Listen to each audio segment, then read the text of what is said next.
Cek, Ya kamu. Nah, maksudnya yang di belakang ini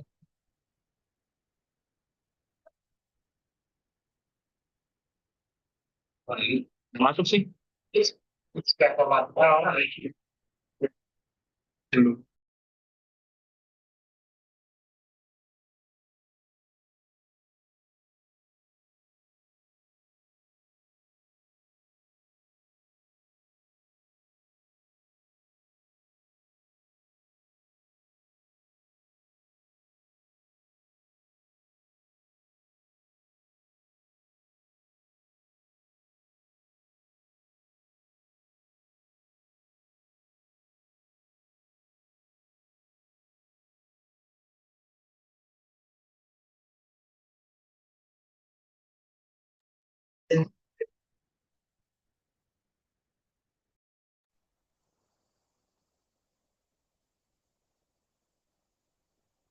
Kalau ngomong masuk sana.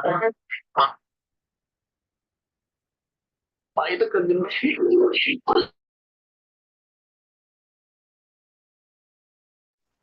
masa tan masa tulis. Jadi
Ladies and gentlemen, and all the audiences, we would like to request you to turn on your camera if you are still off camera. And once again, please be reminded to rename your Zoom account in the format of complete name and abbreviation. Thank you.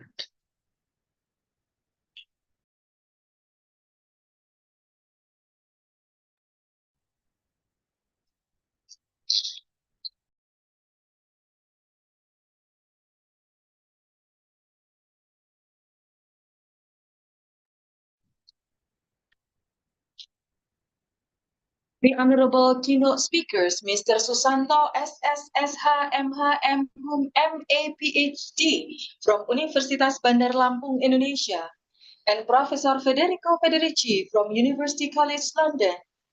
The Honorable Invited Speaker, Dr. Anissa Erbeta from the University of Melbourne, Australia, Mrs. Hasnul Insani Johar, PhD from UIN Syarif Hidayatullah, Jakarta, Dr. Ahmad Saifuddin, MSc from Universitas Dian Nuswantara, Semarang, the Honorable Professor Dr. Insinyur Edi Nur Sasongko, MCom, as the Rector of Universitas Dian Nuswantara, Dr. Guru Fajar Sidik, MCS, as the Vice Rector too, Professor Dr. Pulung Nurtantio Andono, MCom, as the Vice Rector 4, and the Dean of Faculty of Humanities, Universitas Dian Nuswantara, Dr. Raden Arif Nugro, SSMU, the distinguished guests, and all the participants of Struktural 2024. Good morning, a very warm greeting to every one of you.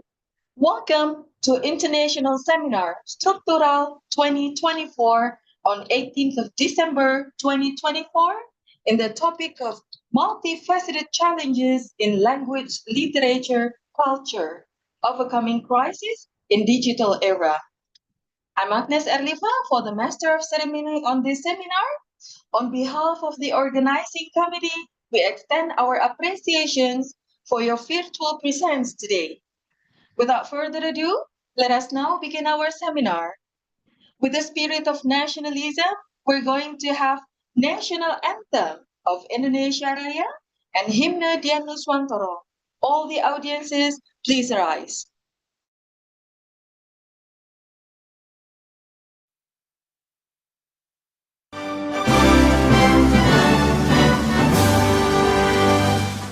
Indonesia tanah airku, tanah tumpah darahmu. Di sanalah aku berdiri, jadi penuh ibuku.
Ladies and gentlemen, the most important person who really focused on the arrangement of this seminar is the chief of the committee. Let's invite to the stage to deliver the speech the chief of the committee, Dr. Setyo Prasyanto Cahyono, SSMPD. Please welcome Dr. Setyo Prasyanto Cahyono, SSMPD. The floor is yours. The Honorable Rector of Universitas Dianuswantoro, the Honorable Dean of Faculty of Humanities, Universitas Dianuswantoro, distinguished delegates, guests, respected invited speakers, esteemed structural board members, presenters, and participants, ladies and gentlemen. A very good morning to you all. On behalf of the organizing committee, I am proud to virtually welcome everyone to Semarang, Indonesia, and the Struktural International Conference 2024. This conference is hosted by the Faculty of Humanities, Universitas Dianuswantoro, every 2 years. It is such an honor for us all to be here to welcome presenters and participants from cities in Indonesia. The conference attempts to create a space where researchers and practitioners can exchange academic knowledge and to create networks among scholars with the same or similar interests. This year's themes, multifaceted challenges in language, literature, and culture, overcoming crisis in digital era, and its 38 sub-themes have attracted 115 online presenters and 150 non-presenting participants from 28 cities in Indonesia. Our keynotes and featured speakers have considered these topics, and we look forward to hearing a variety of perspectives in linguistics, ELT, and beyond. We warmly welcome the keynote speakers from England, Professor Federico Federici, a professor of intercultural crisis communications, University of College London, and Bapak Susanto MA, MH PhD from Universitas Bandar Lampung, and the three featured speakers from the University of Melbourne, Dr. Anissa Beta, Hasnul Insani Johar PhD from UIN Sarif Hidayatullah Jakarta, and Dr. Ahmad Saifuddin MSI from Universitas Dianuswantoro. This year's conference is made possible by the collaborations and dedication and hard work of our committee members and the support from Universitas Dianuswantoro and Faculty of Humanities, as well as our partners and sponsors such as Bank Jateng, Ridang Costa, PT PRPP Jawa Tengah, IHGM Center, and Center for Foreign Language Training, and TVku Semarang. The hard work of everyone involved in this conference is one of the core strengths that adds the tremendous value to the conference organizations. We thank all of them for volunteering their time and energy in service to our community. Finally, we would like to thank all presenters and their willingness to share their research and ideas, and all participants for their keen and active participations. Without your efforts, this conference would not be possible. We hope that you will have an enjoyable conference and productive time virtually and live with fond memories of the conference. Thank you very much. Thank you, Dr. Setyo Prasyanto Cahyono, SSMPD, for your great speech. Ladies and gentlemen, the most important person who really support this event is the Dean of Faculty of Humanities. Therefore, let's invite to the stage to deliver the speech the Dean of Faculty of Humanities, Universitas Dianuswantoro, Dr. Raden Arif Nugroho, SSMHum. Please welcome Dr. Raden Arif Nugroho. The floor is yours. The Honorable Rector of Universitas Dianuswantoro, Professor Dr. Insinyur Edi Nursasongko MCom, our keynote speakers, Professor Federico Federici from University of College London, Mr. Susanto SSSH MHum MA MH PhD from Universitas Bandar Lampung, our invited speakers, Dr. Anissa R. Beta from University of Melbourne, Dr. Hasnul Insani Johar, PhD from UIN Syarif Hidayatullah Jakarta, Dr. Ahmad Saifuddin MSI from Universitas Dianuswantoro. Distinguished guests, ladies and gentlemen, Assalamualaikum warahmatullahi wabarakatuh, and good morning. Our praise and gratitude go to Allah Subhanahu wa Ta'ala, the Almighty God. Because of His blessings, we have been granted with health, safety, and opportunity to gather in this event. It is with immense pleasure and honor that I welcome you all to this seminar tentang penerjemahan linguistik terapan, susastra, dan ilmu budaya 2024, or shortened as Struktural 2024, with the theme The Multifaceted Challenges in Language, Literature, and Culture, Overcoming Crisis in Digital Era. On behalf of our institution and as a dean, I extend my warmest greetings to our respected guests, scholars, educators, and students joining us virtually today. In today's rapidly evolving digital landscape, we are all witnesses to profound transformations that have impacted every aspect of our lives, language, literature, and culture included. The emergence of digital technology has brought unparalleled opportunities, yet it also poses complex challenges that require our collective understanding, collaboration, and innovative solutions. The theme of this seminar is both timely and significant as we navigate through a world reshaped by digitalization and crisis, be it social, cultural, or environmental. We face questions of identity, communication, and creativity. The intersection of technology with language and culture presents challenges such as preserving cultural heritage, bridging linguistic divides, addressing misinformation, and ensuring inclusivity in global discourse. Yet, it also provides us with opportunities to celebrate diversity, foster global connections, and embrace new ways of storytelling, learning, and sharing knowledge. This seminar is not only an academic endeavor, but a call to action for us to reflect on how we can overcome these challenges. Through the sessions, presentation, and discussions planned over the next few hours, I'm confident that we will gain invaluable insights and strategies from each other's expertise. By uniting scholars, educators, and practitioners across disciplines, this forum becomes a space for meaningful dialogue where ideas can flourish and solutions can emerge. I would like to express my sincere gratitude to the organizing committee, our distinguished keynote speakers, panelists, and participants for their hard work, dedication, and contributions to making this event possible.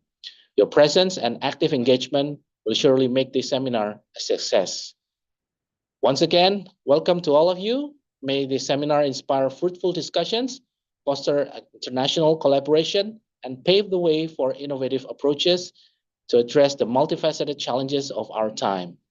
I encourage you to actively participate, share your insights, and embrace the opportunities that lie ahead.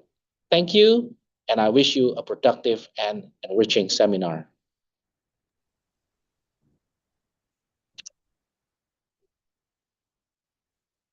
Thank you, Dr. Raden Arif Nugroho, for your great speech. Ladies and gentlemen, we would like to request the most respectful leader who always inspire us, Professor Dr. Pulung Nurtantio Andono MCom, the Vice Rector for Universitas Dianuswantoro, to convey the welcoming speech and officially open the seminar. The Honorable Professor Dr. Pulung Nurtantio Andono MCom, the floor is yours.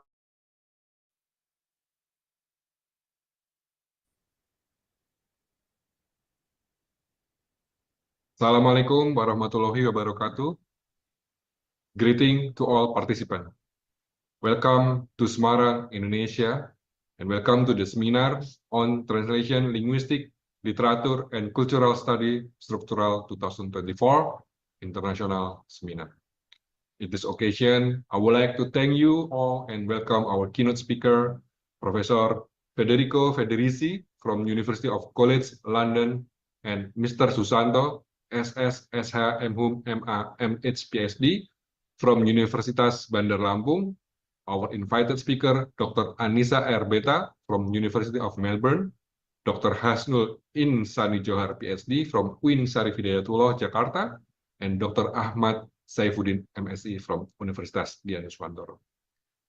I will also like to warmly welcome all the participants and the author of this Struktural 2024 International Seminar with the topic Multifaceted Challenge in Language, Literature, and Culture, Overcoming Crisis in the Digital Era.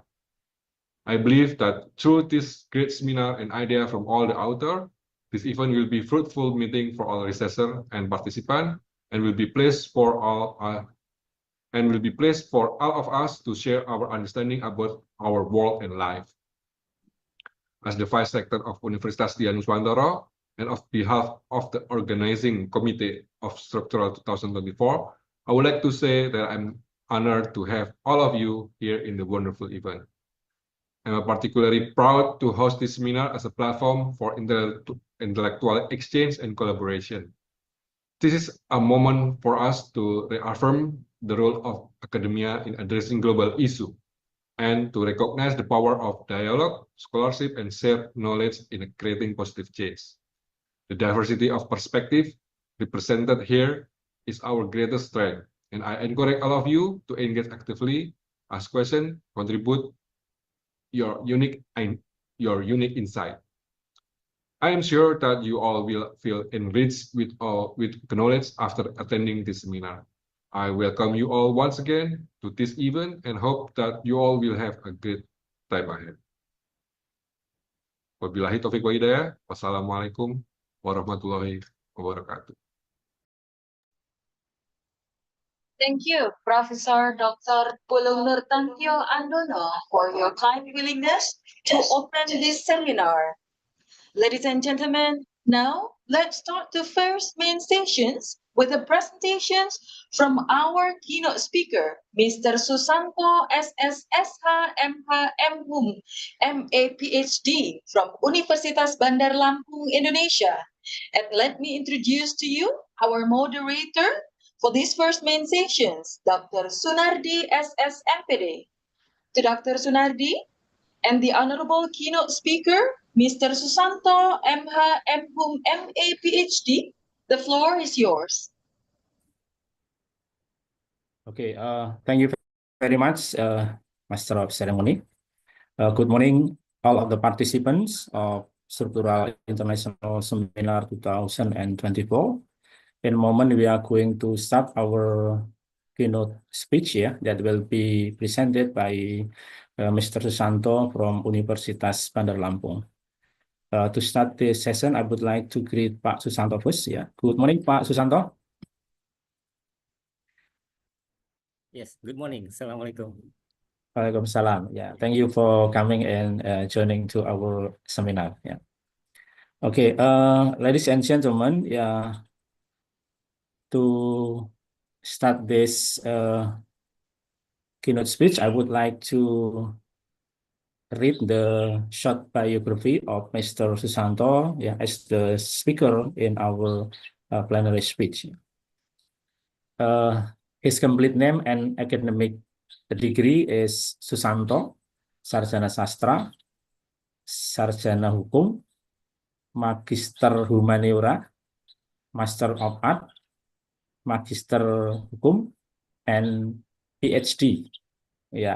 Okay, so in fact, the titles, the academic title is longer, than his name, Okay, and then Mr. Susanto is a lecturer in the English Education Study Program at the Faculty of Teacher Training and Education, Universitas Bandar Lampung, or UPL Indonesia. And now he also served as the head of the Center for Studies in Linguistics at Universitas Bandar Lampung. And then about his educational background, he holds his PhD degree in Linguistics and Phonetics from the English and Foreign Languages Department, University of Hyderabad, India. And he was also a Fulbright Scholar at the Department of Brain and Cognitive Sciences, Massachusetts Institute of Technology, or MIT, United States of America. He completed a postdoctoral research in forensic linguistics at the Martin Center for Appliable Linguistics in University of Shanghai, Jiang, China. And he also attended International Systemic Functional Congress, or ISFC, Winter Institute at Macquarie University, Australia. And then about his research, His research interests include linguistics, phonetics, phonology, language metafunction, discourse analysis, forensic linguistics, and artificial intelligence. About his engagement in professional association, he is the founder and president of Indonesian Association for Forensic Linguistics, or Komunitas Linguistik Forensik Indonesia, KLFI. And then about his publication in some reputable international journal,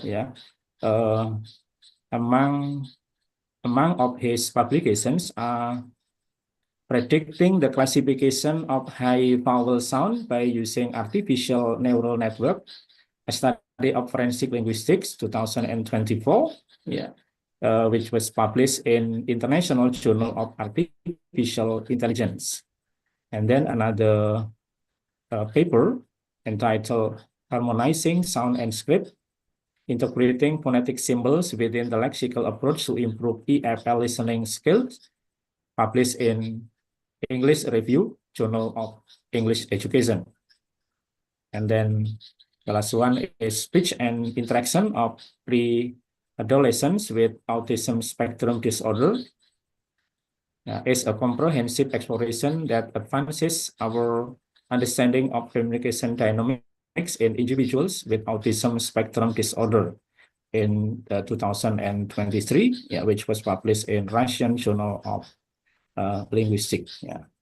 Okay, for us, I think Mr. Susanto is not a new name, particularly in systemic functional linguistics and also in forensic linguistics. That is why in this occasion, we would like to have his sharing and presentations about the applications of language, in forensic linguistics. And then Mr. Santo is going to share his opinion and insights about language and justice in nowadays digital world, specifically about the challenges and innovations of forensic linguistics. Well, ladies and gentlemen, all of the participants, without waiting for a longer time, I would like to invite Mr. Susanto for his presentation until 9 o'clock, Pak Susanto.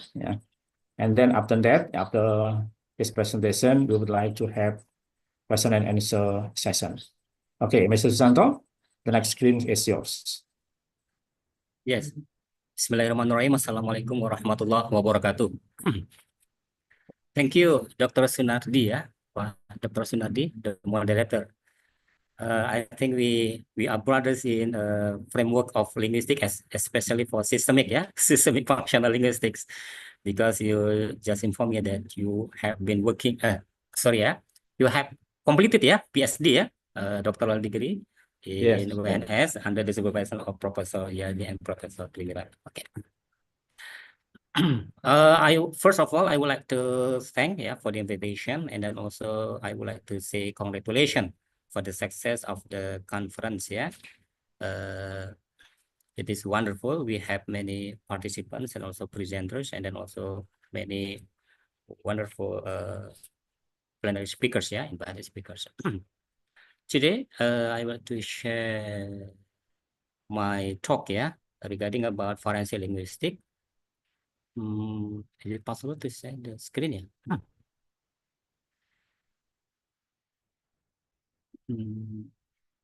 Share.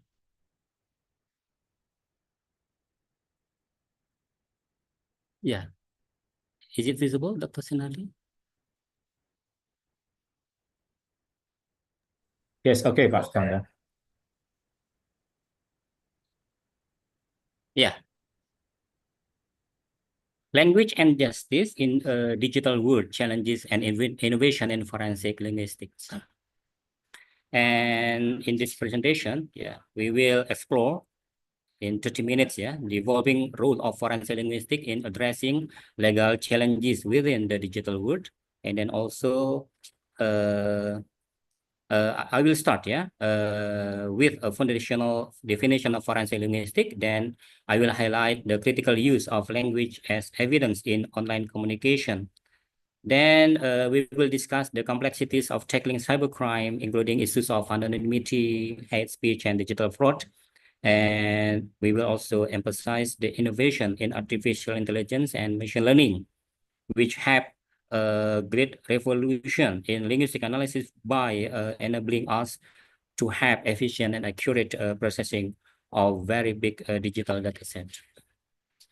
And through discussing the case studies, we will illustrate how practical application of forensic linguistics in solving crimes and supporting the justice. And finally, future direction will be discussed to emphasize the need for interdisciplinary approaches and technological advancement to address emerging digital challenges. Well, forensic linguistics. Basically, we can define forensic linguistics as the scientific application of linguistic knowledge and also linguistic methods to legal context. And these kind of thing have important role in modern legal systems. We acknowledge that the focus on analyzing language as evidence to address legal questions and also to solve crimes. And there are some keys within this discipline. Authorship attribution. In this authorship attribution, we are trying to find out linguistic patterns that can help identify or verify authors of disputed texts. And then legal language analysis, we examine the structure and meaning of language used in laws, contracts, and courtroom discourse. And communication in legal context, where we can explore interaction, such as witness statements and courtroom testimonies. And actually, there are many other key areas, including, for example, forensic phonetics, and then deception detection, and many other things. In the digital era, language has emerged as a powerful form of evidence in online communication, where we find that digital artifacts such as social media posts, emails, and then text messages, and many online hate speech often play a critical role in legal investigation. All of them are being investigated because many people are doing such kind of crimes using these kind of things. And these sources provide important insight, important information into criminal intent, into criminal behavior, into the criminal identity. And forensic linguistics, we are working in forensic linguistics, are trying to analyze the digital evidence through linguistic insights, linguistic information, such as identifying the speaker or writer's identity, who are actually the real speaker, who are actually the real writers, by examining the language, the unique language patterns and stylistic markers of the language they have been used. And also it helps detect deceptive language by analyzing inconsistencies, omissions, or linguistic cues that suggest dishonesty. And many research are working on that area. And beyond identifying identifying the individuals of the writers, of the speakers, of the criminals, or truthfulness itself, forensic linguists analyze the intent and context of digital communications to ensure a comprehensive understanding of meaning, particularly in cases involving threats, defamations, or hate speech. By using this kind of techniques, forensic linguistics, people who are working in forensic linguistics try to answer the gap between language and justice by providing tools for solving crimes and addressing legal disputes in an increasingly interconnected world. And in the digital era, dealing with cybercrime, the cybercrime become more and more complicated because of several challenges. The first one major issue is anonymity and pseudonymity, where people who are doing criminal can hide their real identities using fake names, for example, or online accounts, but actually the accounts are fake, not the truth. In Indonesia, cyberbullying or online scams often happen on social media, and I believe in other countries also, where the person behind the account cannot be easily traced. Another challenge is multimodal communication, where messages are not just text, but also including audio and video. And this kind of thing making analysis more complex. Cross-linguistic and cultural variation also another thing, challenges, which can create misunderstanding in online threads or messages, especially in a multilingual country like Indonesia, where Bahasa Indonesia, regional languages, and slang are often mixed. Yeah. On the legal side, authenticating digital evidence, such as providing that a screenshot or video is real, is crucial, as fake evidence can be created. We think that fake evidence can be created and also distributed in very easy ways. Moreover, presenting linguistic analysis in court is not always easy. It is also another thing, another kind of challenges. Because judges or lawyers may not fully understand the science behind the findings. So we need people who are working with forensic linguists describing the findings in a clear language. And these challenges show the need for more advanced tools and better understanding of forensic linguistics in the digital age. Cybercrime in Indonesia has become a serious issue with offenses like online fraud, phishing, scams, and cyber harassment increasing rapidly. For example, many people have fallen victim to phishing scams where fake emails or websites trick into giving personal information, such as bank details. Cases of cyber harassment, like it is the case of Ikan Asin, Ray Utami case, involving online defamation, also highlight how language is misused in digital space.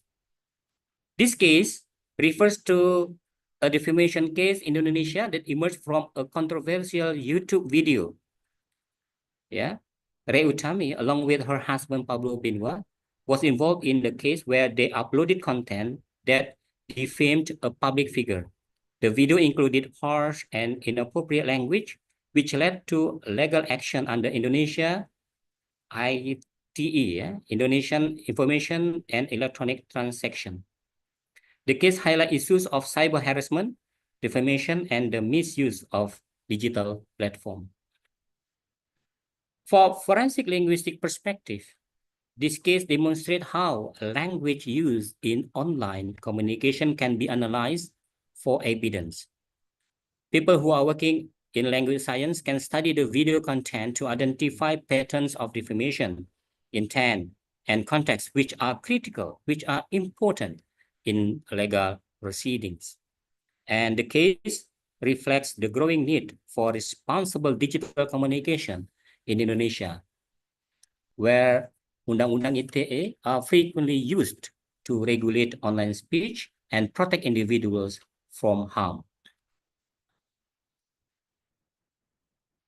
Linguistics play an important role in analyzing such crime by identifying patterns of deception, such as unusual word choices or writing styles that signal fraud.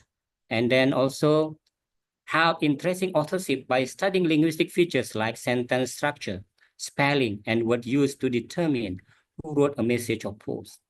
This analysis can assist law enforcement in finding and prosecuting cyber criminals effectively. It is for the cases, which we are not able to find who are the speaker, who are the writer of the disputed text. Hate speech and online defamation are growing problems, not only in Indonesia, but also in other countries, especially in the digital world. Social media platform like Facebook, IG, TikTok, Twitter, and many other things. One major challenge is the ambiguity in defining hate speech.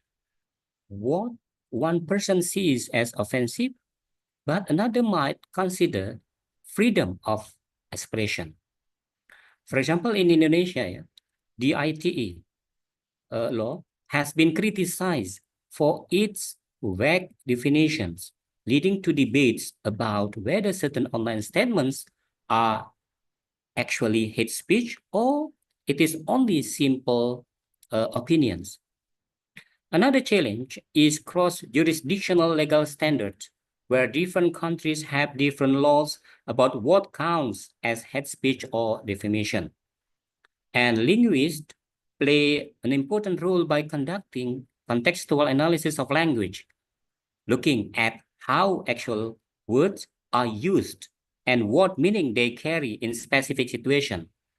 For instance, a linguist can help distinguish whether someone's post is a harmful association, a harmful thing, defamation, or just an opinion. Theories like speech act may explain how language perform actions, such as making threats or causing harms, will help courts understand the intent behind online statements. By analyzing the meaning, intent, and context, forensic linguists contributes to solving legal disputes and ensuring justice.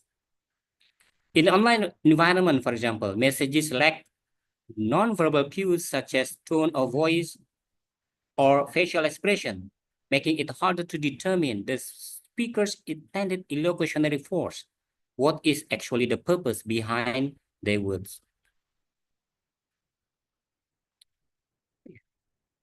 One of the key problems with speech act theory, in research papers, we can find that the discussion on the theory, its limited focus on isolated utterances without fully considering the broader context in which the communications occurs. Speech act theory classifies language into acts such as locutionary, literal meaning, illocutionary, intended function, and perlocutionary, effect on the listener. However, it struggles to address how actually the meaning can shift depending on the situation, depending on social roles, and depending on power dynamics. Systemic functional linguistics, developed by Michael Halliday, provided a more comprehensive solution by examining language as a social semantic system. SFL considers three key metafunctions: ideational, interpersonal, and then textual. In ideational, talking about the content, ideas. Interpersonal, talking about the social relationship. And textual, talking about how language is structured. This approach allows people to understand not only what is said, but also how the message reflects power relations, intent, and social meaning. So by examining these layers, SFL provides a deeper understanding of language use, offering clear evidence in legal context and overcoming the limitation of speech act theory. It is the potential solution with SFL, systemic functional linguistics.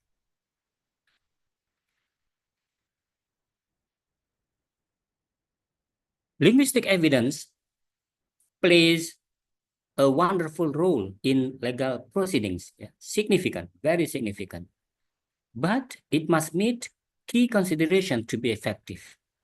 First, ensuring that linguistic evidence is admissible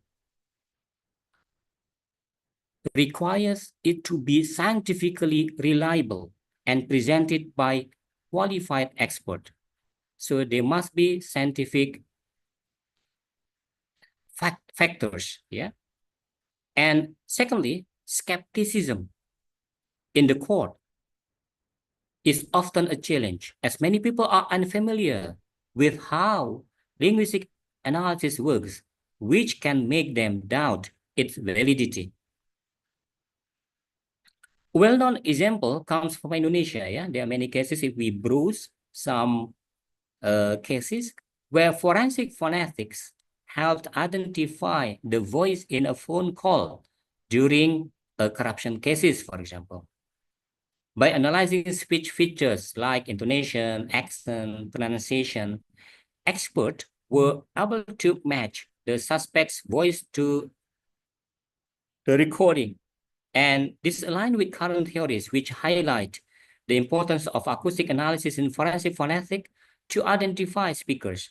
Such real-world applications show how actual linguistic evidence, when carefully handled, can provide critical support in the legal cases.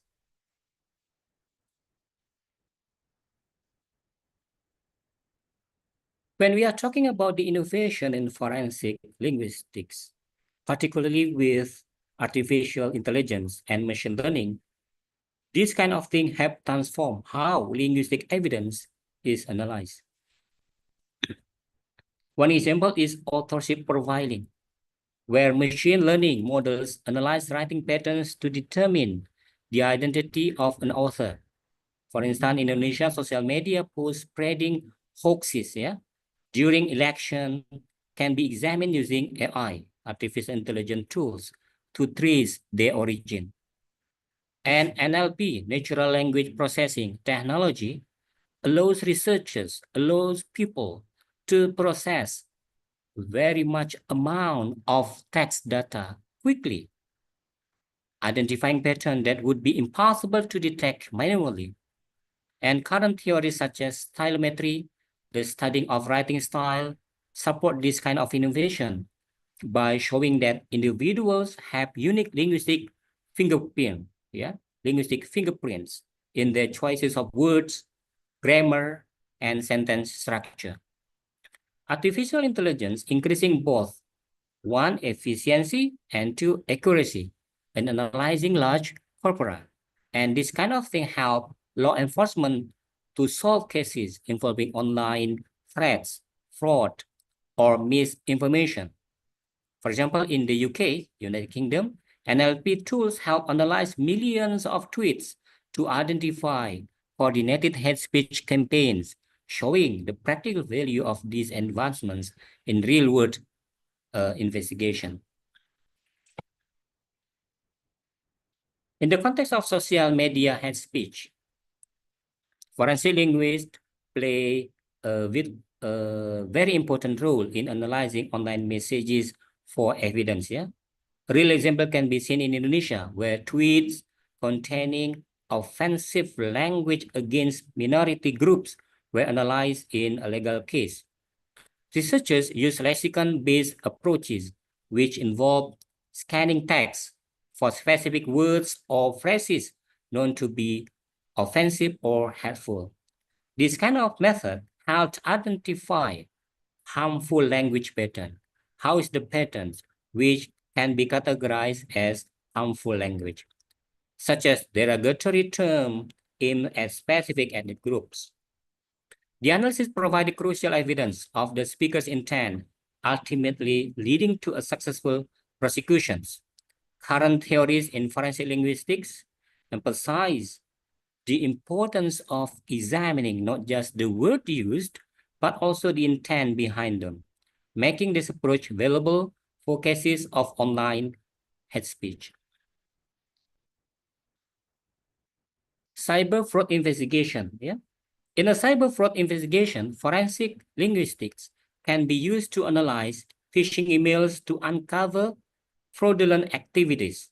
For example, phishing emails often contain linguistic markers like an overuse of imperative, yeah, They try to pressure recipients to acting quickly. And also pattern of spelling and grammar errors may suggest that the email was written by someone with limited proficiency in the target language, for example, such as incorrect proposition or awkward sentence structures. We are very unique. Yeah. In the case of a phishing scam in Indonesia, fraudsters may send emails pretending to be from a bank using language that shows signs of non-native English. Yeah. Analyzing these markers can help forensic linguists identify the origin, what is the actual origin of the email, and track down fraud networks. Current theories in forensic linguistics suggest that these linguistic patterns, along with context analysis, are very important, are very crucial for distinguishing between legitimate communication and not legitimate communication or fraudulent attempts, as shown in various studies on cyber crimes across the globe. Online defamation lawsuit. In a case study on online defamation lawsuit, the focus was on evaluating whether certain blog posts contain defamatory language. The approach used was pragmatic analysis, yeah, which examines how language functions in context to understand its meaning and potential harm. For example, yeah, in the UK, a blogger wrote false claims about a local business, causing damage to its reputation. So the comments are not the truth comment, but it aims to make the reputation of particular business broken. The pragmatic approach helped determine whether the language used in the blog post was likely to harm the business image by considering both the literal meaning and the social context in which the statements were made. And current theories in pragmatics, including speech theory, yeah, were applied to assess whether the blog posts were intended to harm or were simply misunderstood opinions. And this kind of analysis can provide evidence for the plaintiff in the court, supporting their case in the defamation lawsuit, and highlight how linguistic tools can play an important role in modern legal disputes, modern legal cases. Talking about ethical consideration, it is very important. This kind very important issue in forensic linguistics, especially when dealing with digital data. One major challenge is privacy concern, as linguistic data collected from sources like social media, emails, and text messages may involve personal or sensitive information. For example, in the United States, privacy issues arise when law enforcement uses linguistic analysis of online posts to investigate potential crimes, often without clear consent from individuals. So it is very problematic. Another challenge is the ethical use of AI, artificial intelligence, in forensic analysis, especially when AI algorithms are used to analyze large amount of data.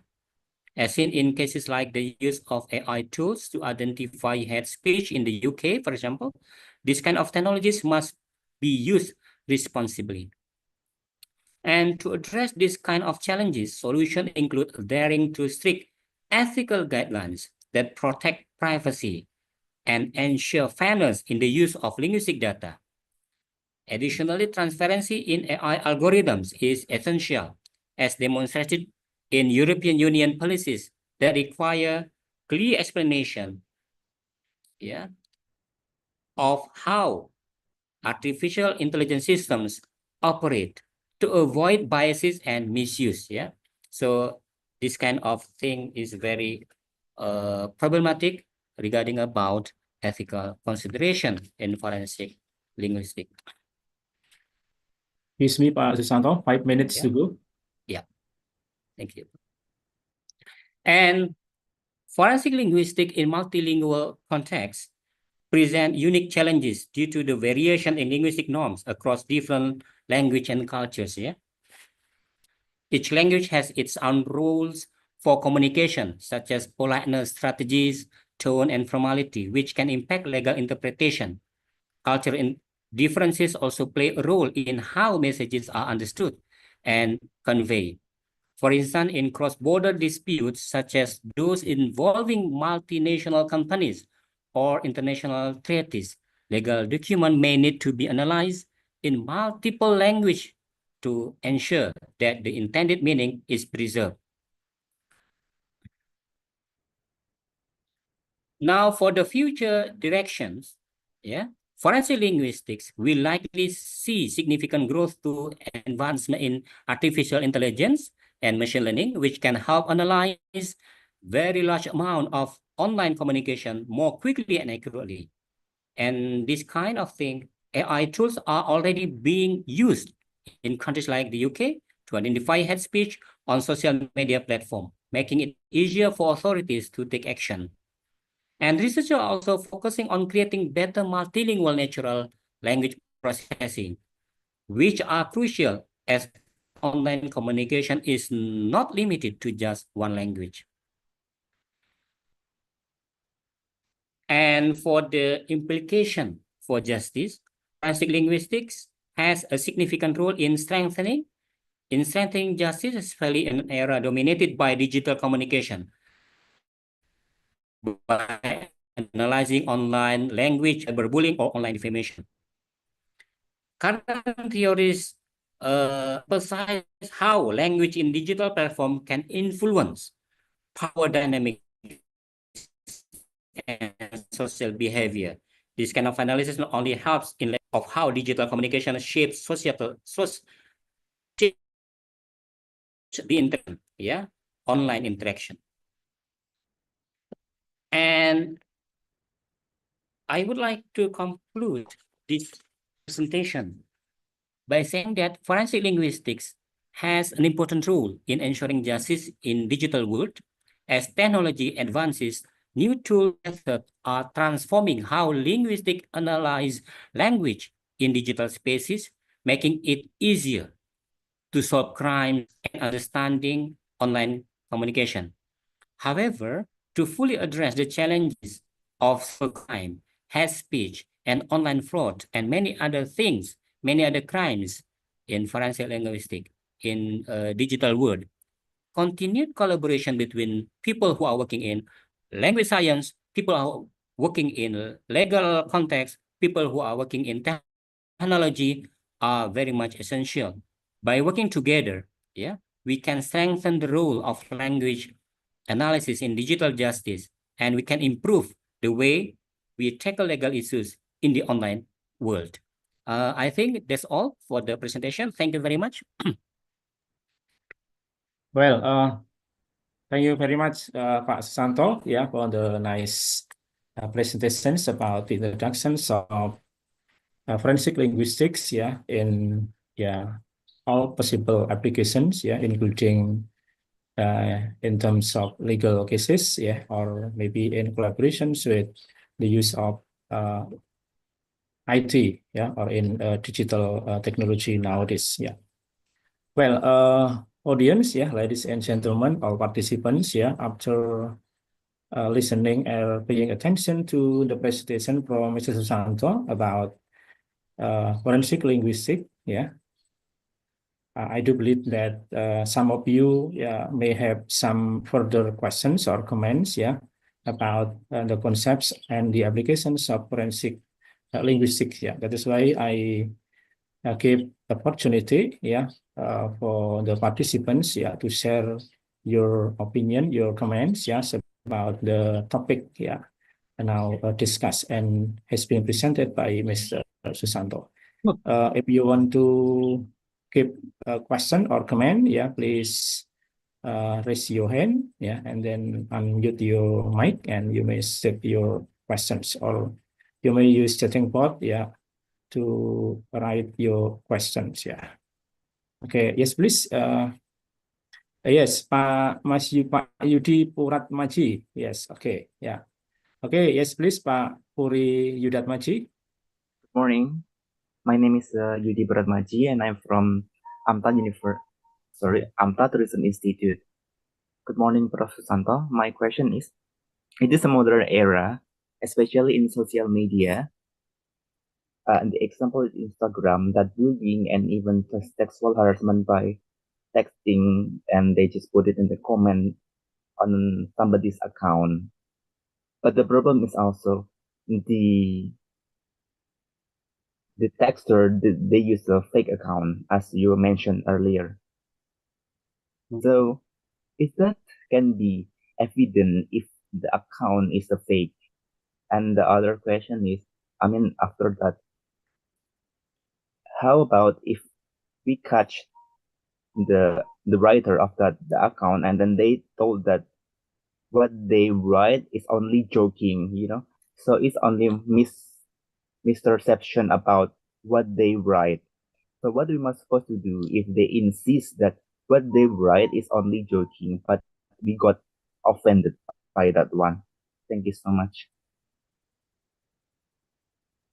Okay, Pak Susanto, have you got the Yeah. point of Pak Yudi's question? Yes. Okay, Thank you. okay. Yes, you may respond directly. Yeah. Thank you very much for the question, Pak Yudi. So your question is wonderful, because what your question is also the questions in many cases, not only in Indonesia but also in other countries regarding about this kind of, for example, the comment or the post which has been misunderstood, by the person. The problem is how far the forensic people who are working with forensic linguistics looking at the theory, theoretical. So because the main thing is must be scientific. If the claim that it is something, the meaning can be harmful, how to provide the evidence, the arguments. And then the problem is, if it is being harmful, what is evidence, material evidence that somebody has been harmed?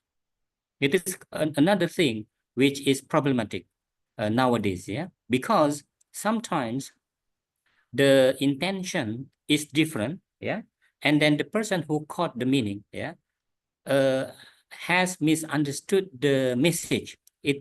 It also the problem. So what is the thing? The thing is depends on the argument. As far as the argument is strong enough scientifically, based on the theory, and it can convince the people in the court, then it fulfill what we call it it fulfill the context that it is unlaw, that it against the law, particular law, then we have no option. It is illegal. It can it is one of the crime based on the law. But again, depends on the argument. The argument, and then how the argument support whether it is harmful or whether it is not harmful.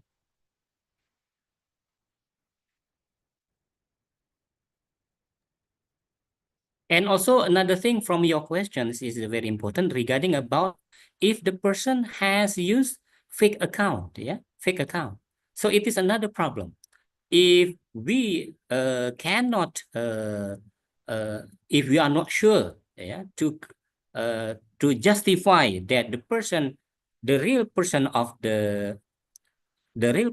the writer, cannot be proved, then it is not then it is very difficult to catch the person.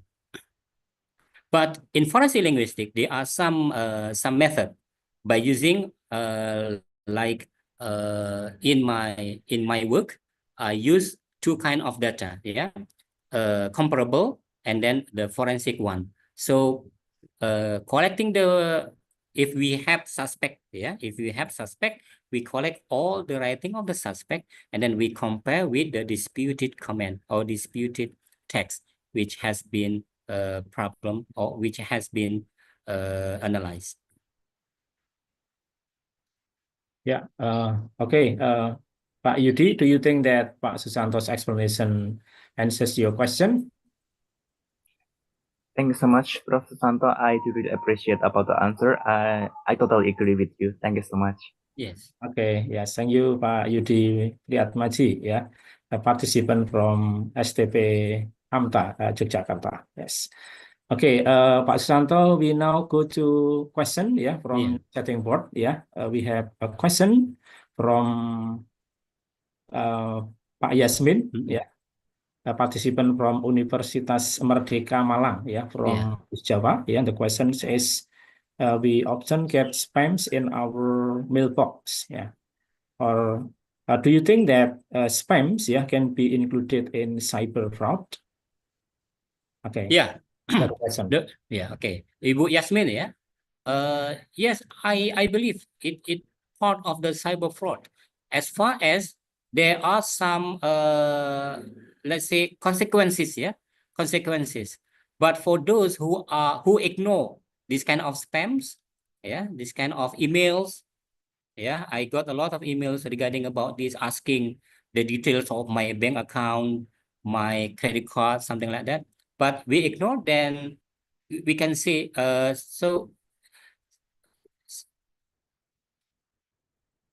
but once we have been the victims, yeah, the victim of this kind of thing, we lost the money, we lost the account, yeah, and then we pay something, but we purchase something, but it is not for us, yeah, because they have got the information.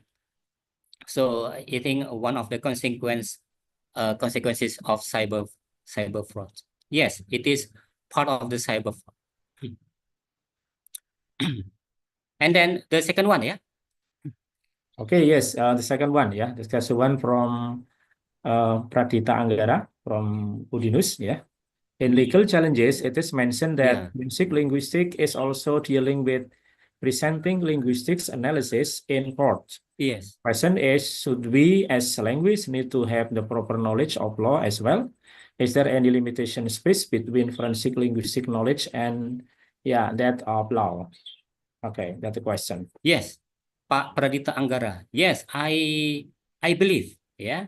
And so that's why I not only learning language science, but I also learning legal, yeah, legal for sarjana degree and also master degree, to get more information, yeah, about the what we call about the text, yeah, which has been which is being analyzed, and also the consequences, yeah. Otherwise we can be trapped, we can be what we call it, trap, yeah, in the sense that actually we want to say something about the claim, but we don't know the linguistic theory to support the claim, then it is problem for us, yeah. The people can sue us, can fire back, yeah, because based on our our claim as an expert, but it is not true, yeah, it is not correct. So it is problematic, not only for the person, also for not only for the person being the suspect, but also for us being the expert, because they are counter expert, yeah, expert from one side and then also the expert from the other side.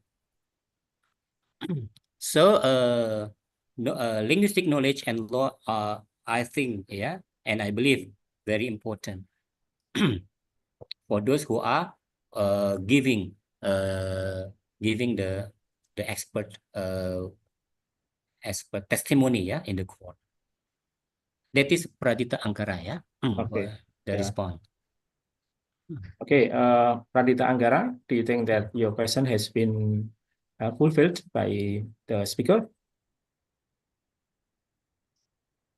Oh, yeah, it means that okay, it has, yeah, it Yeah. has. Okay, yeah. Yes. Okay, next since we don't have another recent in our Zoom, so we go to the chatting board, So we have another question from Dava Akmal, from Udinus also, the question is how reliable, is linguistic evidence such as social media postings, messages, and so on, in a courtroom compared to other forms of evidence like DNA or fingerprints, Yeah, it is a wonderful questions. Yeah, I believe all the questions are wonderful. Yeah, regarding about in digging. Yeah, in in understanding more about the forensic linguistic, because problematic are there available around us, especially regarding about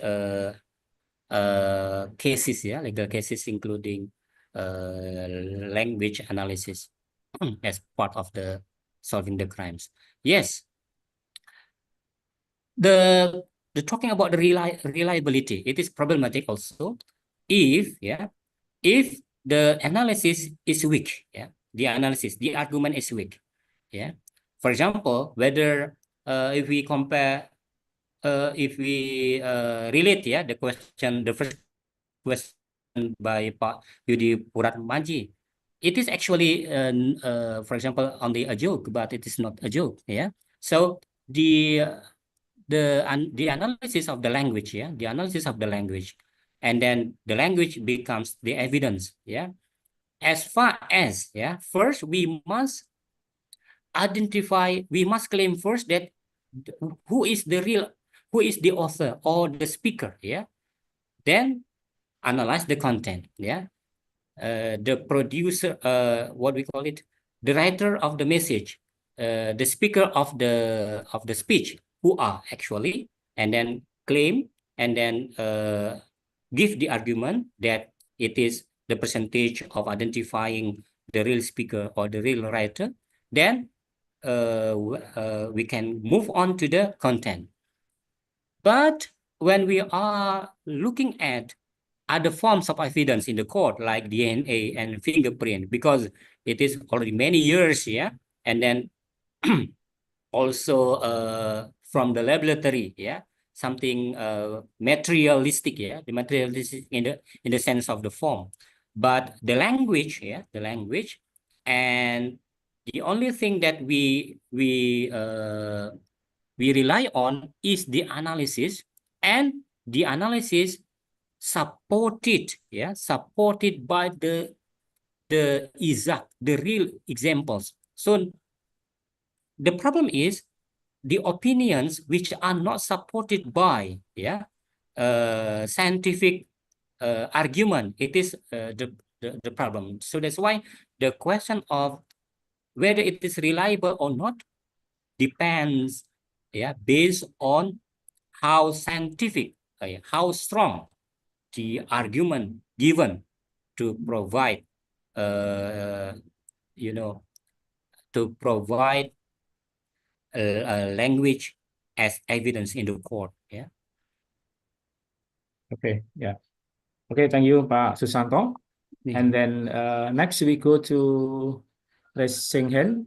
We have another raise hand by Ibu Marina Andriani. And I think because of the limited time, I think Bu Marina will be the last question, in question and answer session, Okay, Bu Marina, please state your question, state your affiliation and your question or comment to Pak Susanto. Yes, please. Good morning. Thank you for the opportunity. So, Yes. Dr. Susanto, I would like to ask one question. So you mentioned about the multilingual and culture diverse in some comments and social media communication. So Yes. my question is, how can we handle it and to make it fair in the legal wise? To understand that is this really illegal or legal? Thank you. Yeah. Thank you, Ibu Marina. So your question is another thing which is being, phenomena, regarding about regarding about the case which is in multicultural context, multi-ethnic, yeah, multilingual, for example, because one language may have different perspective from another language, even it is for single term. So the thing that I can say is the analysis based on the context where the language is being spoken, whether the text, yeah, I mean that the text, whether it is spoken or written, that become the language evidence in the court, and within the context, yeah, within the context. So if it is not within the context, then it can be misinterpreted by someone else, which are not belong to the context itself. So the argument should be added not only scientifically in general, but also looking at the context, the culture, the language, the ethnic perception on that kind of text. Because the text, for example, in particular culture, it may be let's say hate speech, but from the other culture, it may not, something like that.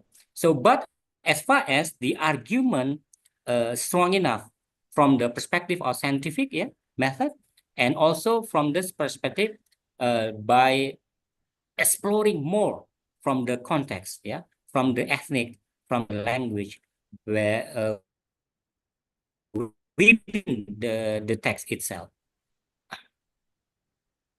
Yes, okay. Bu Marina, do you think that is that the answer of your question to Pak For Susanto? example, in Javanese, Oh. where the language is being Oh, still. spoken in the Javanese, yeah, in the Semarang, for example, yeah. Thank you, Prof. Susanto and Bapak Sunardi. Okay, yes, yeah, you're welcome to Marina, yeah. Okay, Pak Susanto, are you still with us? It seems that there is a bad connection, yeah, from Pak Susanto's Zoom, yeah. Hello, Pak Susanto. Okay, it seems that there is a problem, yeah, with his connection, yeah. Well, let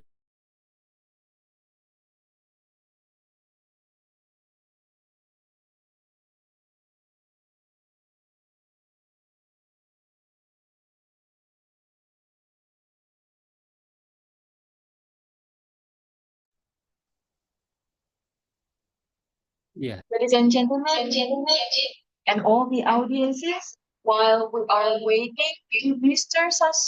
Santoso, hello. Hello, Agnes. ladies and gentlemen, and all the audiences, while we are waiting for Mr. Susanto, please turn on your camera because we are going to take photo sessions. Mr. Sunardi, we're waiting for Mr. Susanto, please. Okay, yes. Yes. Okay, while waiting for Mr. Santo to join again to our Zoom, I would like to have the closing, Okay, is it okay, Agnes? Oh, okay, Pak Santo has been here again, Okay, hello, Pak Santo. Yes. Okay, it seems Problem. that It is digital problem. Okay, we have video, Okay, Well, audience, ladies and gentlemen, all participants, because of the limited time provided for this first keynote speech session, I'm so sorry, we cannot accommodate other questions from the chatting board, for further discussions, more inquiries about forensic linguistics, particularly the cases or examples, given by Mr. Santo in his presentation, can be sent to him, via his email address, as attached in his presentation slides. Later we will let you know the email of Pak Susanto, for the question, yeah, about forensic linguistics. Yeah. Okay, Mr. Susanto, thank you very much for the inspiring presentations about forensic linguistics. And audience, yeah, let us give big applause to Mr. Susanto, yeah, for his inspiring presentation and sharing. Thank you. Thank you. Well, ladies and gentlemen, yeah, to end this session, the committee would like to give a token of appreciation in the form of a digital certificate for the keynote speaker, Mr. Susanto. Mr. Susanto, I hope that you can receive this certificate, although it is also it is in the form of visual or digital certificate. Yes, thank you very much. Yeah. Okay, well, ladies and gentlemen, so this is the end of our keynote speech, presented by Mr. Susanto. Once again, thank you very much, Pak Susanto, for nice sharing, and presentation, So it means that it seems that we need other longer opportunity, or meetings, for discussing about the applications of linguistic, especially in forensic linguistic, We hope that we can meet again in other event of academic meeting like this one. Okay, thank you very much, Pak Susanto. Great success for you. Okay, audience, this is the end of our session, and then for the next agenda, I return the time to Master of Ceremony. Thank you very much. Mr. Susanto, SHM, MA, PhD. Thank you for engaging first main sessions with our moderator, Dr. Sunardi. And we learned a lot from you about forensic linguistics. And we would like to ask all the audiences together with our keynote speaker to take this opportunity to have a group of photo. Our Zoom operator will take the picture. Open the camera for all the participants.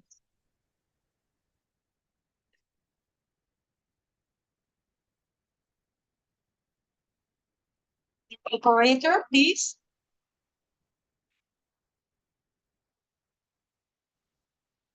Already take the picture, also.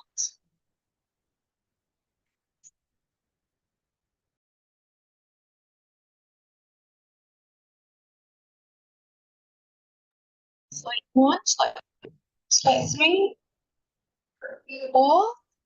Okay. Yeah. Thank you. Ladies and gentlemen, come to the next session. It's presentation from our invited speakers, Dr. Anissa Erbeta from University of Melbourne, Australia, guided by our moderator, Dr. Neni Kurniawati, SSMO. Dr. Neni Kurniawati and the honorable invited speaker, Dr. Anissa Erbeta, the floor is yours. Thank you, Bu Agnes. Good morning, the distinguished keynote speaker, featured speakers, guests, presenter, dear colleagues, and all participants. Welcome back to Structural International Seminar 2024. Thank you for still being with us. I'm honored to have the opportunity to welcome all of you to this seminar. I'm so delighted to meet all of you here. And I'm Neni Kurniawati. I'm the moderator for this second session. Our second speaker is Dr. Anissa Erbeta from the University of Melbourne, Australia. At present, she's a senior lecturer in cultural studies in School of Culture and Communication, the University of Melbourne, Australia. Her PhD is for cultural studies in Asia from National University of Singapore, and her postdoctoral fellow in 2018 until 2019 was in Department of Communications and New Media from National University of Singapore. And up for now, she has many publications, including a book entitled Pious Girls, Young Muslim Women in Indonesia, book chapters, journal articles, research reports, and many scholarly contributions to database or website. And she's also been invited to talks, lectures, seminar, medias, and podcasts to talk about social and culture, including women. So today she'll be delivering her speech on young women and identity formation on social media. So ladies and gentlemen, without further ado, let's welcome our second speaker, Dr. Anissa Erbeta. Thank you. Hello, Dr. Anissa. How are you going? I'm good. How are you? Okay, thank you. It's great to see you here. And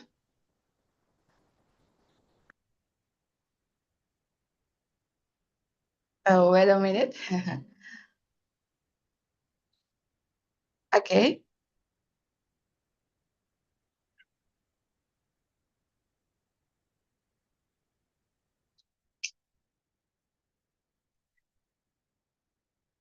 Okay, wait a minute. There's a problem.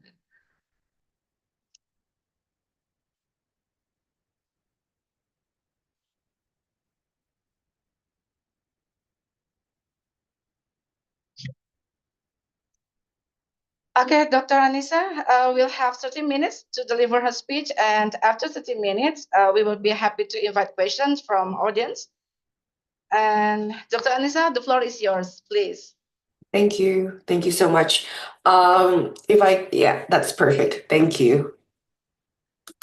Thank you so much for the organizing committee of Struktural Udinus, and thank you for the introduction. That was really generous. I hope that my voice is clear enough. I'm not feeling too well. I've been traveling a lot for research. In fact, I just returned from my field work yesterday. So if my voice isn't too clear, or if you wonder about what I said, please let me know. I'll be more than happy to clarify some things. So, in response to the themes of today's event, I would like to discuss how, for young women, social media platforms facilitate the process of learning about and negotiate their sense of self from peers and other users. I see a lot of young people in the audience as well, so I'm really looking forward to discussions with you. Next slide, please. Thank you. This presentation is based on the chapter that I published in the Handbook of Children and Youth Studies. I hope that your library has access to it. If you don't, please let me know. I'm more than happy to share a copy of my chapter to you. So, drawing on studies on Indonesian young women, this talk will discuss the post-structuralist approaches to identity and subject formation. And then I'll move to look very briefly, because of the time, I'll look into two case studies on young women and collective identity politics online. So I suggest that the studies, if you are interested in doing studies on youth identity online, we should be open to differences, ambiguity, and contradiction. Next, please. Our identity, meaning a sense of who we are, constantly change, and it is shaped by what surrounds us. So for young people in particular, one of the most important sites to construct young people's identities and a stronger sense of self, although it's constantly changing, is actually through new media. Next, please. So, digital devices and social media help today's young people gain a sense of presence, build connections and friendships, negotiate different types of authority imposed upon them by, parents, caregivers, schools, teachers, and even governments. So, even while the negative effects of social media cannot be denied, we all know social media is not always good, especially for young women. Online platforms actually continue to be the most popular tool of communication and also self affirmation. Next, please. So I want to talk a little bit about the post-structuralist approach to looking at social media, young people, and identity online. And I want to start with Michel Foucault. Some of you may have heard of his name. Michel Foucault is one of the key thinkers in the post-structuralist theories of identity and subjectivity. Foucault suggests that we are constantly in the process of changing our sense of self via what he calls the technologies of the self, which is always in constant negotiation with the technologies of power. When he uses the term technologies, it's not only about digital technologies, it actually includes techniques. So, technologies here isn't only about tools, but also including techniques on how we think about ourselves. You can also think of language as a form of technology, actually. It's a tool for us to communicate with each other. So, just a reminder, technology here is not only digital device or tools that we think as technology. So think about technology more generally. So examples of technologies of the self include the ritual of confession in many religion and also diary writing, which enable us individuals to do different kinds of adjustments to our own bodies and souls, thoughts, conducts, and ways of being in order to self-transform and achieve a sense of happiness, purity, wisdom, perfection, or immortality, sorry. While technologies of the self allow the creation of a sense of individuality and uniqueness, it is by no means free from influence or control of others, especially those who are in power. So, this is why technologies of power play an equally important role in shaping ourselves, as they determine the conduct of individuals and submit them to certain ends of domination. So it is an objectifying of the subject, according to Foucault. So these technologies are perhaps quite obvious technologies of power. You can actually see it in prison, penal system, and other forms of government authority. But for Foucault, there are also other forms of such power that are not obvious, such as things like objects or rituals of truth that he calls the microphysics of power. So, microphysics of power actively shape and discipline the individual by generating different kinds of truth. And it is in this way that our identity and our subjectivity are formed within a given historically and culturally specific location. Next, please. So the dynamics and negotiation between the technologies of the self and power shows us that there how different forms of identity, how different forms of subjectivity can be made possible via hierarchy, surveillance, and control of different kinds of domination and authority. But it doesn't mean that it's impossible for us as individuals to transform ourselves. So this can explain to us how today new media, so this includes social media, digital media, and others, play a key role in the identity formation for young people. So social media, your smartphone, phones, tablets, and the other new things that we have related to internet generate new techniques, new rituals, and new practices of self-construction. Social media shows us this very clearly by providing, for instance, as you all know, on Instagram or Twitter, X, Facebook, and TikTok and others, that there are particular technical characteristics, modes of address, a sense of discretion, which generate or create feelings, experience, reactions, and connections to others. And through TikTok, through Instagram, you can connect with anyone you want. And these things are not offered by older media, right? So think about newspapers or magazines or TVs. Next, please. So, as cultural theories have proven for many decades now, in general, media old or new, have always played a crucial role in shaping young people's identity, especially young women. So as technological advancements reach our families, reach our homes, new media have reshaped how young people identify and interact with their friends and redefine the boundaries of what we understand as public and private. So the materials and affordances of new media help young people develop their sense of self, of who they are, while at the same time transforming how families and communities communicate. Next, please.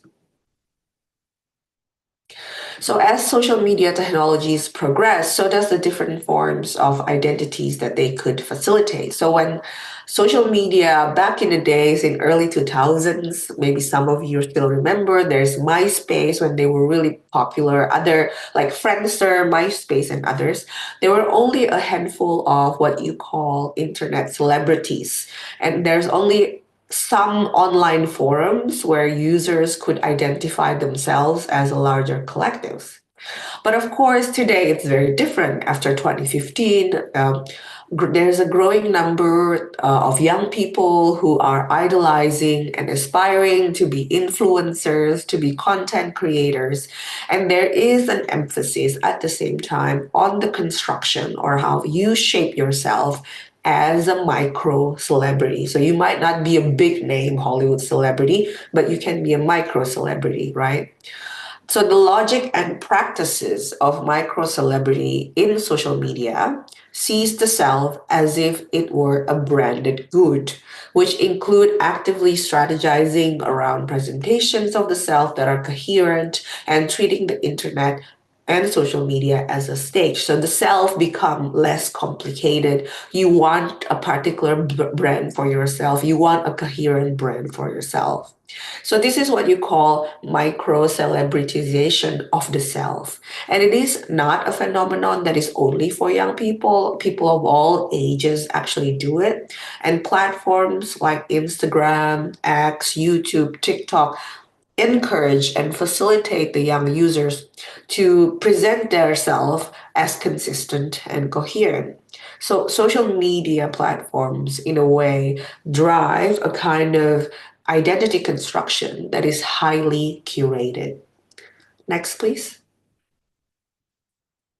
So I believe that we should be exploring ways of understanding identity formation, not only as based on individual experiences, but also as part of a larger construction of collective identity politics. So if you remember the Michel Foucault explanation I showed you, while his explanation of identity formation may not explain how collective identity politics work, the labeling of the self online as part of a group, just like what he examined, is actually also, I think, a result of constant discursive production, performances, and confirmation of norms, values, and moral codes.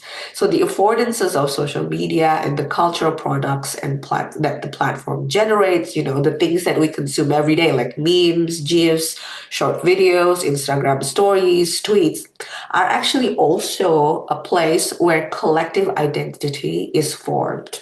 So more importantly, although collective identity plays a crucial role in our effort to emancipate and empower marginalized groups, the online collective identity actually emphasizes coherence and stability, which is not always accepting of differences, ambiguity, and contradiction. So this, I think, makes it a very interesting agenda for us to think about, for you, for us who are interested in studying young people or young women and new media.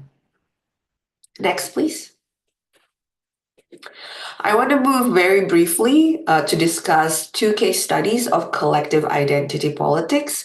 I have two examples that I've worked on for the past 10 years. So it's young women's feminist identities and also conservative identities. And these are reflections that I want to share with you based on the studies that I have done on Indonesia for the past 10 years. Next, please. Thank you. So my first case study here discuss the rise of online feminist activism and gender empowerment discourses in Indonesia among young people. I want to suggest that the significance of understanding the context of and negotiations happening within feminist identity politics from a setting like Indonesia, where feminist history was deliberately erased and is now seeing a revival online, is very important. So while online feminism is transnational and it has gained global popularity, it's actually a simplification of different histories of feminism that erases specificities of cultures, politics, and histories of women's movement in other parts of the world, like Indonesia. Because some of you may know that Indonesia has a very long history of women's empowerment. So then the question is, how should we critically approach feminist identity formation for young women? Next, please. So in Indonesia, where knowledge of feminism and women's empowerment is still largely inaccessible for normal or lay young people, the information and interactivity provided by very popular online feminist groups on social media facilitate their learning process. So to identify as feminist for many Indonesian young women, perhaps as some of you may know, requires very careful negotiations with norms, moral codes, and traditions because so many people still misunderstand what it means. In so many cultures, it's still unacceptable to call yourself a feminist. So therefore, it requires a series of posts that are helpful, conversations in messaging groups, clarifications on how feminism align with religious beliefs, explainers on what is gender, what is sexuality, and then helpful posts on history of women's movement, and then also helpful posts on laws and regulation. So a celebration of body parts, for instance, should not be understood as a representation of post-feminist media culture amongst Indonesian young women, because for many Indonesian young women, many are still relearning what feminism means because the history has been erased. Next, please. The second case study investigates the identity performances of Muslimness online amongst young women.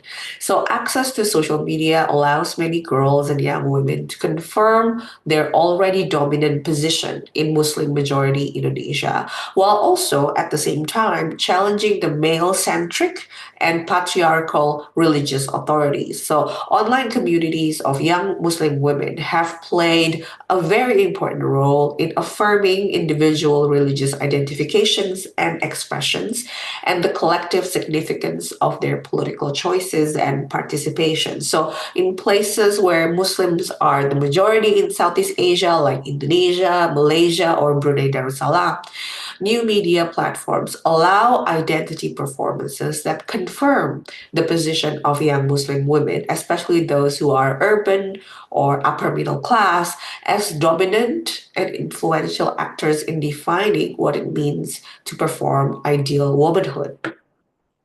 Next, please. So I'm going to give you one example. Popular young Muslim women's accounts in Indonesia, such as Ukhti Sali or Peduli Jilbab, actively builds a sense of intimacy between their hundreds of thousands of followers by positioning themselves as friends or sisters in solidarity. So more interestingly, when they do discuss issues that are seemingly very political, such as elections or legal cases, they frame it often as intimate personal interests that have implications to their well-being of the Ummah. So one example that I'm showing you here is that of Ukhti Sali, who in 2016 to 2017, if you still remember, the case of Ahok, Ukhti Sali sustained a campaign against a non-Muslim candidate, that is Ahok, around the time of the election in Jakarta. So the Instagram account of Ukhti Sali uploaded a series of posts that carefully shows how their followers may feel about an issue, especially regarding the religious blasphemy case of the candidate. So what they use is a hashtag called Bela Quran, maybe you still remember it, for the protests happening in the streets in 2016. And then Uhti Sally posted an image of the Quran that you can see here with roses, with a caption that clearly support the protest.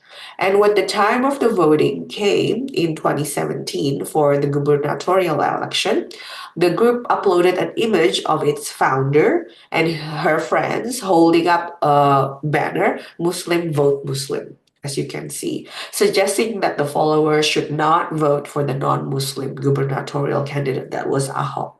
So in a sense, they strategically placed the responsibility of the well-being of this ummah, Muslim community, through the lens of nationality and at times how the followers identify themselves. Next, please.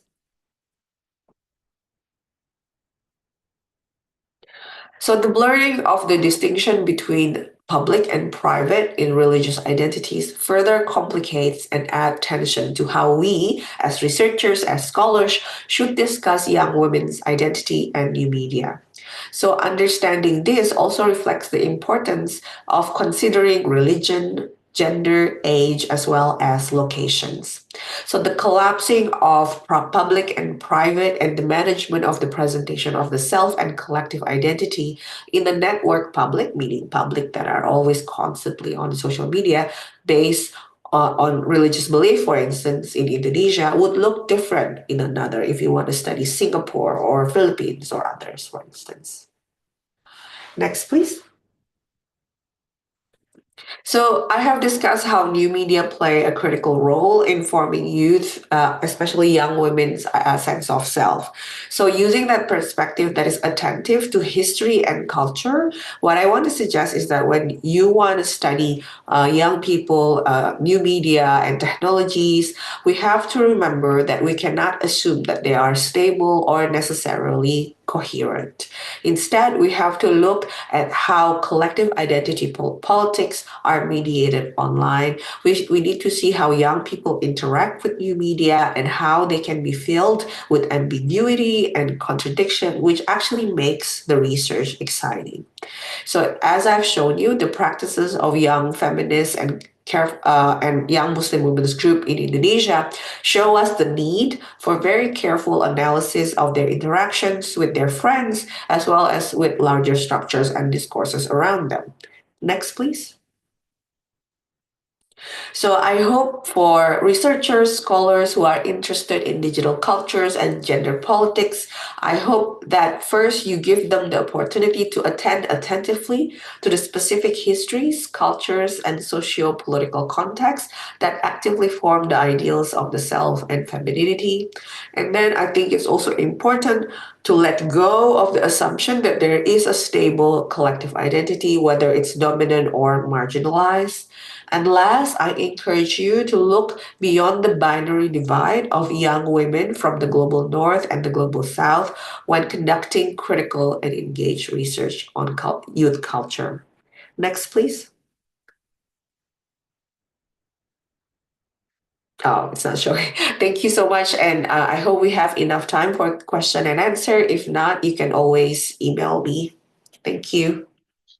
Thank you very much, Dr. Anissa, for the presentation. It is really insightful.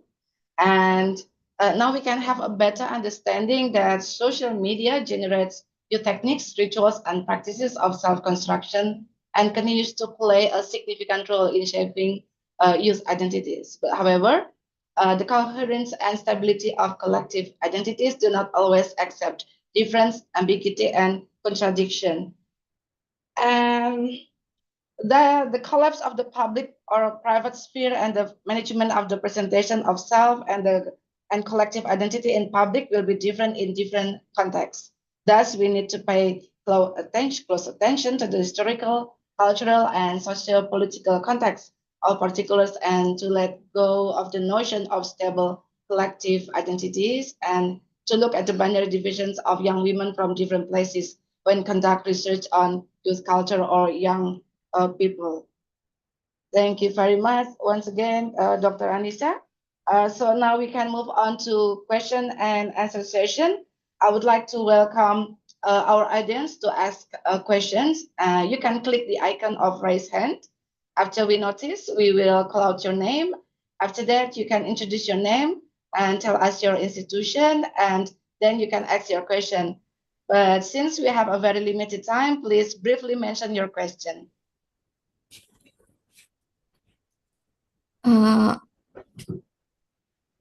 Okay. Okay, thank you. Okay.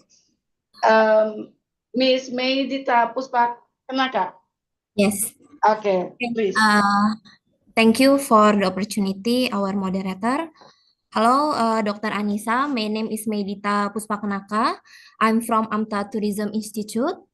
In this opportunity, I would like to asking you about how do young women use social media platform as individual, not community, to advocate for gender equality and social justice? Thank you. Okay, Dr. Anissa, you may answer directly. Thank you, Medita. That was a really great question. Actually, that's my research right now. When I said I just came back from field work, that's the field work that I've been doing. So I'm currently working with a lot of feminist leaders, young women leaders in Indonesia. I work with them in 3 different cities in Jakarta, Jogja, and Lombok. So a lot of them started with groups, with collectives. So a lot of them work with collective first. Of course, as you know, they are looking for safe space. But at the same time, a lot of them are also choosing to get out, to go out from the groups for various reasons. Some of them have moved, have graduated from university. There are issues in the groups and so on and so forth. So what is, I think, really interesting with social media is that it makes it very easy for young women to do work on their own as well as in groups.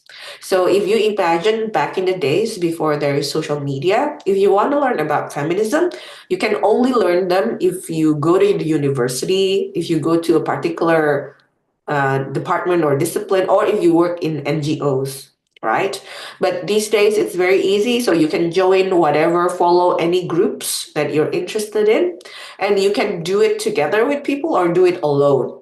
In fact, so many of my participants in my research are working alone now because many of them are working or doing studies and so on. They're just very busy.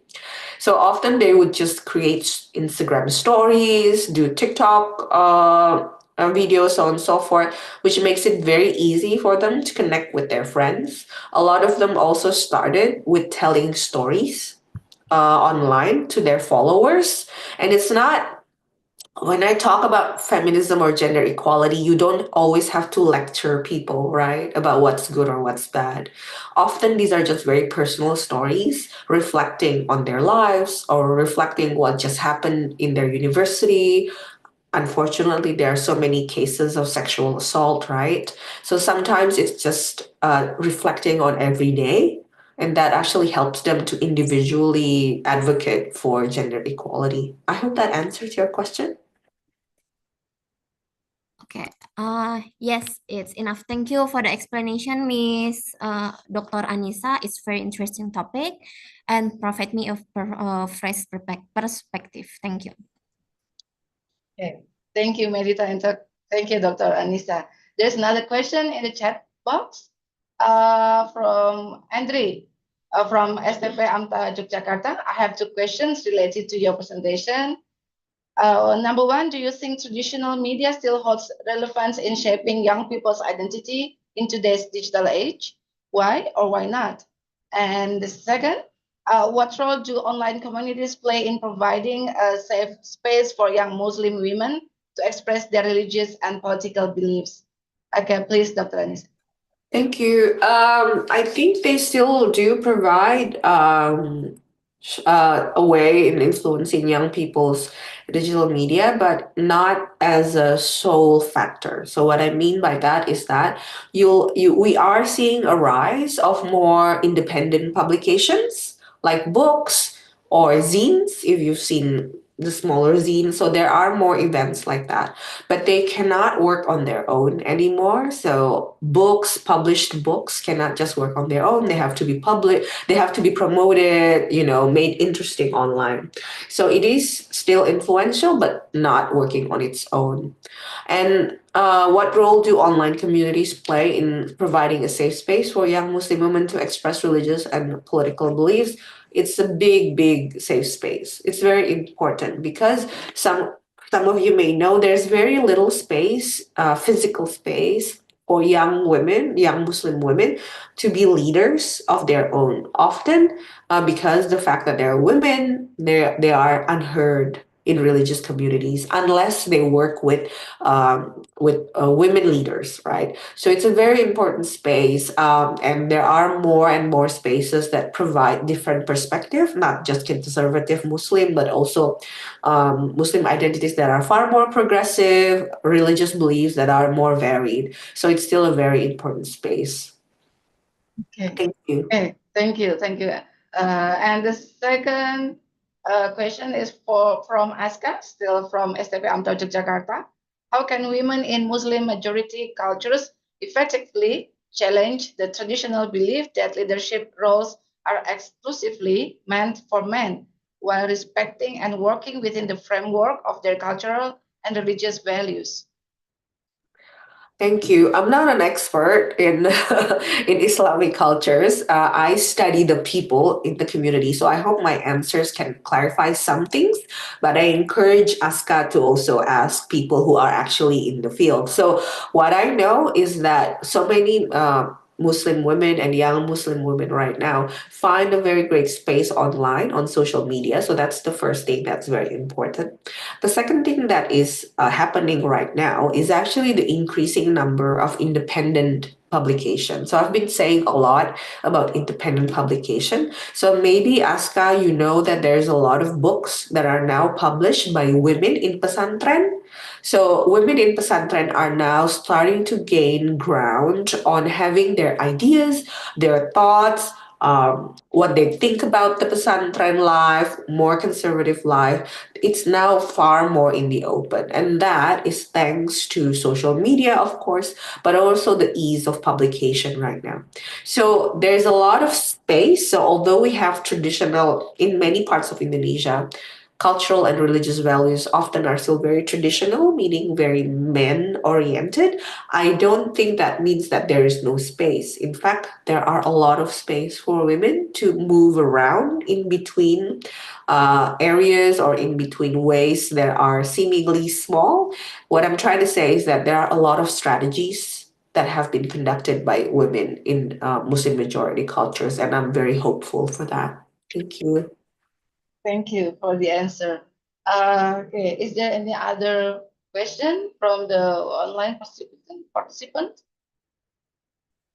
Okay, there are two participants raised hand.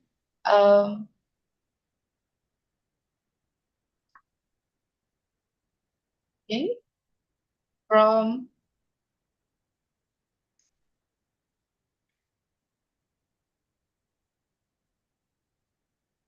Martha Puspita, please.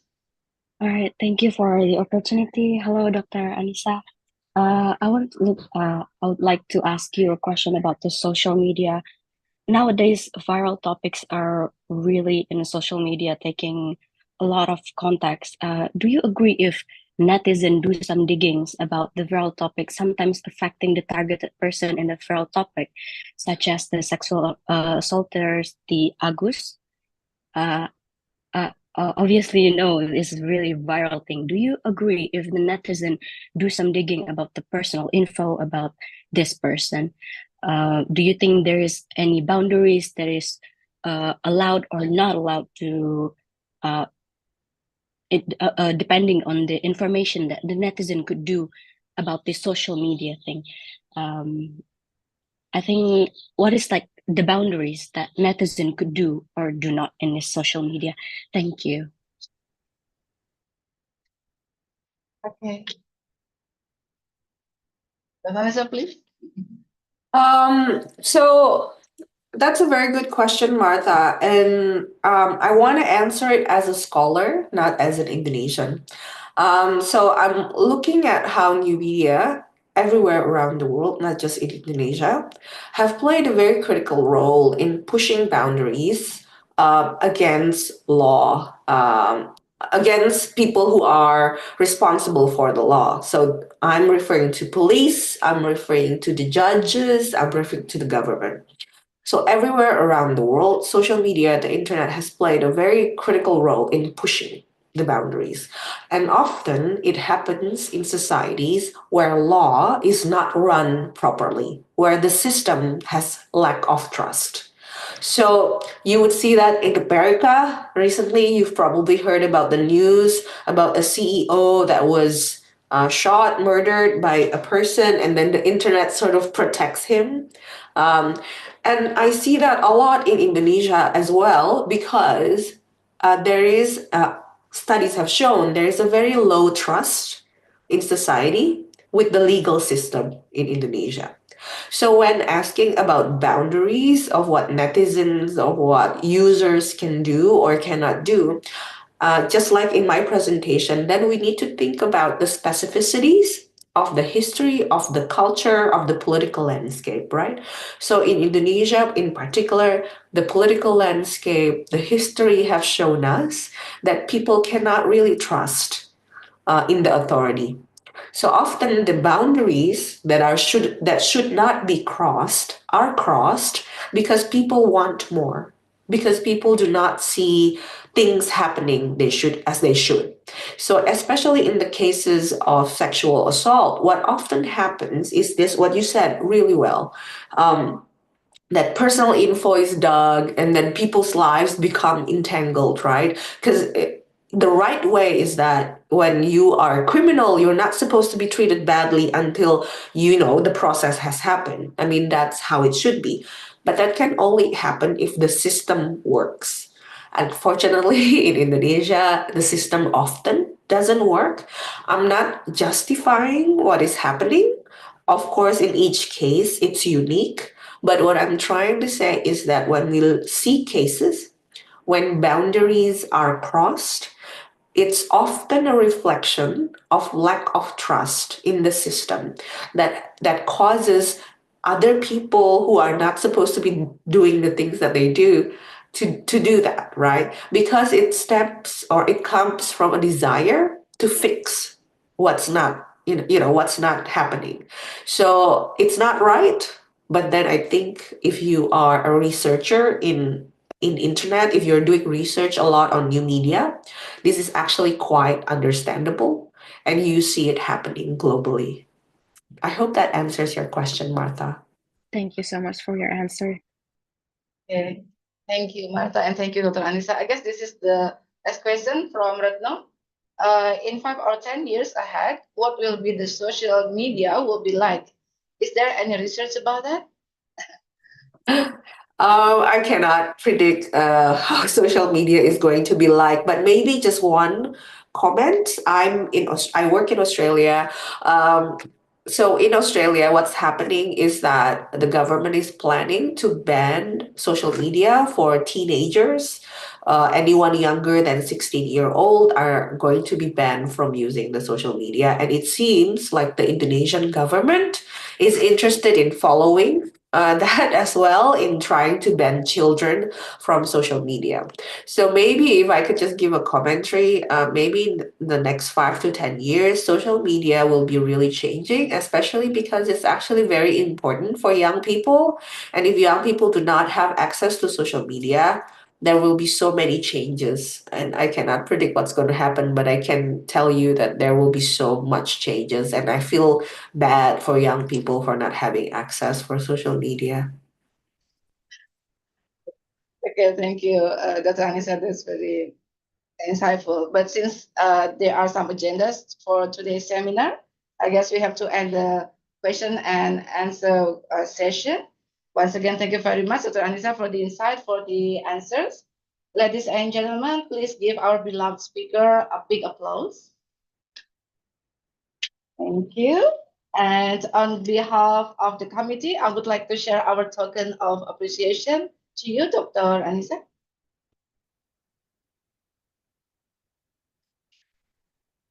Okay, here is the certificate of appreciation. Once Thank again, you. thank you. Thank you for spending your time and sharing your expertise with us. Have a great success in future, ladies and gentlemen. That will be the end of this second session with Dr. Anissa. Thank you very much for joining us. Over to you, Ms. Agnes, as the master of ceremony of this seminar. Thank you. Dr. Anissa Beta, thank you for the inspiring sessions. Wow, it's very inspiring. With our moderator, Dr. Neni Kurniawati, we enjoyed very much. And we would like to take the opportunity to have a group of photo. Then all the audiences, would you please turn on your camera because we're going to take the picture together with our keynote speaker, Dr. Anissa Beta. Please, the operator, take the picture for the first slide. Slide 2. Give your best smile.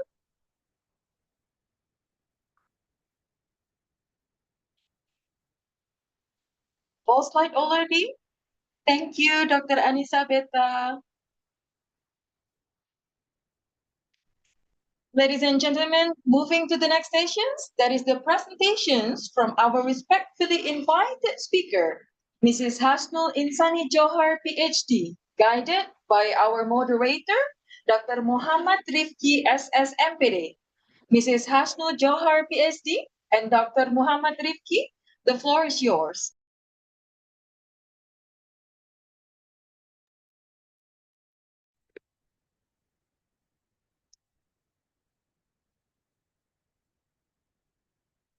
Well, Assalamualaikum warahmatullahi wabarakatuh. Good morning, ladies and gentlemen, and welcome to our today's online seminar. I am Muhammad Rifki, and I am honored to serve as your moderator for this session.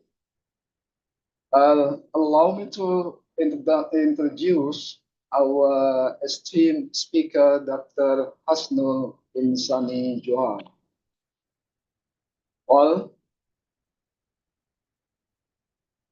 Dr. Hasnul is a highly accomplished scholar, currently serving as the Fulbright visiting professor at Southern Utah University. Her expertise spans post-colonial studies, global Muslim literature, and women's literature. Dr. Hasnul holds a PhD in English from the University of Exeter, UK, and 2 master's degree, one in English from Central Michigan University in the United States, and another in English education from Universitas Pendidikan Indonesia. Professionally, she has held notable positions such as senior lecturer and former head of the English Literature Department at UIN, Syarif Hidayatullah Jakarta, Indonesia, and tonight is founding editor-in-chief in the Muslim English Literature Journal. Dr. Hasnul's contribution extend beyond the academia. She is actively involved in professional organizations, serving as president of the Muslim English Literary Association, or MELA, vice president of the Literature Association, or LITA, a leading figure at the English Studies Association in Indonesia, or commonly called ESAI. She has published widely in international journals, national and international journals, and her book, Rewriting Islam, Decolonialism, Justice, and Contemporary Muslimah Literature, has just released in August this year. Today, Dr. Hasnul will present insightful work titled Al-Fiyum, Cyber, Non-Humans and Islamic Justice in Willow Wilson Alif Yansin. In this study, Dr. Hasnul explored how Wilson science fiction challenges US-centric cyber dominance, engages with post-colonial and post-humanist perspectives, and highlights justice for human and non-human alike. Without further delay, please join me in warmly welcoming Dr. Hasnul Insani Johar. Dr. Hasnul, the floor, the screen is yours. Thank you. How are you? Yeah, I am good. Thank you. Thank you so much, Arif, for your great introduction. I'm so happy to see you all. Assalamualaikum warahmatullahi wabarakatuh. Let me share the screen.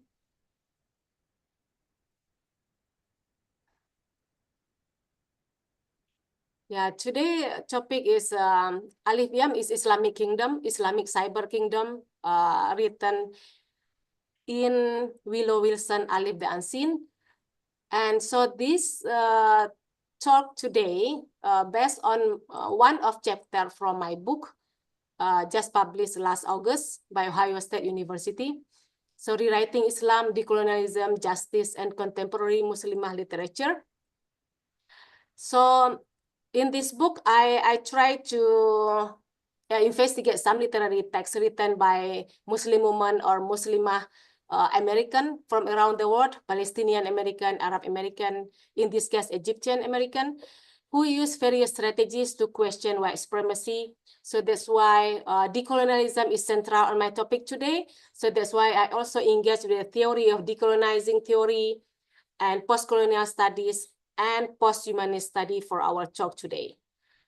So why decolonialism is so important in my book and also in chapter that I discussed today, because we know that how white dominance control in every aspect of our life, even though that we not live in the colonial era, but the colonialisms perpetuated by US imperialism control every aspect of our life, politics, culture, ideology, religion, and including the topic today is technology and cyber program that I discussed in chapter 5. So this woman writer, Willow Wilson, used Islamic cyber kingdom to question white dominance over control of technology and cyber program in the world, that I think that not many of Indonesian students aware of this dominance. So that's why I suggest you to read my book and also one chapter that I discussed, and hopefully University of Dian Nuswantoro have this in your library. So decolonizing, what does it mean, decolonizing? If you read decolonizing curriculum, Auto Question and Anki Mukherjee, they are professor, Cambridge professor.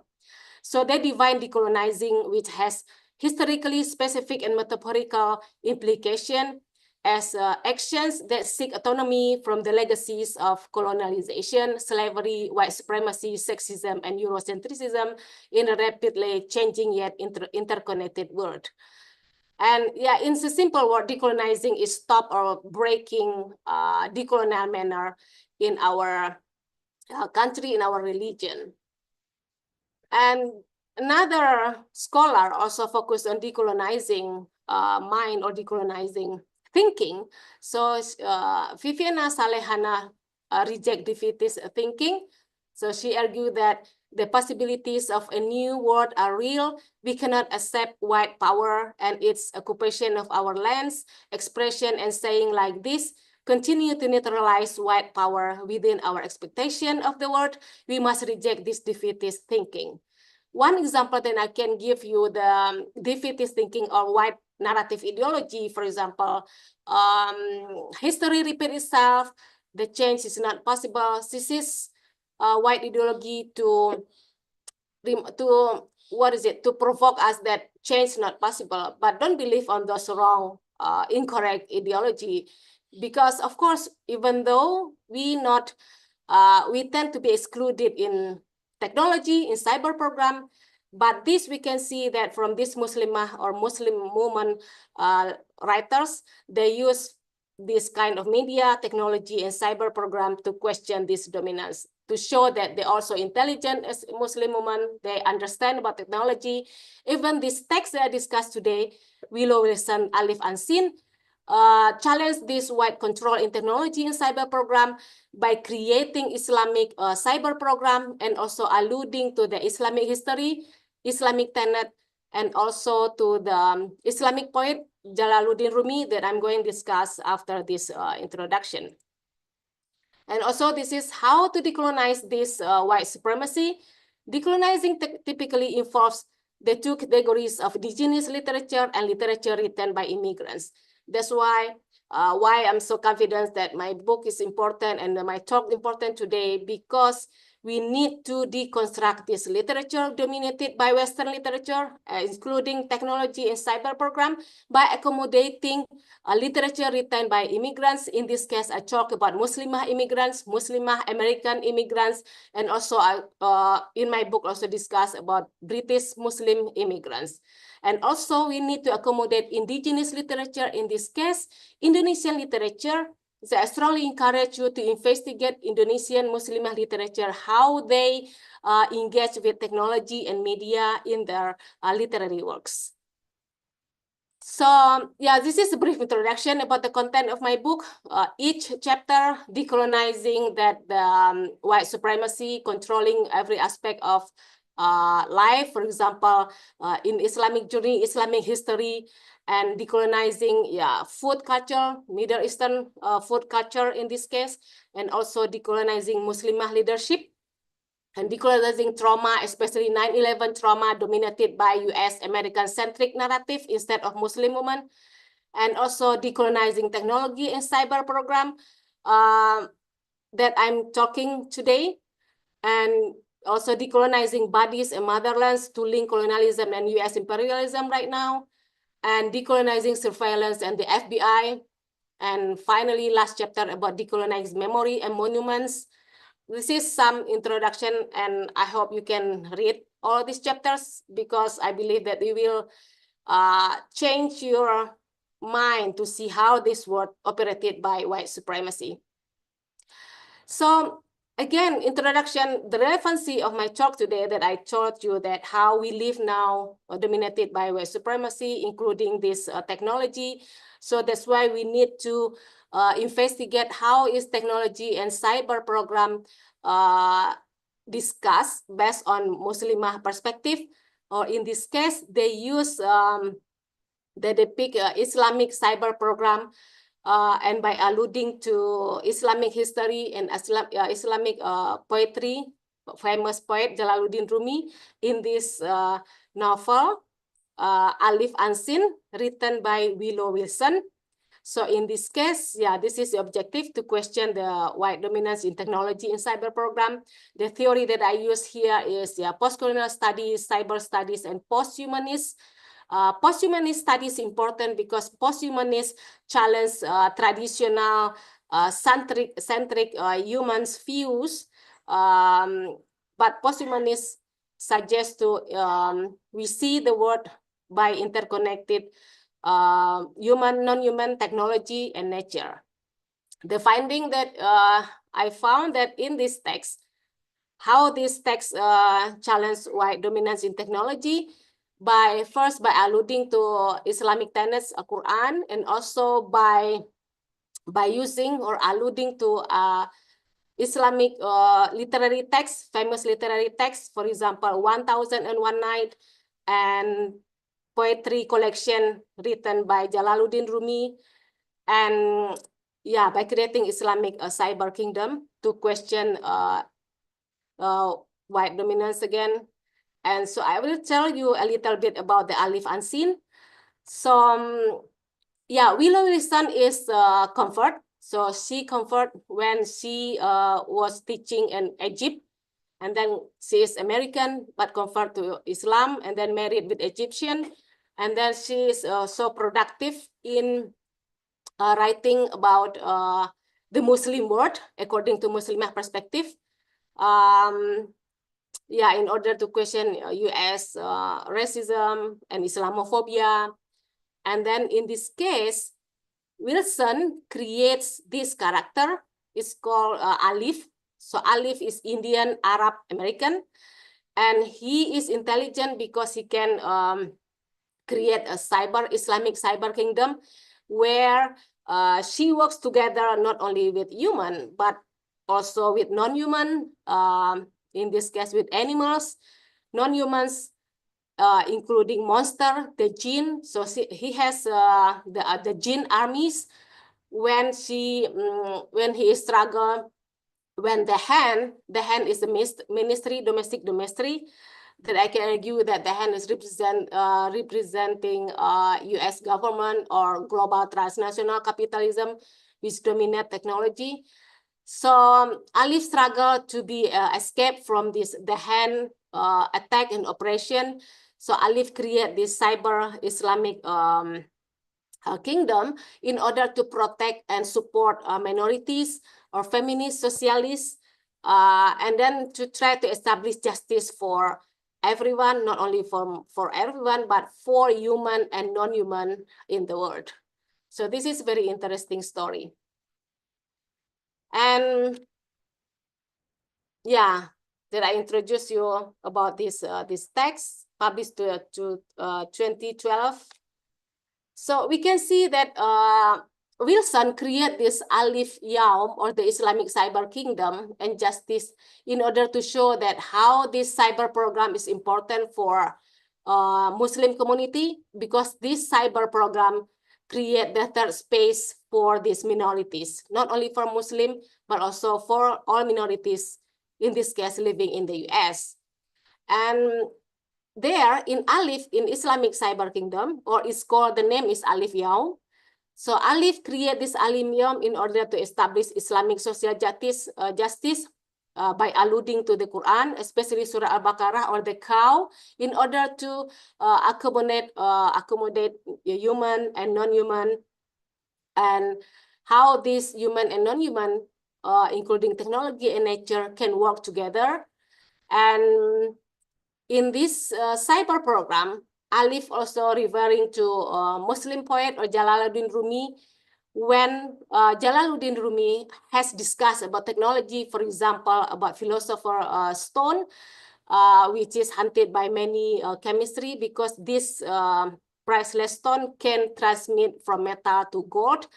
So Jalaluddin Rumi has discussed about this 10, even 100 years ago in 12th century. And also in Alif Yaum, Alif also discussed about 1,000, because he got inspiration from these 1,001 night stories. So all of these strategies work to resist white supremacy. And yeah, so we start with the concept. I use here, for example, post-humanist concept. So the one is, I quote from Jim Greene, defines superhuman abilities as including mental and physical health and vitality across an extended life span, advanced logic, reasoning, memory, recognition, attention, and creative capabilities, extraordinary empathy, and emotional perception or responsiveness. So all of these abilities, superhuman or human who can accommodate this posthumous perspective, Greene believed that at least they have these specific abilities. This is the benefit of why we need to practice this posthumanist perspective. For example, Wilson create Alif, her character. So her character, we can see that he has mental, physical health, and vitality across an extended lifespan, and she has intelligent logic, reasoning, memory. By we can see that how Alif has a capability, has cognition and creative abilities to create this Alif Yaum, or Islamic cyber program. And Alif also has empathy, emotional perspective, not only for human, but importantly for animals and monster of vampire, because he has jinn armies in his cyber program. And so Rossi Brodotti and Simon Bignall, 2019, coined the term posthumanist ecologies, which criticizes Eurocentrism and masculinist universalism that is still operative in most knowledge production scientific system while proposing robust alternative. So we can see here Willow Wilson tried to criticize Eurocentric dominated technology and cyber program by creating her personalized Islamic cyber program, and also to show that Muslim women or Muslimah also have intelligence to talk or to discuss about this sophisticated technology, for example. And Carnell argued that quantum ideas are particularly prominent in G. Willow Wilson, Alif the Unseen, a recent fantasy novel with strong themes and perception, duality, and uncertainty. But for me, I disagree with Cornell, because when I read and analyze this novel, and also some literary texts written by Muslimah writers, in the writing, they tend to the theme of certainty. Certainty means for Muslimah women, they have goal to worship Allah, by also respecting Islam or alluding to the Islamic tenets, Quran and Hadith. So their life is certain instead of uncertainty like white or American feminists tend to change from the first wave of American until now. And yeah, so this is, for example, how the text, the cyber Islamic kingdom or Alif Yaum established Islamic social justice. There clearly Alif quote several times in the cyber that he stated that I don't work for anybody, I work against the censors, but you have helped the Islamists. I have also helped the communists and the feminists. I will help anybody with a computer and a grudge. And this is, we can see that how Alif accommodate, even though you are communist, but we see that communist is like bad association right now, but this is how Alif accommodate every single minority groups in order to, again, question the how this world we live right now is still injustice. And also Alif tend to help feminists, socialists, yeah, in order to establish Islamic social justice. And this is another quote, for example, Alif's friend, The Comfort. So her name is The Comfort. So the Comfort is PhD student. So why she explained that why she converted, because Islam was presented to me as a system for social justice, converted in the spirit. So this is, we understand that the character who is before non-Muslim and then converted to Islam, because she learned that this is from the Quran. Islam was presented to her as a system for social justice, and that's why the reason she converted. So the comfort is also a supporter for Alif to create this cyber. And this is another example in the cyber program, how Alif explained Alif Lamin, that God, angel, and Jibril, and prophet of Muhammad. So it might as well be my name, he said, but it is not. It is a letter of the alphabet. It is the first letter of Surah Al-Baqarah. You of all people should approve it. So this is Alif explained the history of her name and also the history of her cyber program name by alluding to the first name of the first verse of the Surah Al-Baqarah. And so this is another quote, the Al-Baqarah in Alif Yaum, or the cyber. So Al-Quran Surah Al-Baqarah 194 quote, there will be retaliation is a sacred month for an offense in a sacred month, and all violations will bring about retaliation. So if anyone attacks you, retaliate in the same manner. But be mindful of Allah and know that Allah is with those mindful of Him. So we can understand that from this Surah Al-Baqarah, even though we believe that, we kind of believe that it's impossible to challenge this US imperialism, for example, or Islamophobia, or anti-Muslim racism. But in this novel, this text use this cyber to strongly encourage us to believe that we can do that, and then we shouldn't be silent always when the Orientalist people tend to misrepresent non-Western people, including Muslimah, in a kind of negative way. So it should be, we do action and retaliate in the same manner. So this is why this Wilson or Muslimah American writers that's emerged right now.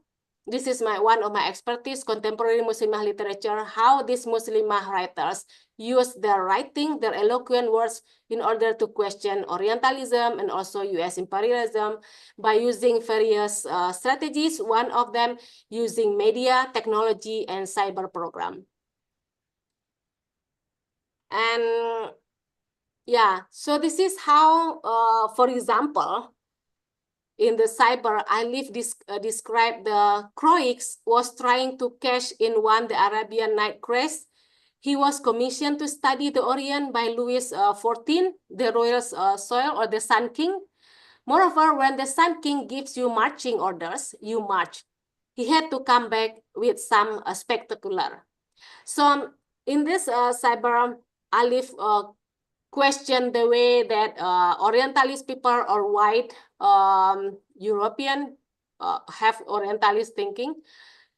For example, Croix, at the time, Croix liar, because he said that he met with the Persian Sufi, and Persian Sufi tell him about this magic or super famous of Islamic literary text or 1001 Night story in order to impress the Sun King.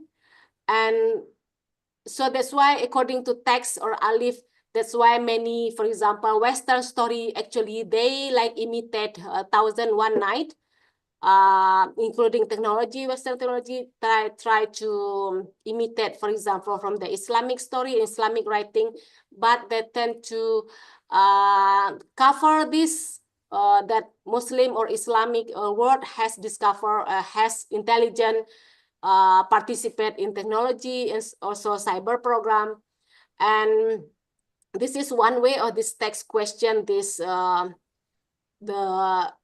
question the truth of this Western knowledge. And for example, you see that in this text. Excuse me, Dr. Hassan. Yeah.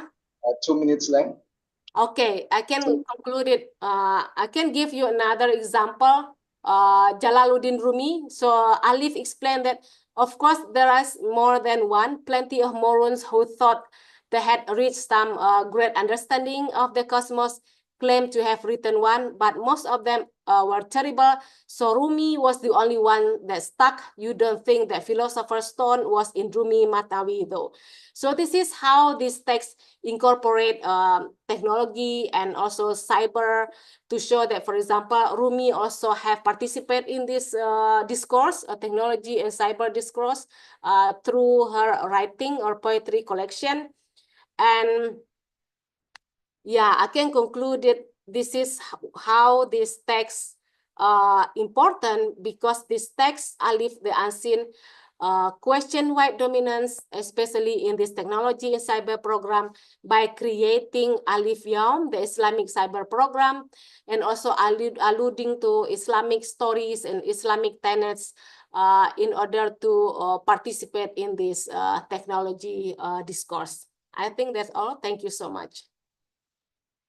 Well, thank you very much, Dr. Hasnul. That was very insightful presentation. Now we go on to the next session, that is question and answer. Now we invite the participants, all the participants who have questions to ask the questions. You can ask your question directly by raising your hand so that we can identify you. Thank you very much.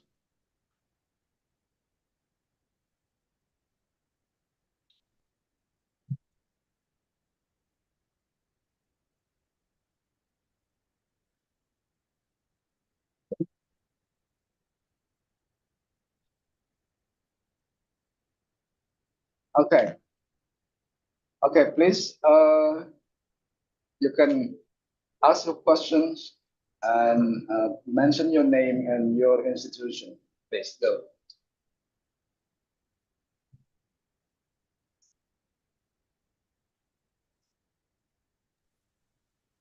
Who is the first one, sir? Namanya apa? Kartika. Ya? Okay, Kartika. Okay. Okay, please ask your question. Good morning, Mrs. Hasnul Johar. Morning. I'm Sasmita from Amta Tourism Institute. Thank you for the opportunity. I will not talk about the cyber technology or computer side, but about the current situation in some hotels or business sectors. Hijab is one of the things that are not allowed. In your opinion, can it be said that the decolonizing in Indonesia is not yet optimal? Now, if I got your question is about the employee not allowed to wear hijab? Yes. Yeah. So this is my opinion. Yes, your opinion. Yeah, I think this is why that I thought that not many Indonesian, or even though Indonesia is the largest Muslim population in the world, but not many of them, especially this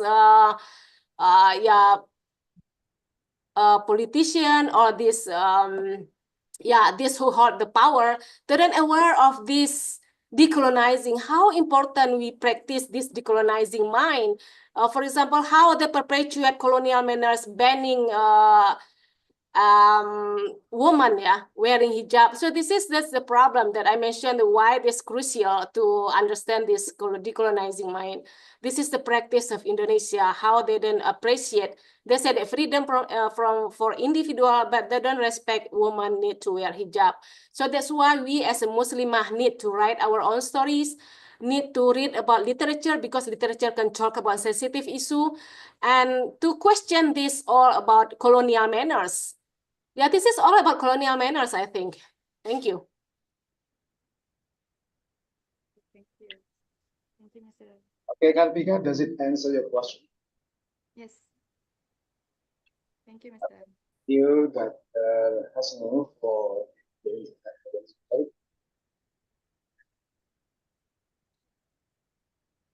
Adila. Okay, Adila, the next question will be from Adila. Okay, please, Adila. Yes, thank you, sir. And thank you for the opportunities. Good morning, Mr. Hasnul. I'm so appreciate for your study. It's about decolonizing, and it is a new topic for me. So my mind is direct to the Palestine country. So what's happening in Palestine today? Do you have any idea how to decolonize in the country of Palestine, which is currently they have laws for many things for Palestinian citizens? Because when I try to look for what is decolonize, it is the process of eliminating the colonial system. So do you have any opinion how to decolonize for Palestine country? Yeah, Thank you, so much. Ms. It's very Hasna. urgent issues that, in my opinion, what happened in Palestine right now is because of this.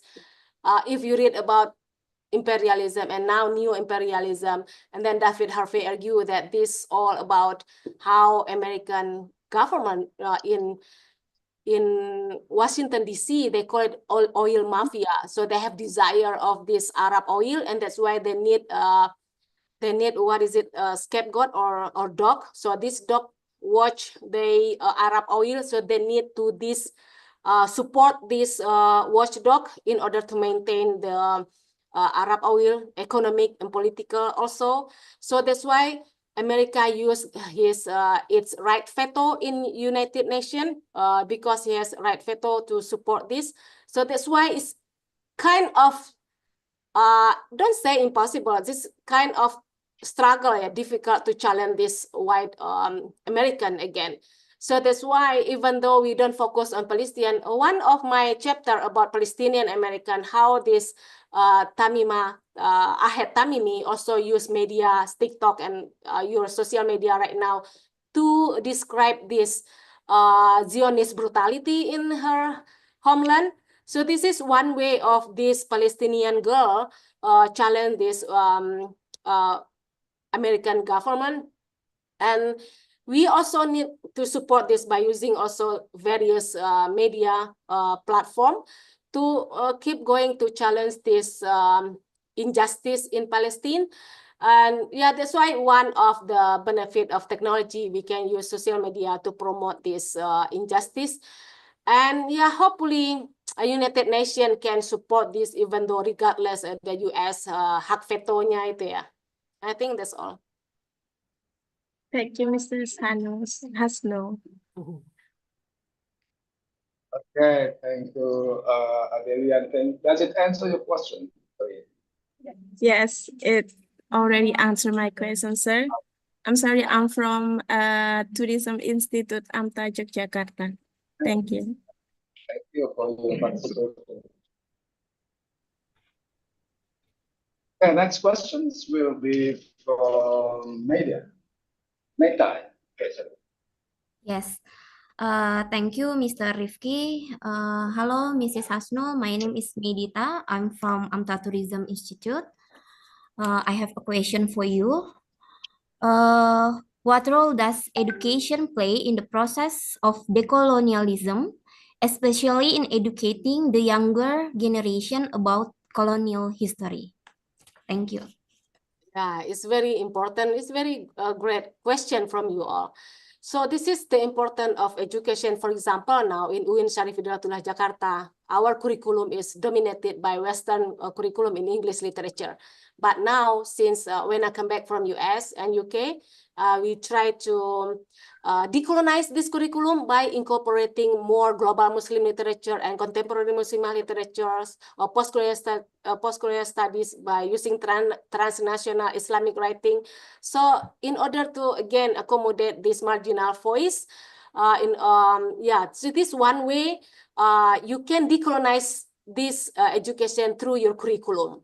And through the way you teach the students, improve the critical thinking, how important to decolonize mind, to decolonize, almost everything, decolonize every aspect of life, politics, religion, culture, and importantly, your ideology, how you are so proud to watch the a Hollywood movie rather than Indonesian, for example. And this is the ideology from white narrative, you should challenge it. So this is, you start from school and start from yourself, and then you can discuss with your family and your friends. Yeah, hopefully we work together to decolonize this the Orientalism or white supremacy, for example. Okay. Thank you, Mr. Hasnul. Very interesting. Thank you for your explanation. Next question, then probably this is the last question for us because we have a very limited time. Okay, I'm going to read the question from the chat box. Yeah, this is from Titania. Probably this is one of my students. He asked, how can the concept of gene, how can the concept of gene harness be translated into practical strategies to resist white supremacists in the cyber domain? Yeah, thank you for this is very good question. So I can argue that why the gene or monster or non-human like makhluk halus incorporated in this text, again to question that, maybe to inspire people, even though that American with its superpower hak veto or the right veto to dominate, for example, Palestine, but some things can be work that, let's say, American don't believe in. Most of teenager right now don't believe in religion, don't believe on the makhluk halus. Or so this is one strategy that the writer Willie Wilson used in order to we should, why this Muslimah is we should proud to be Muslimah, because we believe in religion, we believe in makhluk halus ya, di rukun iman itu. We believe in makhluk halus. So that's why Alif also believe in the jinn and the jinn army. So in order to, yes, we can do that. We can to challenge this, what is it? Again, white supremacy, Orientalism, by using this, something that they believe that absurdism in America, or something that they don't believe on that. So we can incorporate this. That's why the jinn army is really important in this novel.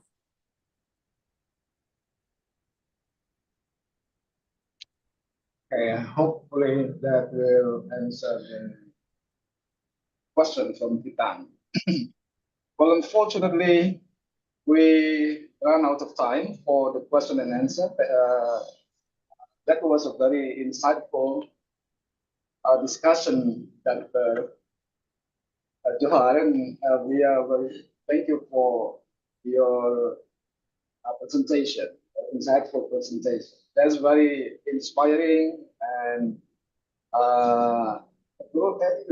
really this is but something interesting that we realize us of the work of Muslimah, and we hope there will be more Muslimah in literary work, so that not only the colonization or white colonization, but we also can participate in this work in the modern era.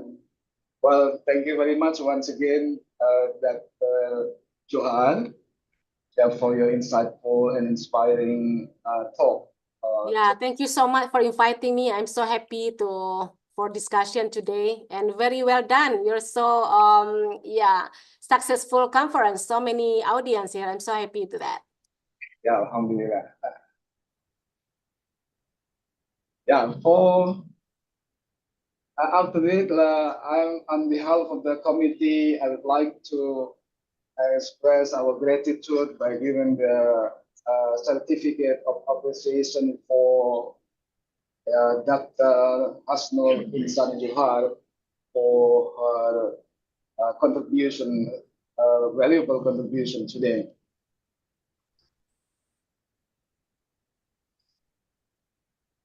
This is the certificate of appreciation. Oh yeah, wow. Thank you so much for this. I really appreciate it. Thank you very much. Once again, please give a big applause to our today's presenter.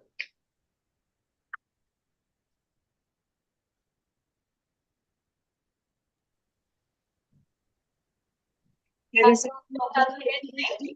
you for very inspiring sessions with our moderator, Dr. Muhammad Rizki, SSMPD. That's very inspiring. And all the audience, we also would like to ask you to make a photo group with our keynote speaker. Please turn on your camera, because our Zoom operator will take the picture for every slide. Slide 1, slide 2. Please give your best smile. Slide 3. Okay. Thank you, Ibu Hasnul Johar, PhD. My pleasure. Thank you so much too. Ladies and gentlemen, turning to the next sessions, that is first parallel sessions. For all the distinguished participants, we would like to invite you to breakout groups provided. And after this first parallel sessions, we're going to have a 45 minutes break from 12:15 to 1 p.m. Therefore, you may stay in the Zoom group during the break. Now, it's a time for you to get into the breakout room. Forget to add to fulfill the link for the attendance list. for all the participants before you get into the breakout room.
All the visitors, please join in the breakout room by click on your breakout room devices. Would you please, all the participants, click the breakout room?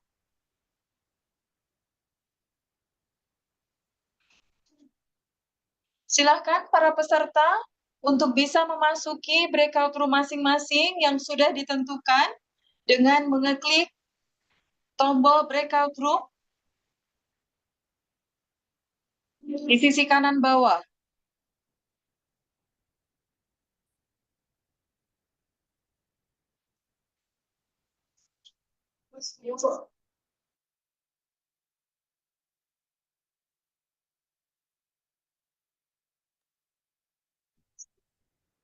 Silakan bagi para peserta untuk bisa memasuki breakout room masing-masing sesuai jadwal yang telah dibagikan.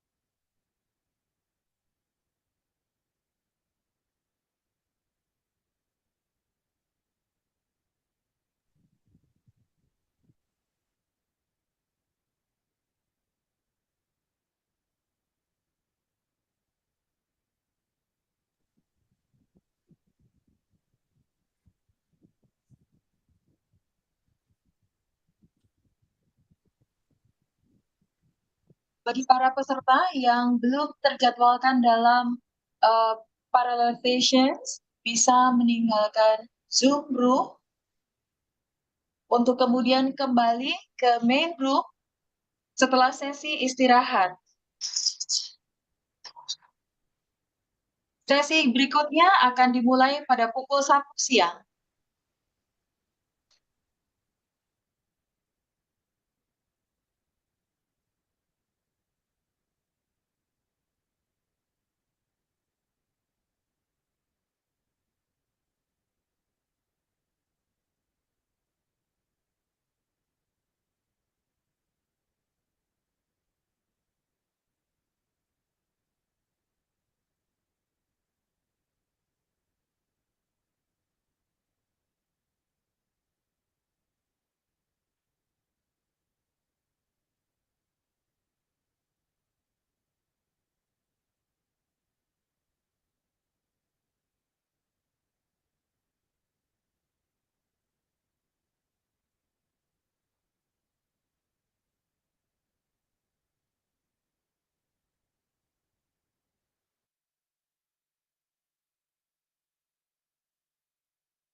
Oh hayya la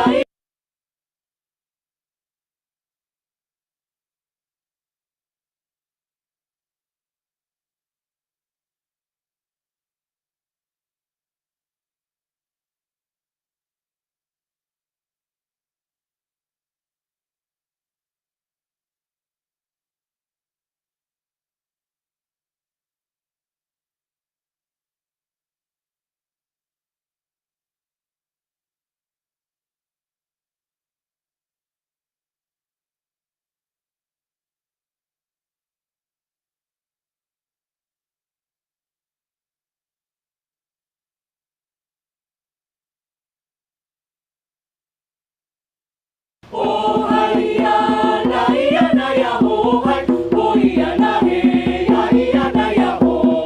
Oh hayya la ya na ya ho hai, oh ya na he ya na ya ho. Zaman boleh saja terus bergerak. Gawai bisa saja sama cepatnya dengan pergerakan arah angin. Tapi bila jumlah manusia terdidik tak sebanding dengan kapasitas lapangan kerja, siapapun bakal rentan menjadi budak teknologi.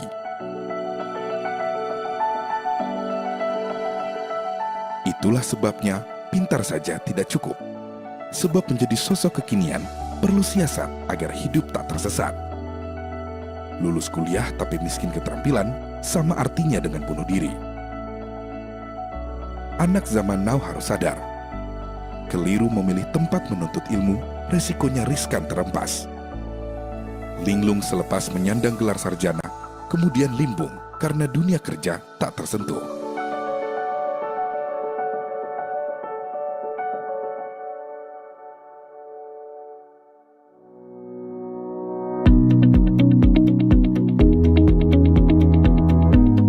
Pada titik inilah kehadiran Universitas Dian Nuswantoro atau UDINUS seolah menjadi kunci pembuka gerbang masa depan.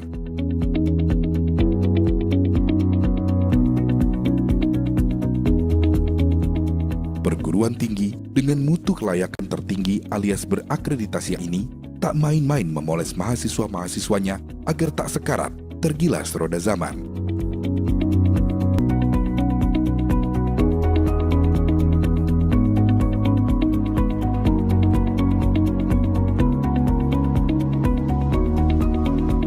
Visi dari UDINUS adalah menjadi perguruan tinggi pilihan utama dalam bidang pendidikan dan kewirausahaan.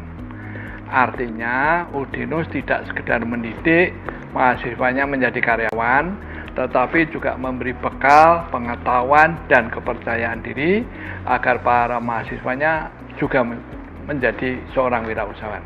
UDINUS sadar banget bahwa pada zaman sekarang menjadi karyawan itu juga susah. Kita bisa melihat bahwa ada lowongan 10 yang melamar 1000 orang. Tentu sisanya dikemanakan. Oleh karena itu, UDINUS memberi bekal sebanyak-banyaknya agar para mahasiswa, alumninya mempunyai kemampuan untuk berwirausaha. Mencetak alumni yang piawai membaca peluang lalu berkembang mandiri menjadi usahawan memang target utama UDINUS.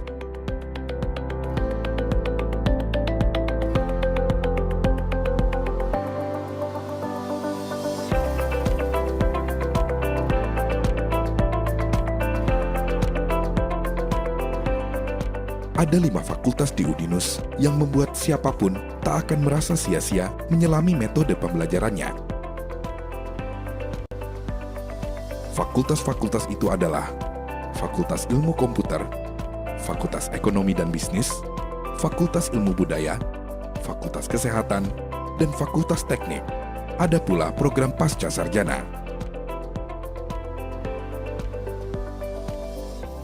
Yang menjadi alasan saya sebagai mahasiswa komunikasi memilih UDINUS adalah UDINUS sebagai kampus yang sangat expert di bidang komunikasi, khususnya didukung oleh fasilitas-fasilitas yang ada seperti lab komputer, lab multimedia, lab fotografi yang sangat bisa membantu mahasiswanya dalam memberikan kontribusi yang lebih baik untuk kami sebagai mahasiswa untuk bisa lebih berkreativitas, lebih bisa untuk bereksplor diri kami pribadi. Cukup tinggi, ya karena narasumber kita ada. Oke, jangan lupa juga nanti sore di Kelurahan Gayam Sari di Gedung Geraha. Jam 5. Cut. Oke, all crew, thank you. Salah satu unggulan dari Udinus ya, tempatnya strategis di tengah-tengah kota. Dan kebetulan saya Fakultas Ilmu Komputer, jurusan Sistem Informasi. Sistem Informasi sendiri sudah terakreditasi A. Mengapa saya tidak masuk ke sana? Dan lingkungannya, saya pribadi menurut saya sangat positif. Mulai dari dosen, mahasiswanya, dan bahkan dari rektoratnya sendiri, saya merasa nyaman di sana. Jadi, saya tidak kecewa masuk Udinus. Dan mungkin saya suatu hari ingin menjadi seorang programmer yang bisa memanfaatkan ilmunya untuk mengembangkan kota Semarang lagi. Sama seperti Richard, Vina pun punya mimpi yang sama, mengembangkan Papua, tanah kelahirannya setelah lulus dari Udinus. Bekal ilmu yang didapat dari Udinus tak akan mereka sia-siakan. Yang saya dapatkan yaitu sekarang saya sudah semester 5, saya sudah penjurusan yaitu saya ngambil software. Di sini saya diajarkan cara membuat software, aplikasi, seperti itu.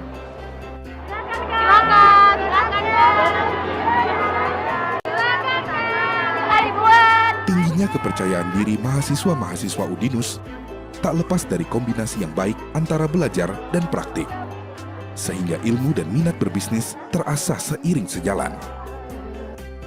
Saya sebagai mahasiswa sastra Inggris, saya bisa belajar tentang bisnis dan komputer yang menjadi dasar dari universitas ini.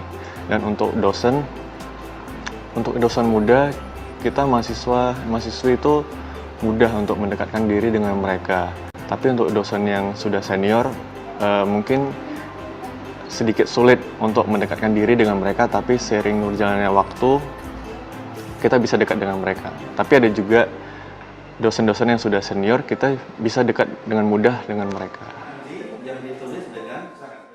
Harmonisasi antara dosen dan mahasiswa pada akhirnya memang membuat kreativitas di Udinus tak terbendung.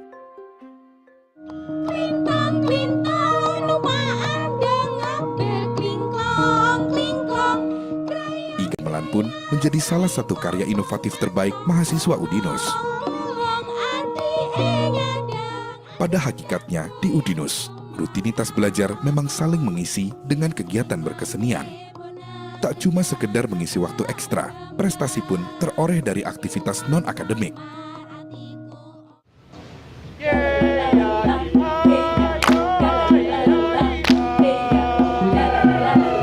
Tak tanggung-tanggung, grup paduan suara Gita Dianuswa menyabet prestasi gold medal untuk kategori Folklore Taipei International Choir Competition tahun 2018.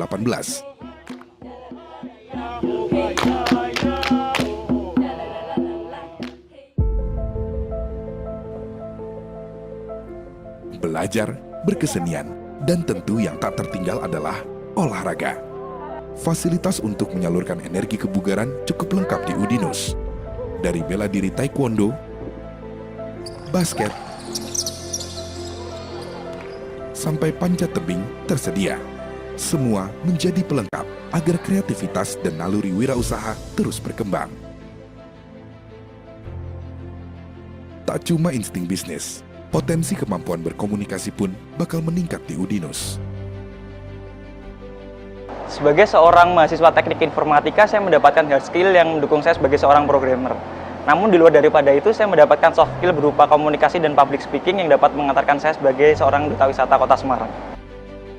Kerjasama dengan universitas-universitas ternama luar negeri melalui program pertukaran pelajar membuat mahasiswa-mahasiswi Udinus juga memiliki kesempatan terbuka berkembang lebih jauh. Di sini saya banyak mempelajari tentang budaya-budaya Jawa. Saya amat menyukai gamelan dan juga tarian-tarian tradisional di sini.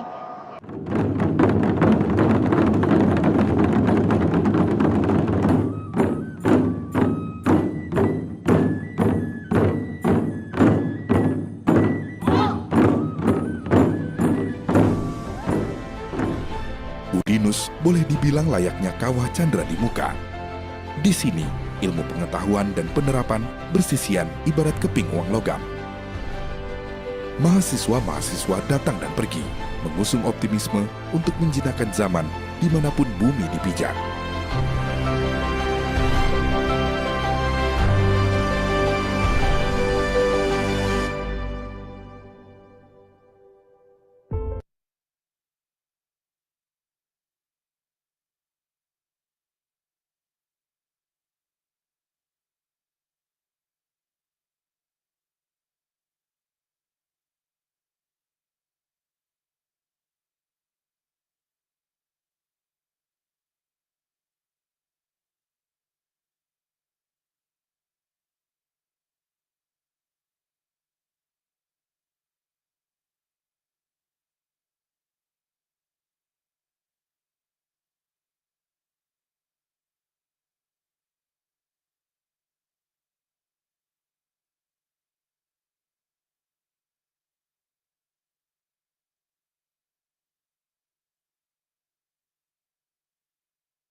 Zaman boleh saja terus bergerak.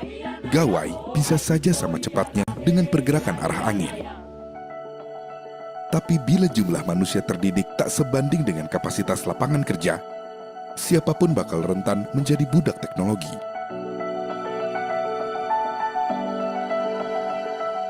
Itulah sebabnya pintar saja tidak cukup.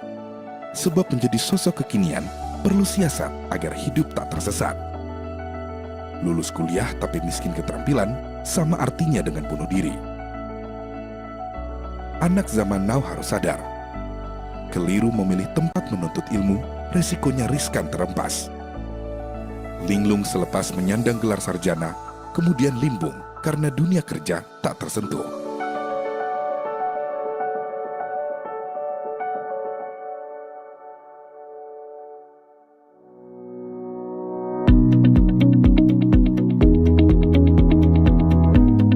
Pada titik inilah kehadiran Universitas Dian Nuswantoro atau UDINUS seolah menjadi kunci pembuka gerbang masa depan.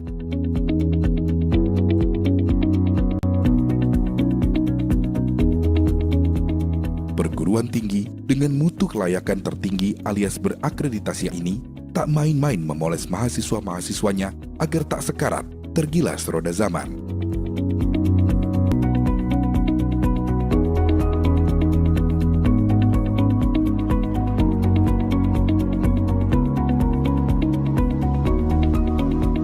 Visi dari UDINUS adalah menjadi perguruan tinggi pilihan utama dalam bidang pendidikan dan kewirausahaan.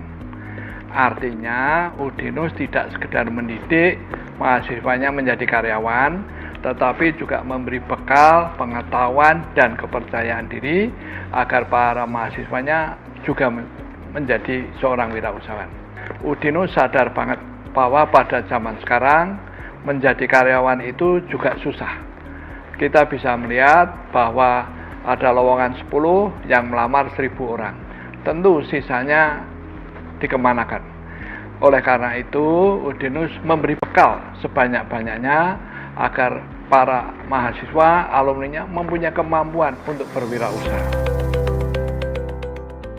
Mencetak alumni yang piawai membaca peluang lalu berkembang mandiri menjadi usahawan memang target utama UDINUS.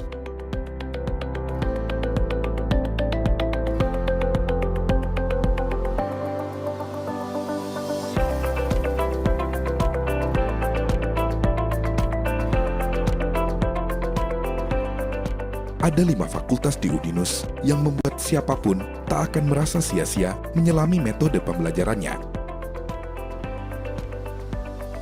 Fakultas-fakultas itu adalah Fakultas Ilmu Komputer, Fakultas Ekonomi dan Bisnis, Fakultas Ilmu Budaya, Fakultas Kesehatan, dan Fakultas Teknik. Ada pula program Pasca Sarjana.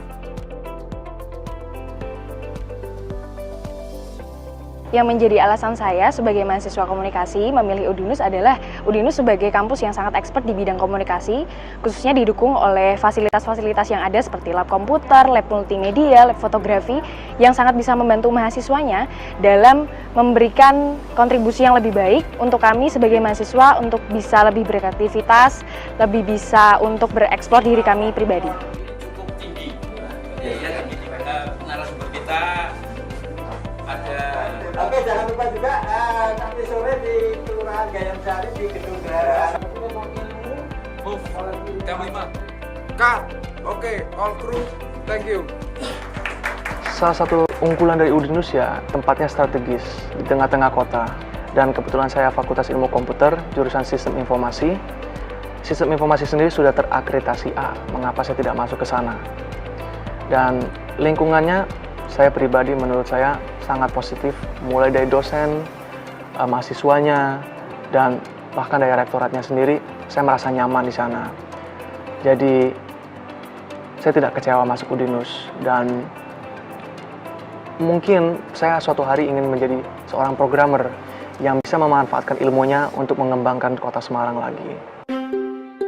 Sama seperti Richard, Vina pun punya mimpi yang sama, mengembangkan Papua, tanah kelahirannya setelah lulus dari Udinus. Bekal ilmu yang didapat dari Udinus tak akan mereka sia-siakan. Yang saya dapatkan yaitu sekarang saya sudah semester 5, saya sudah penjurusan yaitu saya ngambil software. Di sini saya diajarkan cara membuat software, aplikasi, seperti itu.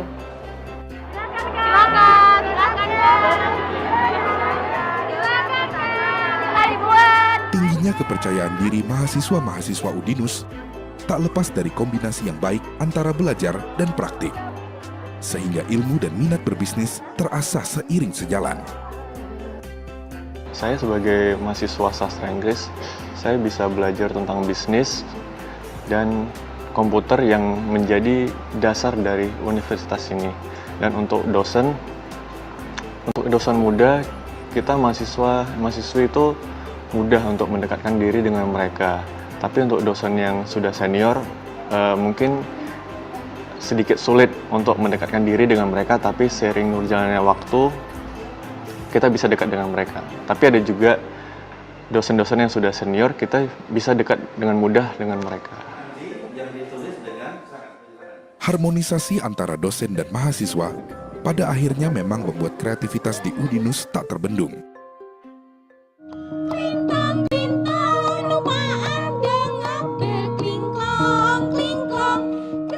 Gamelan pun menjadi salah satu karya inovatif terbaik mahasiswa Udinus. Pada hakikatnya di Udinus, rutinitas belajar memang saling mengisi dengan kegiatan berkesenian. Tak cuma sekedar mengisi waktu ekstra, prestasi pun teroreh dari aktivitas non-akademik.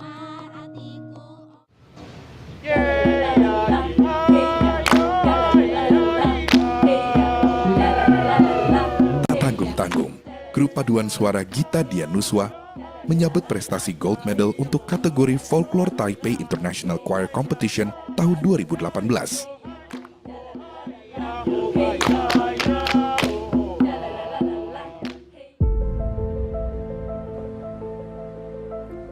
Belajar, berkesenian, dan tentu yang tak tertinggal adalah olahraga.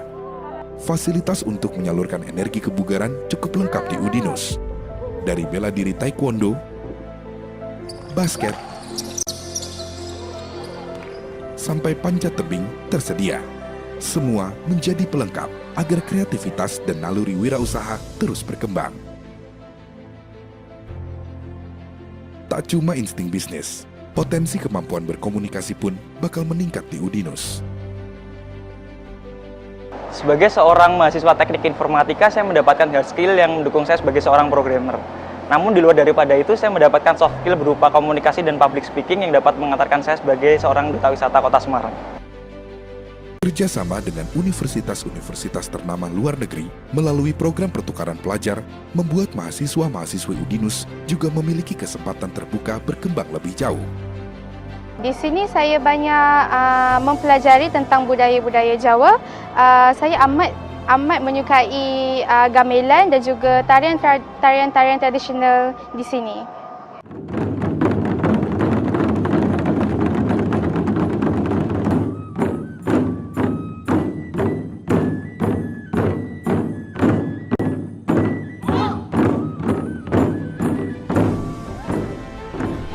Udinus boleh dibilang layaknya kawah candra di muka. Di sini, ilmu pengetahuan dan penerapan bersisian ibarat keping uang logam. Mahasiswa-mahasiswa datang dan pergi, mengusung optimisme untuk menjinakkan zaman dimanapun bumi dipijak.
boleh saja terus bergerak.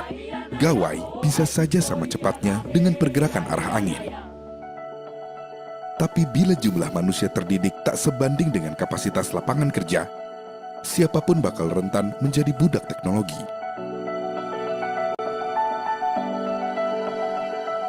Itulah sebabnya pintar saja tidak cukup. Sebab menjadi sosok kekinian perlu siasat agar hidup tak tersesat. Lulus kuliah tapi miskin keterampilan sama artinya dengan bunuh diri.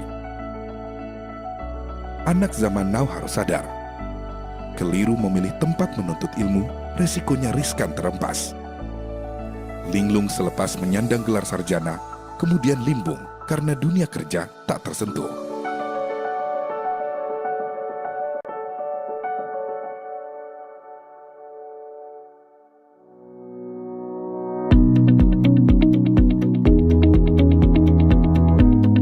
Pada titik inilah kehadiran Universitas Dian Nuswantoro atau UDINUS seolah menjadi kunci pembuka gerbang masa depan.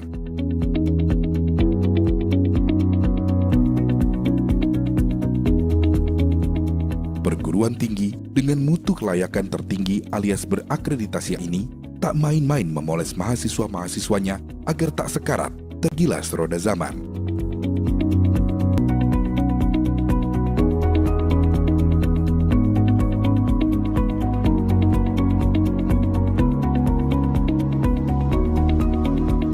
Visi dari UDINUS adalah menjadi perguruan tinggi pilihan utama dalam bidang pendidikan dan kewirausahaan. Artinya, UDINUS tidak sekedar mendidik mahasiswanya menjadi karyawan, tetapi juga memberi bekal, pengetahuan, dan kepercayaan diri agar para mahasiswanya juga menjadi seorang wirausahawan. UDINUS sadar banget bahwa pada zaman sekarang menjadi karyawan itu juga susah. Kita bisa melihat bahwa ada lowongan 10 yang melamar 1.000 orang. Tentu sisanya dikemanakan.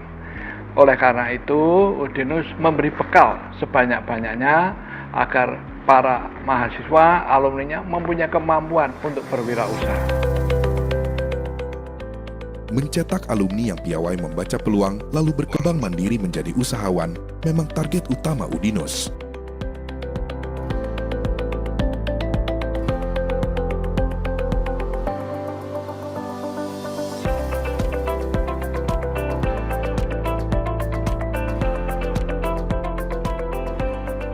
Ada 5 fakultas di UDINUS yang membuat siapapun tak akan merasa sia-sia menyelami metode pembelajarannya. Fakultas-fakultas itu adalah Fakultas Ilmu Komputer, Fakultas Ekonomi dan Bisnis, Fakultas Ilmu Budaya, Fakultas Kesehatan, dan Fakultas Teknik. Ada pula program pasca sarjana. Yang menjadi alasan saya sebagai mahasiswa komunikasi memilih UDINUS adalah UDINUS sebagai kampus yang sangat expert di bidang komunikasi, khususnya didukung oleh fasilitas-fasilitas yang ada seperti lab komputer, lab multimedia, lab fotografi yang sangat bisa membantu mahasiswanya dalam memberikan kontribusi yang lebih baik untuk kami sebagai mahasiswa untuk bisa lebih berkreativitas, lebih bisa untuk bereksplor diri kami pribadi. Cukup tinggi. Ya, narasumber kita ada. Oke, jangan lupa juga nanti sore di Kelurahan Gayam Sari di Gedung Geraha. Jam 5. Cut. Oke, all crew, thank you. Salah satu unggulan dari UDINUS ya tempatnya strategis di tengah-tengah kota. Dan kebetulan saya Fakultas Ilmu Komputer, jurusan Sistem Informasi. Sistem Informasi sendiri sudah terakreditasi A. Mengapa saya tidak masuk ke sana? Dan lingkungannya saya pribadi menurut saya sangat positif, mulai dari dosen, mahasiswanya, dan bahkan dari rektoratnya sendiri, saya merasa nyaman di sana. Jadi, saya tidak kecewa masuk UDINUS, dan mungkin saya suatu hari ingin menjadi seorang programmer yang bisa memanfaatkan ilmunya untuk mengembangkan kota Semarang lagi. Sama seperti Richard, Vina pun punya mimpi yang sama, mengembangkan Papua, tanah kelahirannya setelah lulus dari UDINUS. Bekal ilmu yang didapat dari UDINUS tak akan mereka sia-siakan. Yang saya dapatkan yaitu sekarang saya sudah semester 5, saya sudah penjurusan yaitu saya ngambil software. Di sini saya diajarkan cara membuat software, aplikasi, seperti itu.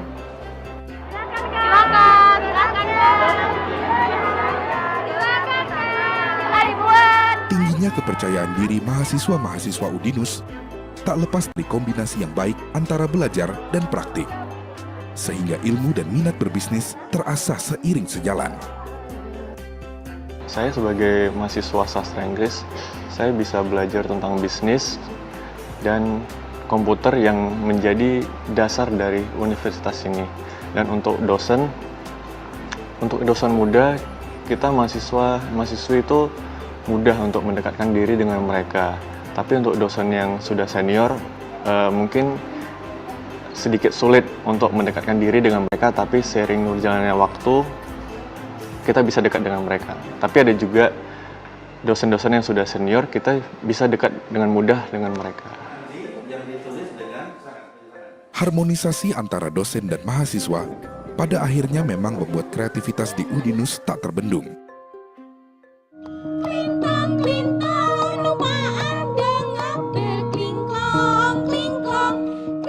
Gamelan pun menjadi salah satu karya inovatif terbaik mahasiswa Udinus. Pada hakikatnya, di Udinus, rutinitas belajar memang saling mengisi dengan kegiatan berkesenian. Tak cuma sekedar mengisi waktu ekstra, prestasi pun teroreh dari aktivitas non-akademik.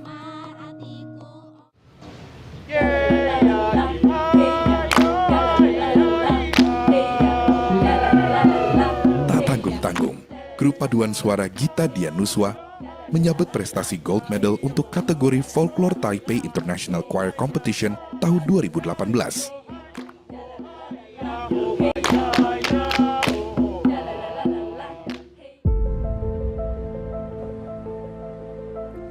Belajar, berkesenian, dan tentu yang tak tertinggal adalah olahraga. Fasilitas untuk menyalurkan energi kebugaran cukup lengkap di Udinus. Dari bela diri taekwondo, basket, sampai panjat tebing tersedia. Semua menjadi pelengkap agar kreativitas dan naluri wirausaha terus berkembang. Tak cuma insting bisnis, potensi kemampuan berkomunikasi pun bakal meningkat di Udinus. Sebagai seorang mahasiswa teknik informatika, saya mendapatkan hard skill yang mendukung saya sebagai seorang programmer. Namun di luar daripada itu, saya mendapatkan soft skill berupa komunikasi dan public speaking yang dapat mengantarkan saya sebagai seorang duta wisata Kota Semarang. Kerjasama dengan universitas-universitas ternama luar negeri melalui program pertukaran pelajar membuat mahasiswa-mahasiswi Udinus juga memiliki kesempatan terbuka berkembang lebih jauh. Di sini saya banyak mempelajari tentang budaya-budaya Jawa. Saya amat menyukai gamelan dan juga tarian-tarian tradisional di sini.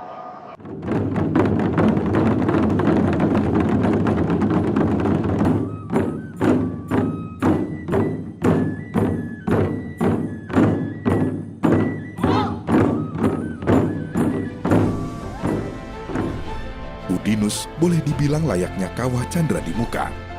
Di sini, ilmu pengetahuan dan penerapan presisian ibarat keping uang logam.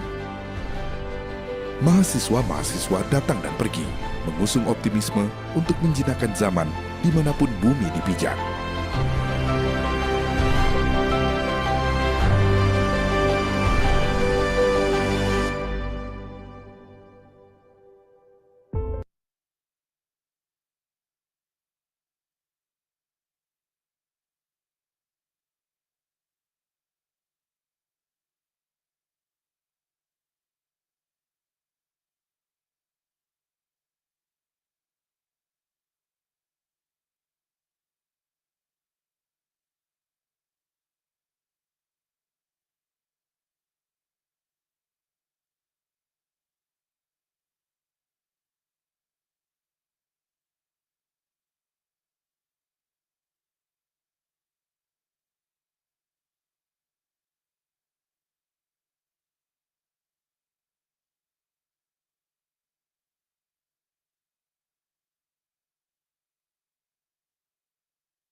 Zaman boleh saja terus bergerak. Gawai bisa saja sama cepatnya dengan pergerakan arah angin. Tapi bila jumlah manusia terdidik tak sebanding dengan kapasitas lapangan kerja, siapapun bakal rentan menjadi budak teknologi.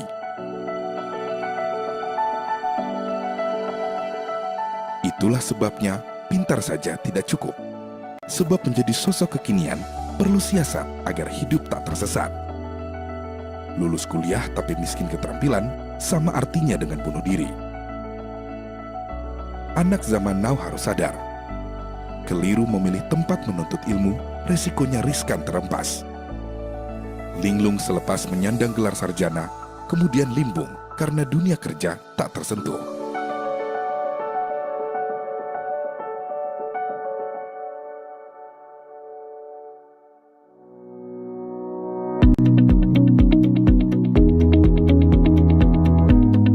Pada titik inilah kehadiran Universitas Dian Nuswantoro atau UDINUS seolah menjadi kunci pembuka gerbang masa depan.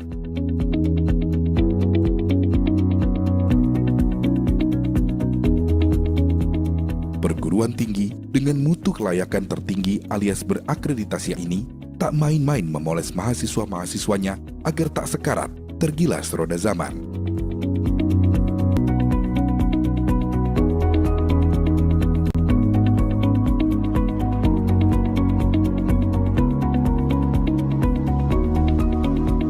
Visi dari UDINUS adalah menjadi perguruan tinggi pilihan utama dalam bidang pendidikan dan kewirausahaan. Artinya, UDINUS tidak sekedar mendidik mahasiswanya menjadi karyawan, tetapi juga memberi bekal, pengetahuan, dan kepercayaan diri agar para mahasiswanya juga menjadi seorang wirausahawan. UDINUS sadar banget bahwa pada zaman sekarang menjadi karyawan itu juga susah.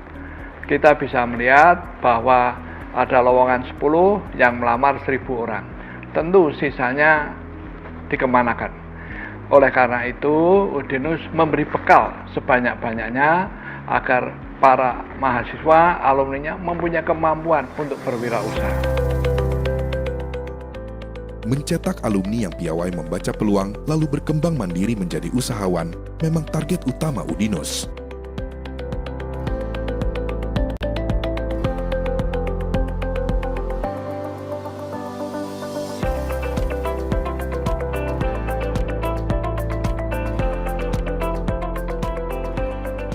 Ada 5 fakultas di UDINUS yang membuat siapapun tak akan merasa sia-sia menyelami metode pembelajarannya. Fakultas-fakultas itu adalah Fakultas Ilmu Komputer, Fakultas Ekonomi dan Bisnis, Fakultas Ilmu Budaya, Fakultas Kesehatan, dan Fakultas Teknik. Ada pula program pasca sarjana.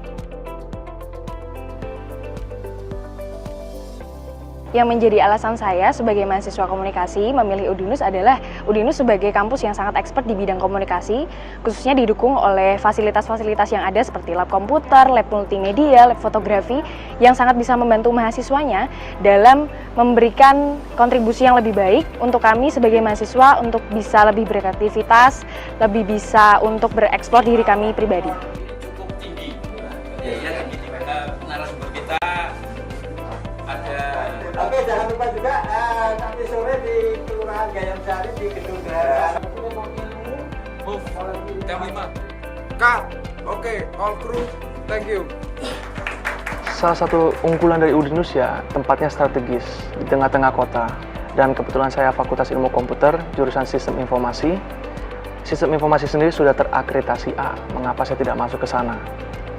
Dan lingkungannya saya pribadi menurut saya sangat positif, mulai dari dosen, mahasiswanya, dan bahkan dari rektoratnya sendiri, saya merasa nyaman di sana.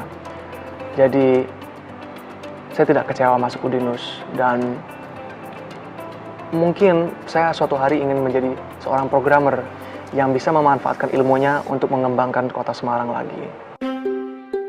Sama seperti Richard, Vina pun punya mimpi yang sama, mengembangkan Papua, tanah kelahirannya setelah lulus dari UDINUS.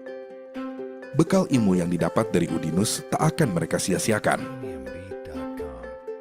Yang saya dapatkan yaitu sekarang saya sudah semester 5, saya sudah penjurusan yaitu saya ngambil software. Di sini saya diajarkan cara membuat software, aplikasi, seperti itu.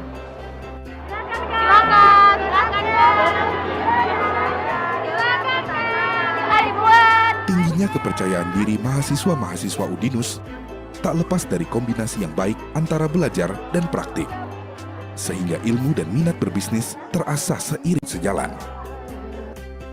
Saya sebagai mahasiswa sastra Inggris, saya bisa belajar tentang bisnis dan komputer yang menjadi dasar dari universitas ini. Dan untuk dosen muda, kita mahasiswi itu mudah untuk mendekatkan diri dengan mereka. Tapi untuk dosen yang sudah senior, mungkin sedikit sulit untuk mendekatkan diri dengan mereka, tapi seiring berjalannya waktu, kita bisa dekat dengan mereka. Tapi ada juga dosen-dosen yang sudah senior, kita bisa dekat dengan mudah dengan mereka. Harmonisasi antara dosen dan mahasiswa pada akhirnya memang membuat kreativitas di Udinus tak terbendung.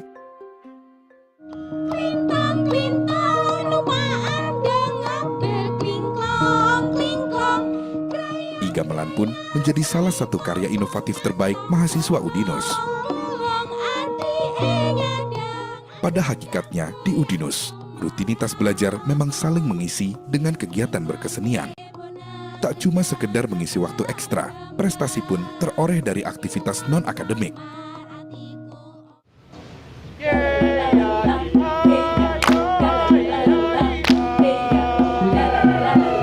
Tak tanggung-tanggung, grup paduan suara Gita Dianuswa menyabet prestasi gold medal untuk kategori Folklore Taipei International Choir Competition tahun 2018.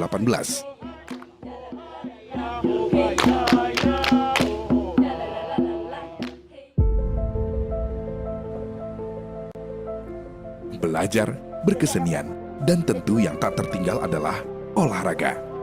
Fasilitas untuk menyalurkan energi kebugaran cukup lengkap di Udinus. Dari bela diri taekwondo, basket, sampai panjat tebing tersedia. Semua menjadi pelengkap agar kreativitas dan naluri wirausaha terus berkembang. Tak cuma insting bisnis, potensi kemampuan berkomunikasi pun bakal meningkat di Udinus. Sebagai seorang mahasiswa teknik informatika, saya mendapatkan hard skill yang mendukung saya sebagai seorang programmer. Namun di luar daripada itu, saya mendapatkan soft skill berupa komunikasi dan public speaking yang dapat mengantarkan saya sebagai seorang duta wisata Kota Semarang. Kerjasama dengan universitas-universitas ternama luar negeri melalui program pertukaran pelajar membuat mahasiswa-mahasiswi Udinus juga memiliki kesempatan terbuka berkembang lebih jauh. Di sini saya banyak mempelajari tentang budaya-budaya Jawa. Saya amat menyukai gamelan dan juga tarian-tarian tradisional di sini.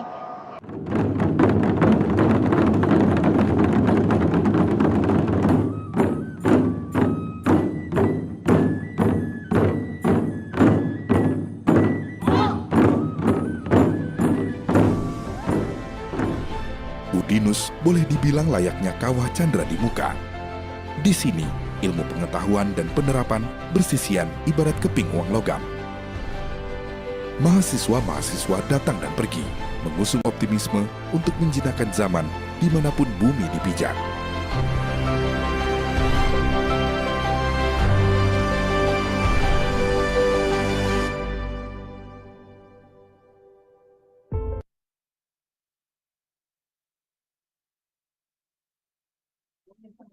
Pertaruhan nyawa ya, bukan nama baik.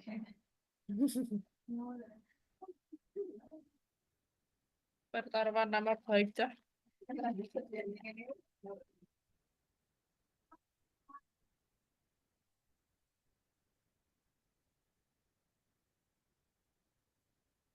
Aku berani bangun. Kita dapat aja ini mau anak pendaftar loh.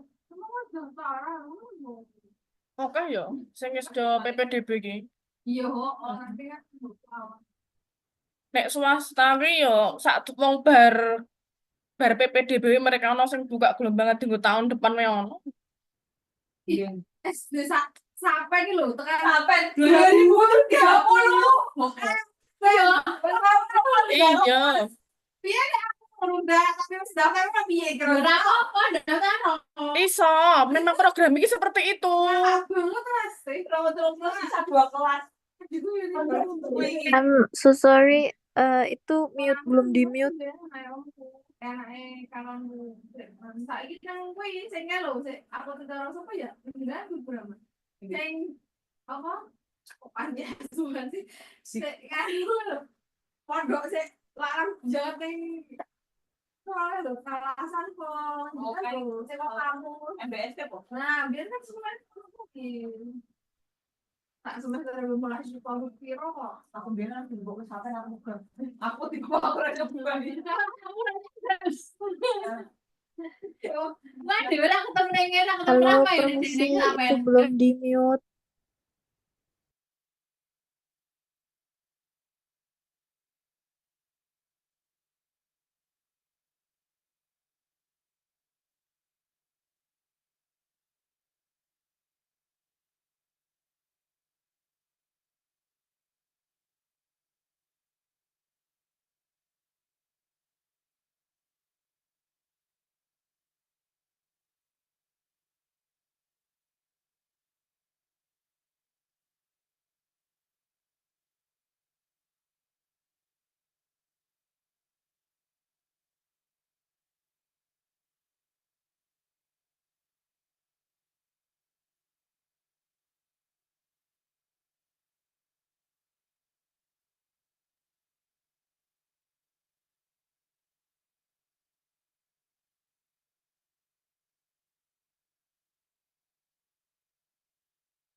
Ladies and gentlemen, and all the distinguished guests, welcome again in the Zoom room for the presentations from our prominent keynote speaker, Professor Federico Federici from University College London. And please welcome our respected moderator, Mrs. Rahmanti Asmarani, SFMU, to Professor Federico Federici and Mrs. Rahmanti Asmarani, SSMU. The screen is yours.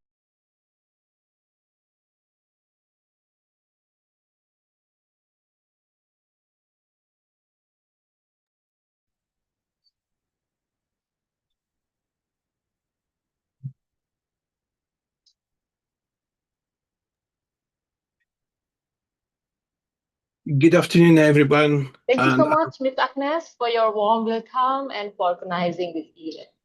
Good afternoon, everyone. It's a such great pleasure and blessing to welcome all of you to this international seminar, Struktural 2024. I'm honored to have such a distinguished audience with us today as we gather to share insights, knowledge, expertise on linguistics, literature, and translation. At this moment, we are fortunate for having an esteemed speaker from University College London. Warmly welcome Professor Federico Federici. Morning, Professor Federico Federici. Nice to meet you. Good afternoon to you all. Oh yeah, here is still good afternoon, but there good morning. That's right, Professor? Yes, it is. Oh yeah, sorry, did I mispronounce your name? Like No. Federico Federici or Federici or Federici? Federici. That Oh, was perfect. Federici. Thank you. My apology for that. Okay, Professor Federico Federici. Okay, yeah, my name is Rani. I'm an English lecturer of Nusantara University. How are you, Prof? I'm okay, thank you. And you? I'm fine. I feel great to see you. Dear audience, Professor Federico is a full professor of intercultural crisis communication, PhD in French, Italian, and translation studies. His contribution to translation have had a profound impact, shaping both academic discourse and practical application worldwide. He earned some scholarship and many awards as well as books and publications. Professor Federico, we are truly grateful for your presence here today. Thank you so much, Prof. And for taking the time to share your invaluable insight with us. Your participation greatly enriches our seminar and inspire us all to strive for excellence in our own endeavors. And now, it's my pleasure to hand things over to Professor Federico Federici. We are looking forward to hear your thoughts and learning from your experience, which is entitled Translating in Acute Crisis on Text, Context, and Language. Professor, the screen is yours. Thank you. I'm attempting to share my screen. I hope it can be seen.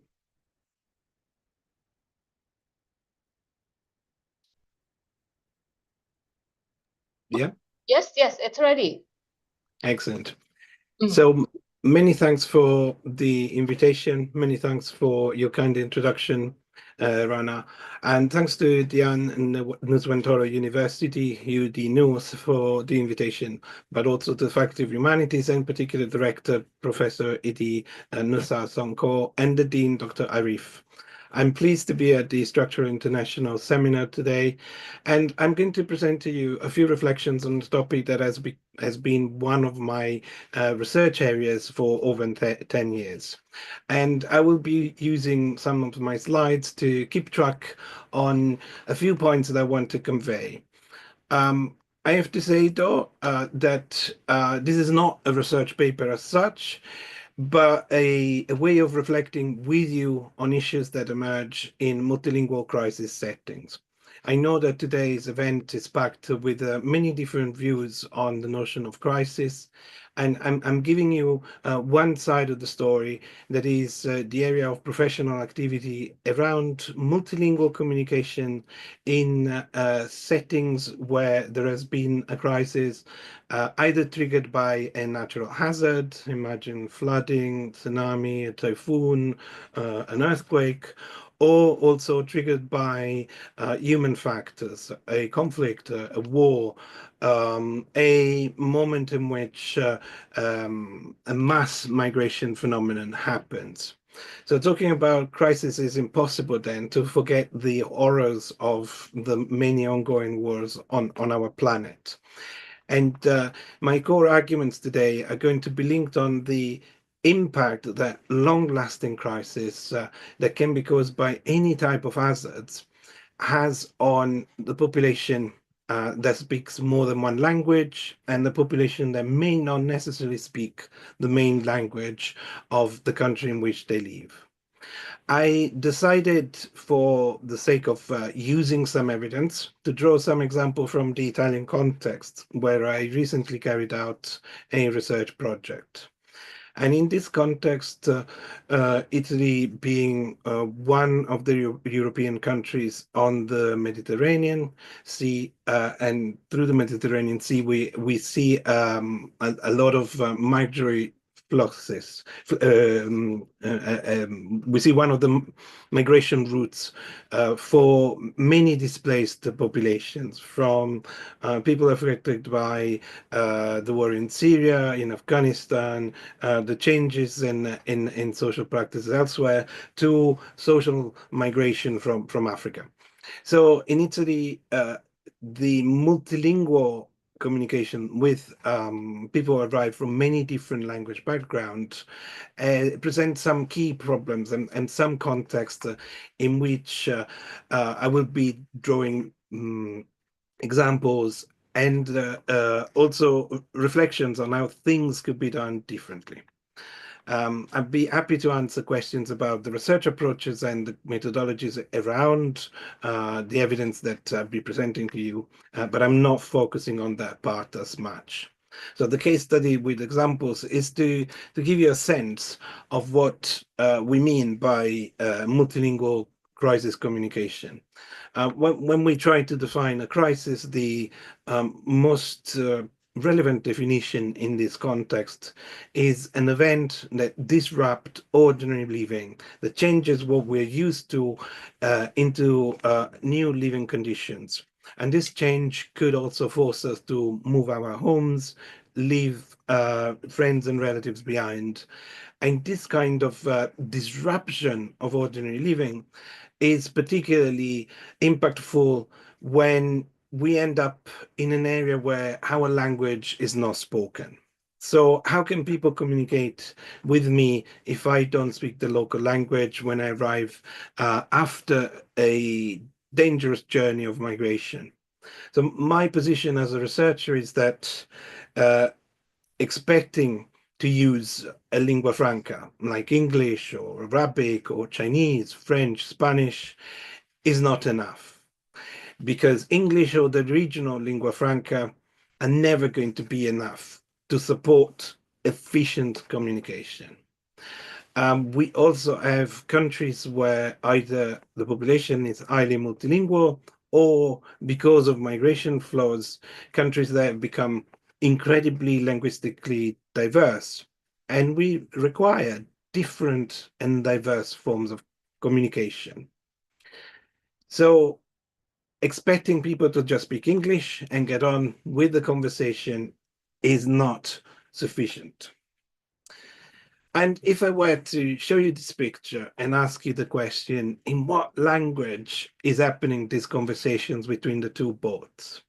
Of course, we see the gray colors of military boats, and this in particular is from the Italian Guardia di Finanza, which is the army that patrols the seas around Italy. And the other one, of course, is a broken down old boat that carries migrants from Northern Africa onto Italy. So what language is underneath the communication between the people dressed in white from the Guardia di Finanza and the people on the boat? Okay, the question is rhetorical. We cannot know.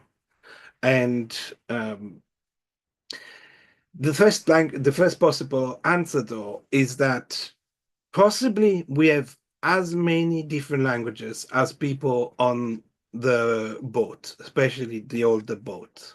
But even the people on the Guardia di Finanza will be speaking Italian for sure, but they will have an interpreter or possibly a medical expert from the Doctors Without Borders or Red Cross or an Italian institution that will speak other languages. So we can certainly say Italian, but also English, French, Spanish, Arabic, and Portuguese.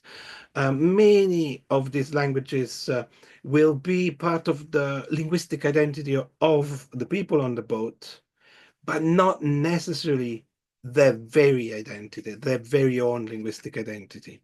Only Italian will be the linguistic identity of the personnel from the Guardia di Finanza. And everybody else is likely to be using a second, a third, a fourth language to have this exchange, this communication. So this is a situation of crisis, and this is a situation in which our linguistic identity is challenged. So what do we need? Well, when I say that communication among the people in the previous picture happens in a context where we have multiple languages, then we must expect translators, interpreters, or language mediators to be there to support communication. And I focus on people rather than acts. So translators, interpreters, and language mediators more than translation and interpretation, because if you think about that very context, even if we do have a mobile phone application that helps with translation, or if we in planning to use artificial intelligence, technology can help us up to a very limited amount in that very first phase of communication. A mobile phone with a machine translation application may be used probably once the vessels have landed in an Italian harbor, but would we and should we trust raw and unedited machine translation as it could be used in this context? Maybe this question is not rhetorical, and let's keep it there and reconsider it a little bit later. But certainly we know that for that communication to be effective, we need to have the terminology, and the terminological resources are needed also for an efficient, usable machine translation solution or any solution supported by technologies. So the other part is that terminological resource, just like access to translators and interpreters, is not something that can be achieved on the spot when the two vessels are meeting. We need to have trained translators, we need to have trained interpreters, and we need to know where they go and how they go to work with the Guardia Costiera. So we need resources. And those resources have proven to be over the years also very simple resources, already translated texts, resources and terminological settings that can be reused in other settings. But more than the resources themselves, what the research that I've been conducting together with Shannon O'Brien and Patrick Cadwell of Dublin City Universities over the years has proven that we also need a different mindset to consider when a multilingual crisis communication is in place. We need to think differently. So imagine this website. This website is the next step after the two vessels, the Italian Institution One and the migrants boats, have met. Then if you are on the boat and you are looking for asylum in Italy, or if you're looking for work in Italy, a long journey, a long bureaucratic journey will start within the Italian institutions, and you may not know anything about them. But usefully, there are websites, institutional websites. You can see the Italian flag on top left on this picture that say, this is the information that you need if you are here to apply for asylum. And it seems to be a very handy page. We have an explanation of the long and exhausting legal process. We also find translations in many pages. Let's zoom in for a second, because this seems great. From day one, I can be supported linguistically. I'm able to find out about my rights as a human being on Italian soil. But then we start thinking, okay, how do I find out that information? I can use the language I read best. So maybe I come from a country that also uses English. I don't know English very well, but there is English there. Is there? You can see the pages of this PDF are in Italian. So you already need to know how to say English in Italian to be able to find out more information in your own language. This is just a simple and, of course, banal example, but it gives you a sense of how important is a different mindset. Imagine that institutionally somebody has spent money and resources to create very useful translations of important documents for asylum seeking. But then they're thinking that the people who are going to access these resources don't speak the languages in which these resources have been translated. They are going to be suddenly able to access the information in Arabic through the Italian word for Arabic, Arabo, or the Italian words for Amharic, Amharico. So there's a need for a change in mentality. So this particular simple and banal examples tells us two other important facts. Yes, translation is important, but it's not enough. The intended audiences in that particular context, asylum seekers, will need also some other support, in this case, language mediators. They will need interpreters for the legal proceedings, and language mediators in the Italian context tend to be more connected with the process of getting the asylum seeking approval.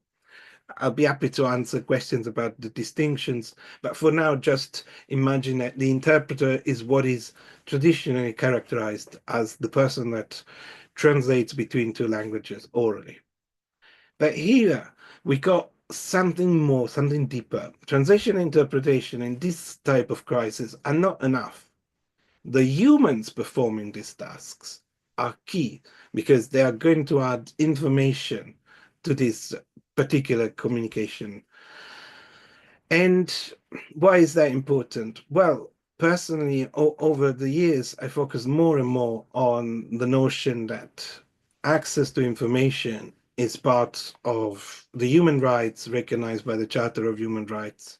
And from the very first version of 1948, Article 2 refers to an entitlement to all rights and freedoms for all humans on the planet, without distinction of any kind, such as race, color, sex, language, religion, political or other opinion. And then Article 3 refers to the entitlement to life and safety. So if we are entitled to a safe life and to a secure life, we need to know our rights. If we need to know our rights, then we need to know how to access information in a language that we understand. So this is what is defined as a rights-based approach. There are risks and limitations like with everything else. And in the case of the Italian settings, however, for instance, the rights in the local legislative framework are very clear. In theory, the Italian constitution says that nobody can be discriminated in Italy if they speak a language other than Italian. Because until very recently, Italy itself has been a very multilingual country with forms of diglossia. So where Italian was one of the languages, but a more important regional language or dialect was prevalent in a spoken area. So we know about that, and the Constitution recognized that. But the reality is that there needs to be a political willingness to act on that. And this is where equal access to information as a right is more difficult to obtain than we would like to see. And especially, this is very impactful in context of crisis. It would help, though, to reduce personal risk, to improve integration. And I'll be looking at examples that focus on the healthcare context and beyond, but in a way that is connecting those different contexts. And this part naturally takes us in the area of risk communication. So communicating risks that are connected to health. And this particular focus also has a temporal dimension, meaning that we could look at immediate risks. So going back to the picture of the vessels, there's immediate risks with diseases, malnutrition, things that may have affected the migrants on the boats arriving in Italy. But also there's going to be a medium risk, a medium-term risk. What is the mental health impact of living in Italy when you've never seen the country before, when you don't know anything about it? So if we start looking at risk in terms of immediate and long-term risk, then we suddenly realize that when we discuss risk communication in multilingual settings in a crisis, there's often a lot of focus on interpreting, which is important, undeniably, but also risks are about knowledge of them. We decide individually how to act on the risks that are present, but we need to learn about them over time. So translation and culturally appropriate ways of informing people about context become more and more important. And this context, especially when we're discussing migration routes or integration of new multilingual populations, often connect with three big areas. Knowledge of the law, knowledge of your rights, but also of your obligations, health, being able to access treatments to diseases, conditions, and simply often in terms of preventative health, knowing that you are okay and there are no immediate risks. And then the third one, education, learning. So one of the pathways for integration in Italy also recognizes traditionally that you need to learn Italian to be able to function as a citizen within Italian society. But in terms of the context in which risk communication is important, we know that there is a degree of priorities. The first priority is essential: hygiene, washing, food, access to water, sanitation, toilets, and then only gradually we go to integration. So what type of texts do we need? What type of context and domains and terminologies are going to be used when translating or interpreting in terms of context where migrants are becoming integrated with the population? Then we need context connected with legal settings, healthcare, education, and work, but also there needs to be a cultural awareness, a very high cultural awareness, that some things that you take for granted if you are translating from Italian are not necessarily taken for granted by the people you're translating for. And one example is the concept of preventative free healthcare. So in the Italian system, healthcare is free in most contexts. And traditionally, nationwide, there's a national healthcare service that focuses on keeping people healthy rather than acting once they're poorly or they've developed a condition, whenever possible. So this is a concept that needs to be explained. And it goes beyond the language needs, because I may know the language needs of a young boy coming to Italy from Western Africa, and I may know what they may want to achieve, how they want to go on a path to finding work and occupation. But if the first thing that happens is them entering in contact with a healthcare system that wants to take their blood to run tests to make sure that they're healthy, and traditionally they're used to an healthcare system that does not do preventative medicine, that very action of taking blood is completely misunderstood and is alien, is culturally inaccessible. So yes, we could say languages are, of course, going to be useful in translating the act and the actions, but we need more. We need to think about how English may be suitable for Western African migrants, but also that is not enough in the long term.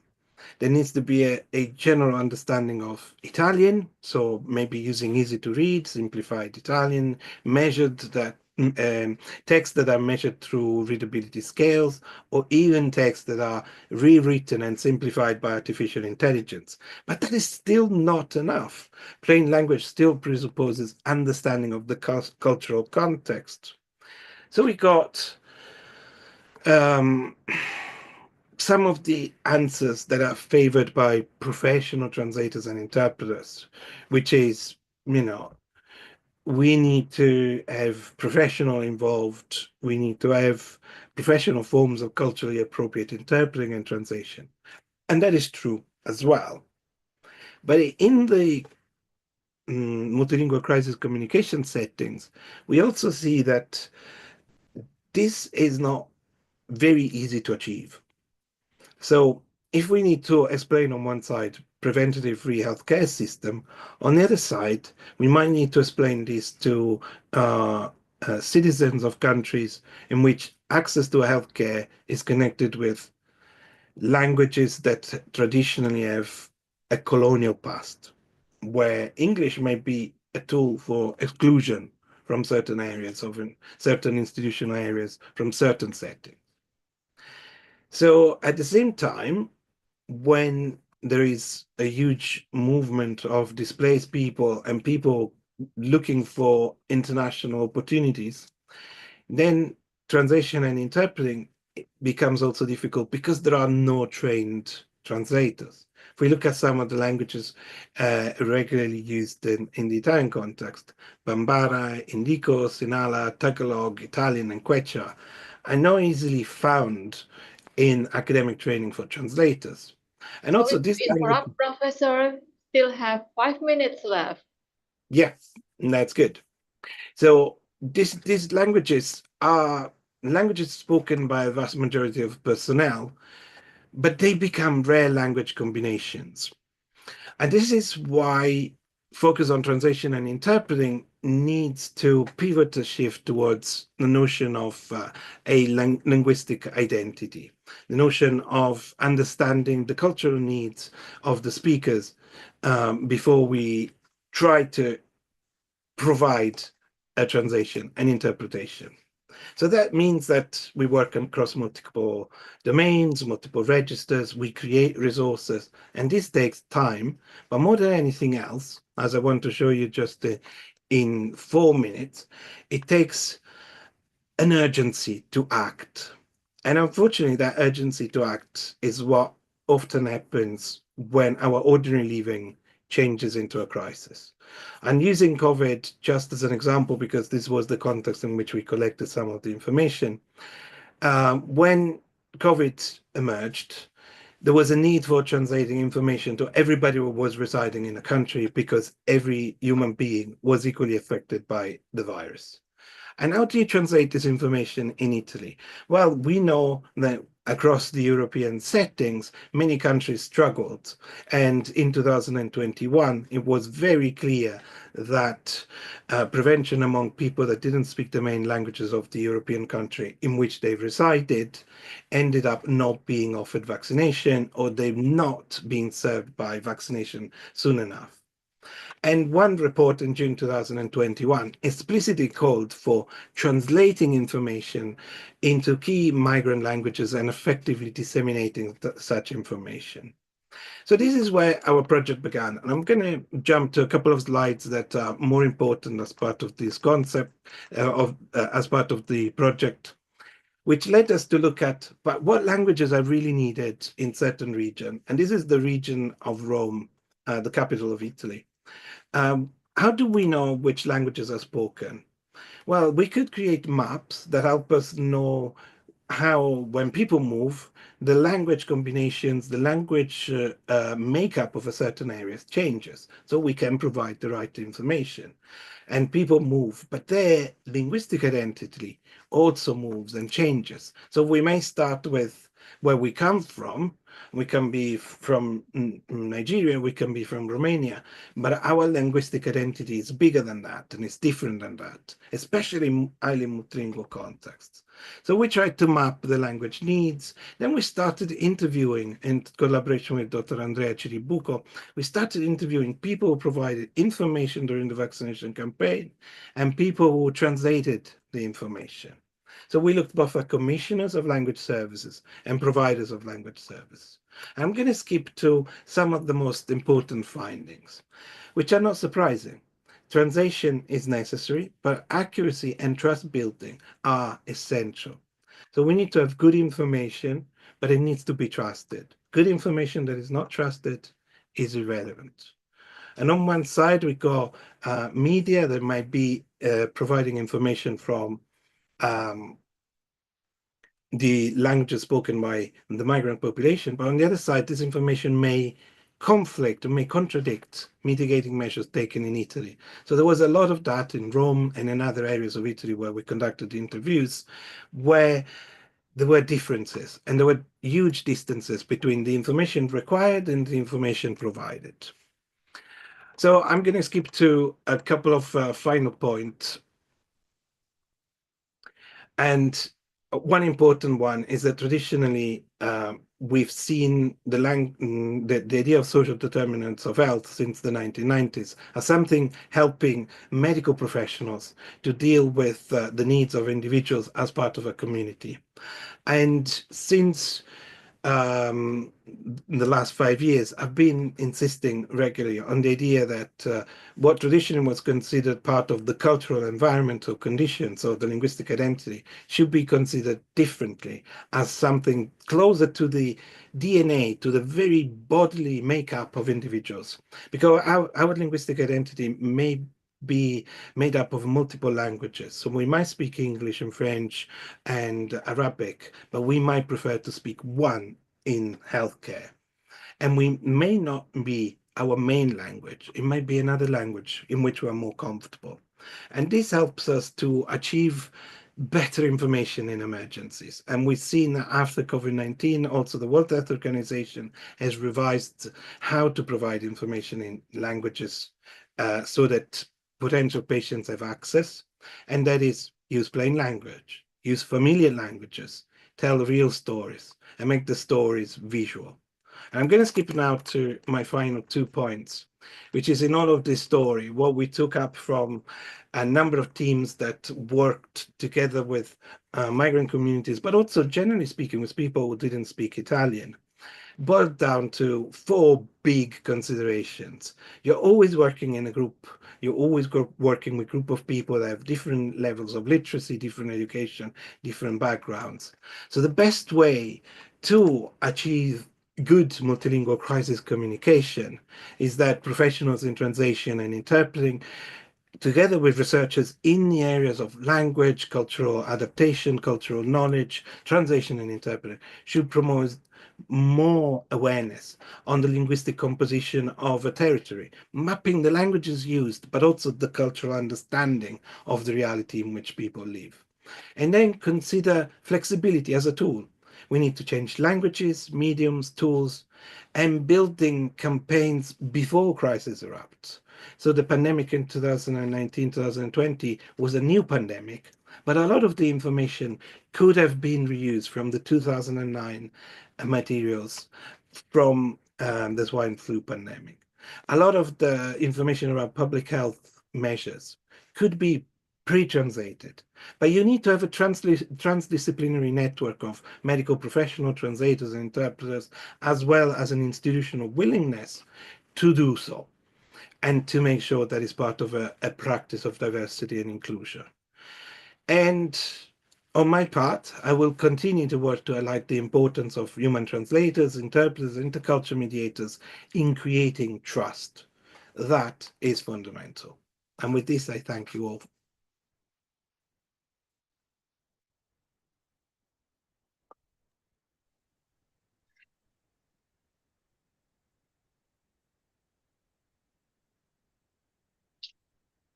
Okay, thank you once again, Professor Federico Federici, for being with us.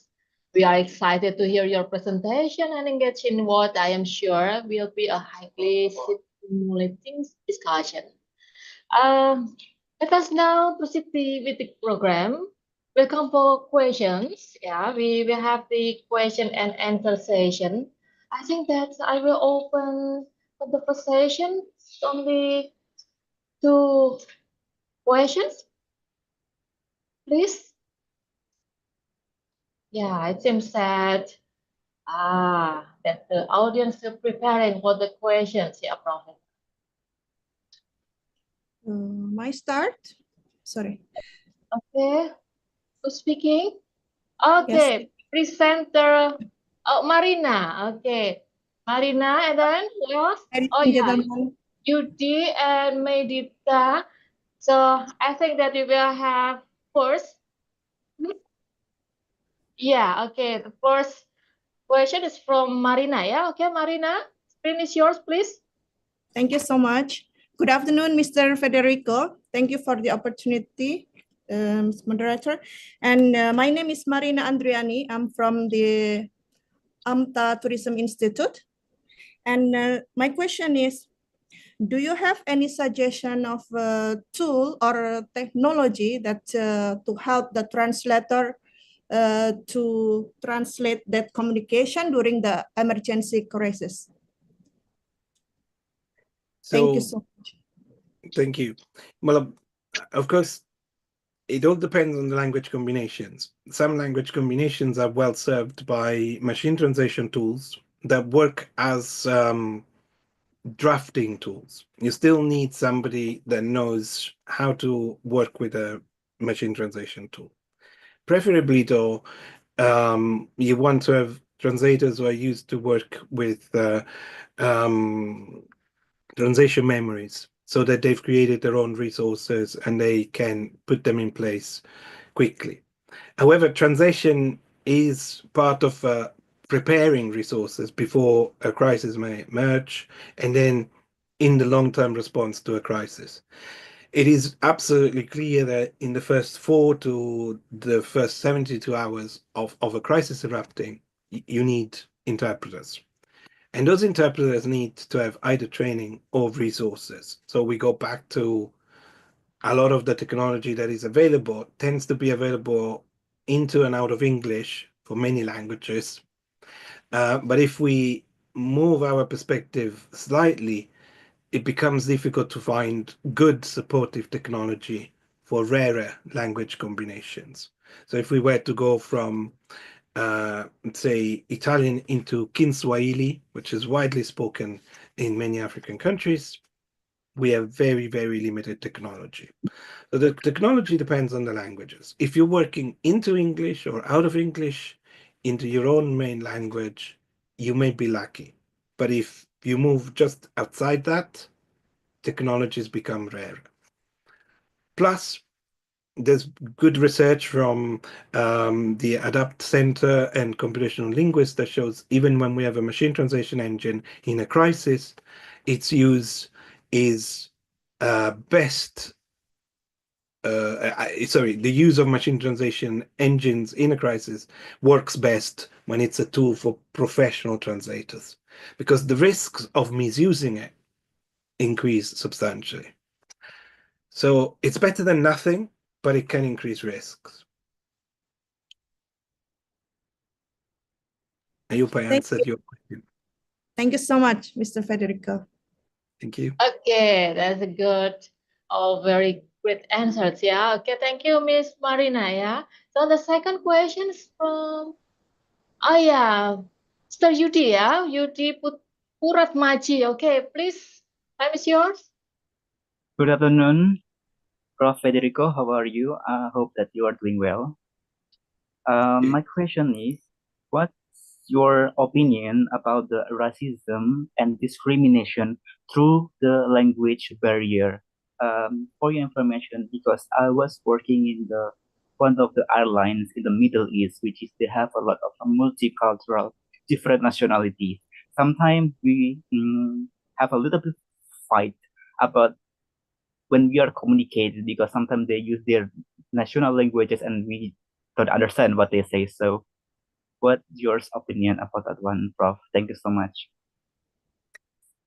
Well, you described a critical context in which language becomes a weapon for discrimination, a weapon for exclusion. And I think that the problem starts with the very definition that we often use in English, language barrier. And I had some conversations with colleagues like Sabine Brown and Claudia Angelelli, who works in interpreting public service interpreting.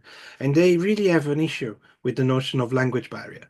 Because language barrier presupposes that there is one important language somewhere, and all the other languages are problems. And that very definition is, in fact, rooted in a monolingual mindset that makes us believe that because I speak Italian, anybody who doesn't understand Italian needs to make an effort to understand me. Otherwise, they're creating a barrier for themselves. And this is, in this context, it's called disaster linguicism, meaning that you create an active form of discrimination so that people don't have access to information in a crisis. The one that you were describing is the same, is linguistic racism, is linguicism in a context that may be using different languages to say, well, we're different. There's nothing in common among us. And because you don't speak my language, you speak a different one, then we cannot communicate. But that idea is based on language barriers being a concept. If we were to be able, those of us who are interested in languages and cultures and literature and the arts, if we would be able to challenge that notion in the long term, that would be extremely useful for the human beings as a whole, because languages have always existed in multiple forms. As soon as humans started evolving, we started evolving different languages. So just like discrimination is a choice, presuming that we all need to understand certain languages is a choice as well. And so trying to say that everybody needs to understand one particular language is a fiction, is a creation. It's something that doesn't need to be that way. So what you were describing in terms of language being used as a racist tool is what we often see in the context of preparing to respond to disasters. Well, everybody will understand English. Well, if they don't understand English, we add Arabic at best, or Spanish, or French. Well, but if you're producing if you're creating a rescue team, if you're going into an international humanitarian operation to a different country that doesn't speak English, why do you expect them to speak English? And that expectation is similar to the idea of creating discrimination. It's an active choice. It doesn't need to exist. That's my position, and that's not my researcher's position, but it's my position as a human being. These are choices. Racism is a choice, and linguistic racism is another choice. I hope I've answered in some ways. Thank you so much for the answer. I totally agree with you. I really appreciate it. Thank you so much. Thank you.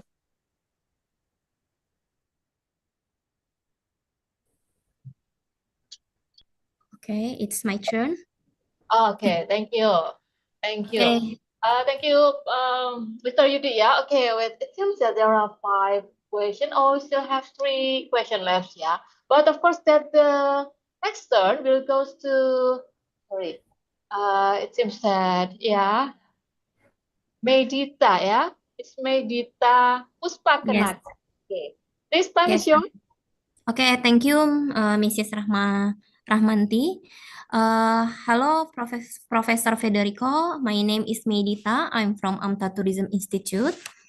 I think being a translator is not an easy job because if we misinterpret it, it causes serious consequence. So my question is, how can translators ensure that the translation provided are culturally appropriate, especially in emergency or crisis situation? Thank you. Well, my focus, together with the focus of many other researchers who work in this area, is to improve training and improve the understanding that in this context, understanding risks is absolutely crucial, because poor translation can increase risks. So the question there is, should we use translators or interpreters who are not good enough when the risk is that they cause worse problems in a crisis? And the answer is not an easy answer, because, well, no, but we want to have it anyway.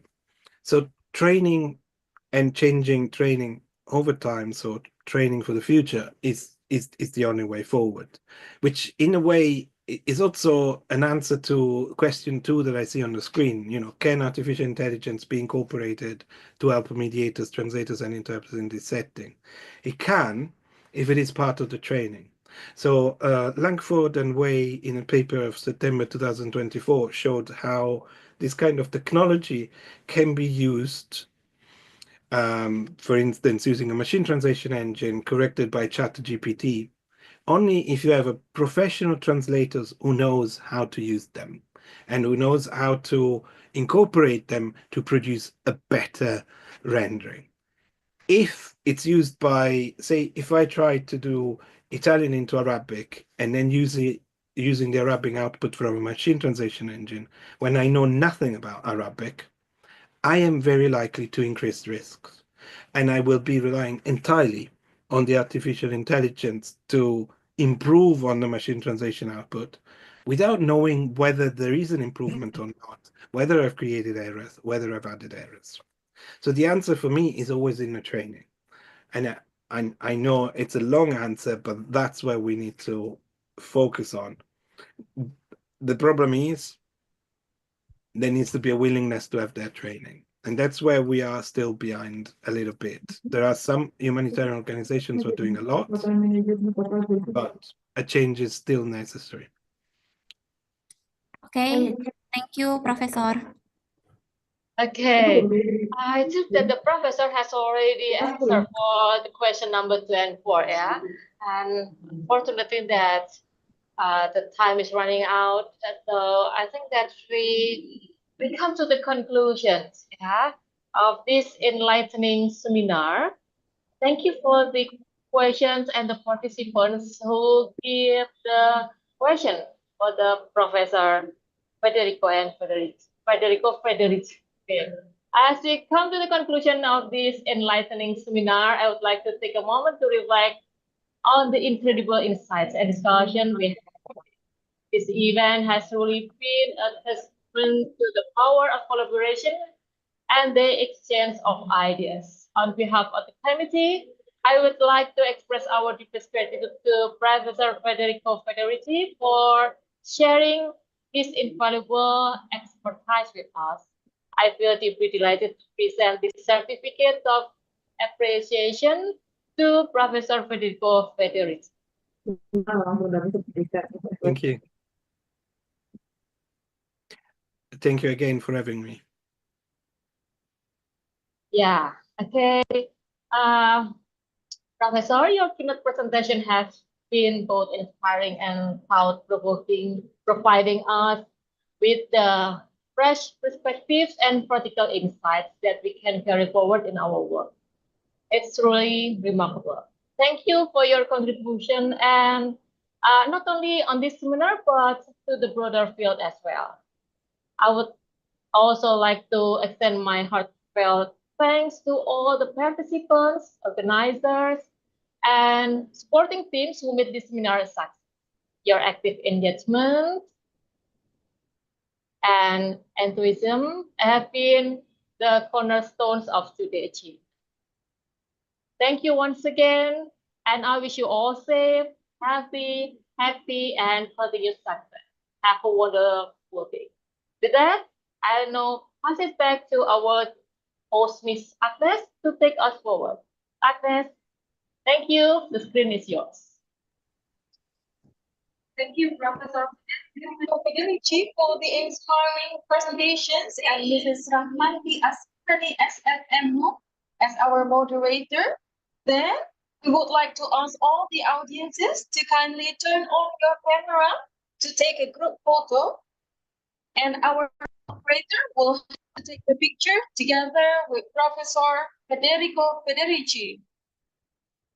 Please give a smile to take the picture together with Professor Federico Federici.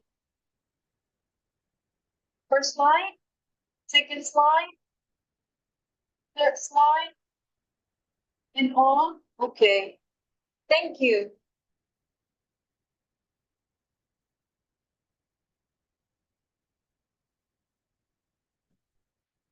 Ladies and gentlemen, moving to the next sessions, that is the presentations from our respectfully invited speaker, Dr. Ahmad Saifuddin SSMU, guided by our moderator, Dr. Anda Srimulati MPD. Dr. Ahmad Saifuddin and Dr. Anda Srimulati, the screen is yours.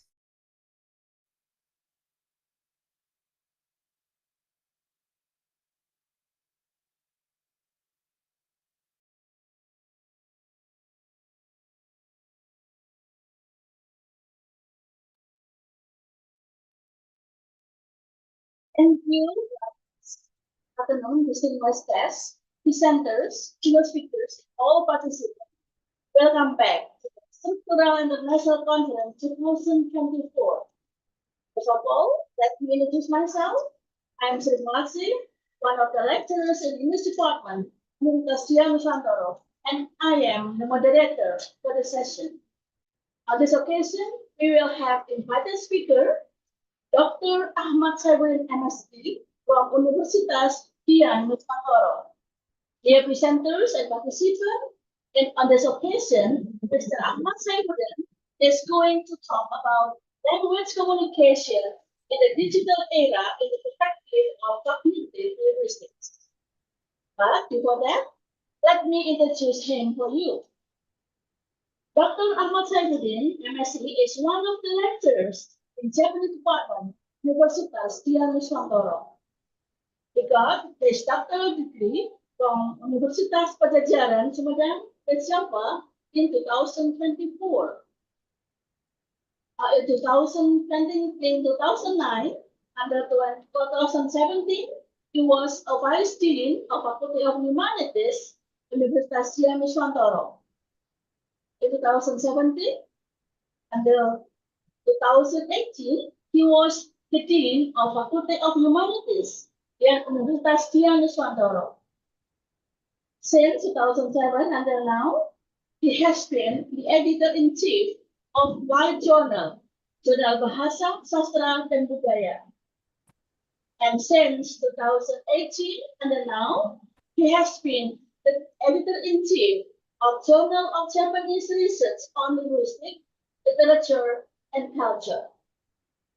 Dr. Ahmad Saifuddin, MSc, is also active in several profession organizations such as Asosiasi Studi Jepang Indonesia or ICE, Asosiasi Studi Pendidikan Bahasa Jepang Indonesia or ASPDJI, Himpunan Sarjana Kesusastraan Indonesia or HISKI, Afiliasi Pengajar dan Pegiat Bahasa Indonesia bagi Penutur Asing or APBIPA, Indonesian Pragmatics Association or INAPRA, and Asosiasi Pengelola Jurnal Indonesia.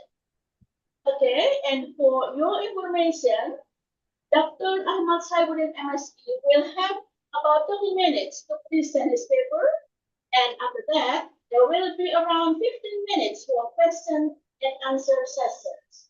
All right, without further ado, please welcome Dr. Ahmad Saifuddin MSc. Okay, Dr. Ahmad Saifuddin, the floor is yours. Yes, thank you, Wase. Wait a minute.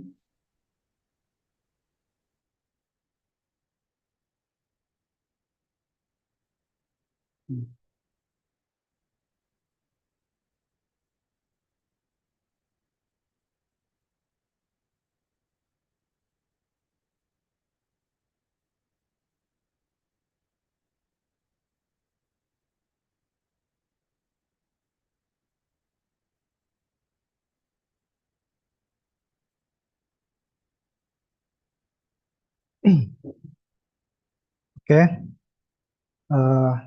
Good afternoon, everybody.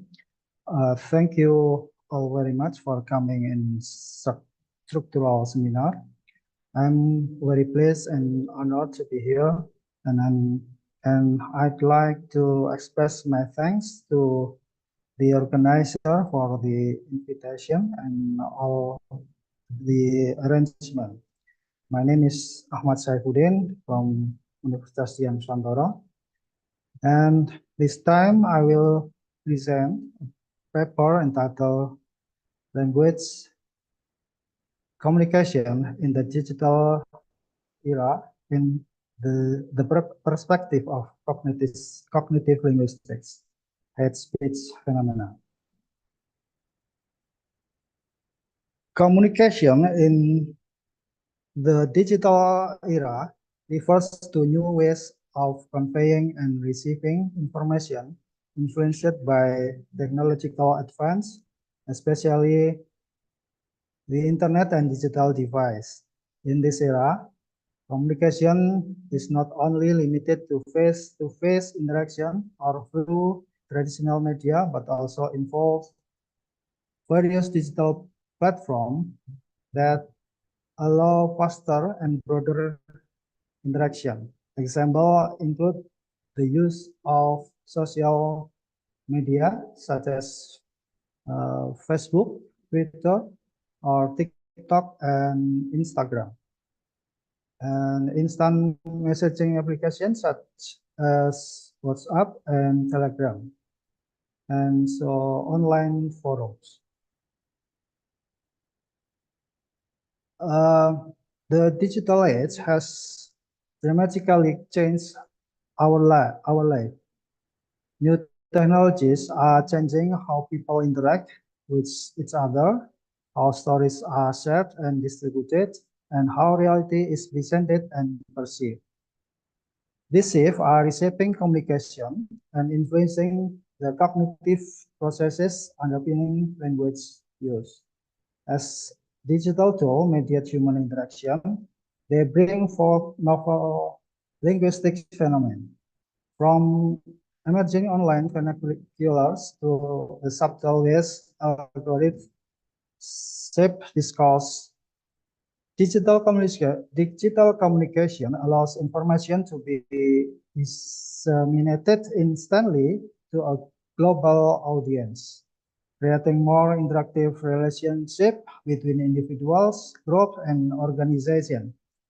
Although this communication facilitates the exchange of information, it also brings challenges such as the spread of misinformation, hoax, and hate speech that can spread quickly on digital platforms. In the context of digital communication, language is often adapted to the platform used. For example, people use shorter language, symbols, or emoticons and memes to express feeling or ideas on social media. In this ever-evolving landscape, cognitive linguistics, I think, provides a powerful framework to explore how meaning is constructed, negotiated, and transformed in digital contexts. By examining how language reflects thought and culture, we gain valuable insight into how digital technologies redefine communication paradigm. For example, in a digital platform like Twitter, now changed to X, because the format must be short, it created the use of short, complex, multimodal language communication. Using emoticons and memes, will affect how our cognitive process understand messages that are often rich in social and cultural contexts. This reshaping communication and introduction challenge that demand deeper linguistic and cognitive insight. In particular, phenomena such as hate speech and fake news have become prominent issues in digital communication. Cognitive linguistics is an interdisciplinary branch combining knowledge and investigation from cognitive psychology, neuropsychology, and linguistics. Cognitive linguistics studies the relationship between language and human cognition, namely how language reflects the way we think and understand the world.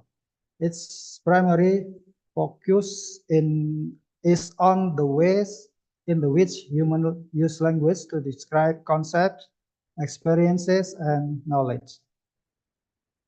Language is a tool for expressing thoughts, not just a system of symbols separated from the mind.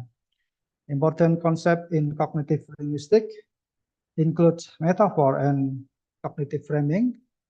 All of it show how language can influence our perception and action, shape social reality, and influence emotion or public perception. For example, the metaphor time is money shows how we conceptualize time in miserable terms, similar to money. Linguistic fundamentally focuses on the sound, words, and grammar rules of language, which consist of phonology, or the sound system, morphology, or the structure of words, syntax, or the arrangement of words into sentences, and semantic, or meaning. Cognitive linguistics studies how human process and organize language to create specific meaning.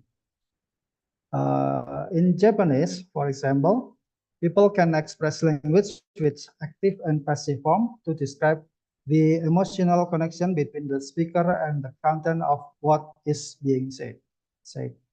A Japanese person would use the passive form to say, "My little brother was bitten by the dog," rather than using "the dog bit my little brother."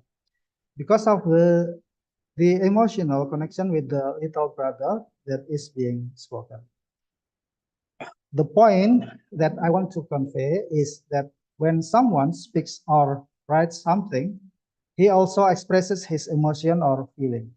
By communicating his emotion, he actually also wants his listener or reader to agree or have the same emotion. This is where cognitive linguistics can play a role by understanding how human cognitive mechanisms express their thoughts or goals to influence the perception, emotion, and action of listener or reader, and even create social realities. Two concepts in cognitive linguistics. There are conceptual metaphor and cognitive framing can be used to examine the phenomenon of language in digital communication. In cognitive linguistics, people tend to simplify in understanding something, especially something or new concept, by corresponding based on the experience felt by the body. Lakoff and Johnson introduced the concept of conceptual metaphor, which is known as one of the main concept used in cognitive linguistics. Metaphors that were previously known only as figures of speech that become language decoration were claimed by Lakoff and Johnson as one of the mechanism of human cognition in understanding the world. Lakoff and Johnson, in Metaphor We Live By, explained that humans understand new concept by mapping a familiar domain or source domain to a new or abstract domain or target domain. The source domain is a physical or concrete experience such as space, direction, or the human body. In contrast, the target domain is an abstract or complex concept such as time, emotion, or social relationship. An example is the metaphor of life as a journey. The abstract concept of life is understood by being correspondent to a more concrete journey. These two concepts are, of course, not the same, but have several components in common. For example, the purpose of the journey reflects the purpose of life. The path of the journey represents the path of life, or the process toward the goal, and obstacles on the journey describe the challenges that must be overcome in life. The second is cognitive framing. Cognitive frames are fundamental structure in cognitive psychology and linguistics that shape our understanding and conceptualization of meaning. Frames are cognitive shortcuts that people use to help make sense of complex information. Frames help us to interpret the world around us and represent that world to others. They help us organize complex phenomena into coherent, understandable categories. When we label a phenomenon, we give meaning to some aspect of what is observed while discounting other aspects because they appear irrelevant or counterintuitive. Thus, frames provide meaning through selective simplification by filtering people's perception and providing them with a field of vision for a problem. Then, according to Lakoff, framing is about getting language that fits your worldview. According to Edmond, framing involves selecting some aspect of concept and highlighting their salience in a communicating text. Importantly, it promotes a certain causal and moral interpretation of the item described. Framing could be realized by one or many sentences, which could be metaphorical or literal. Linguistic framing shapes the way we perceive the world by constraining how we gather information about people, events, and situations. Thus, in cognitive linguistics, framing refers to how cognitive structures or conceptual frameworks or frames shape a person's understanding of a situation, event, or objects. This concept is closely related to the way humans interpret reality based on specific contexts and previous experiences. People can frame information using their perspective to understand and even for persuasive purposes. Case in the hate speech phenomenon. Hate speech is an art form an art form that refers to specific expression of hatred against particular or group of people in particular context. According to Elliot et al., define hate speech as a speech that antagonizes and marginalizes people or group based on their affiliation to a particular social or demographic category.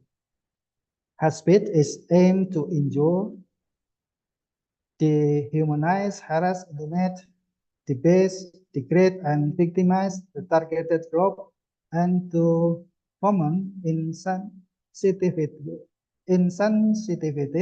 and brutality against them. For example,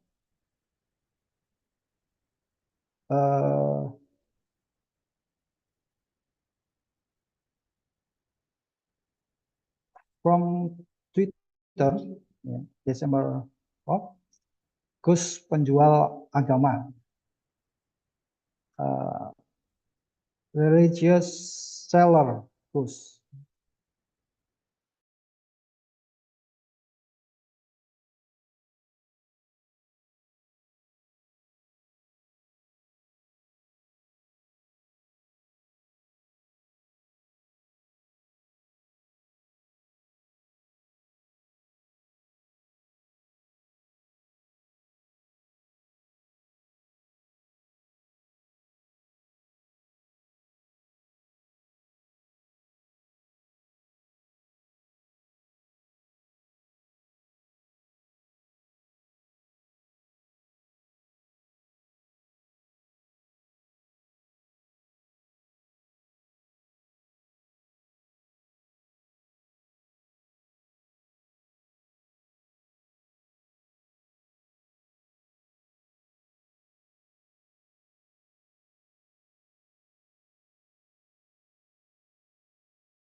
Sorry for the interruptions. To Dr. Ahmad Saifuddin, you may continue.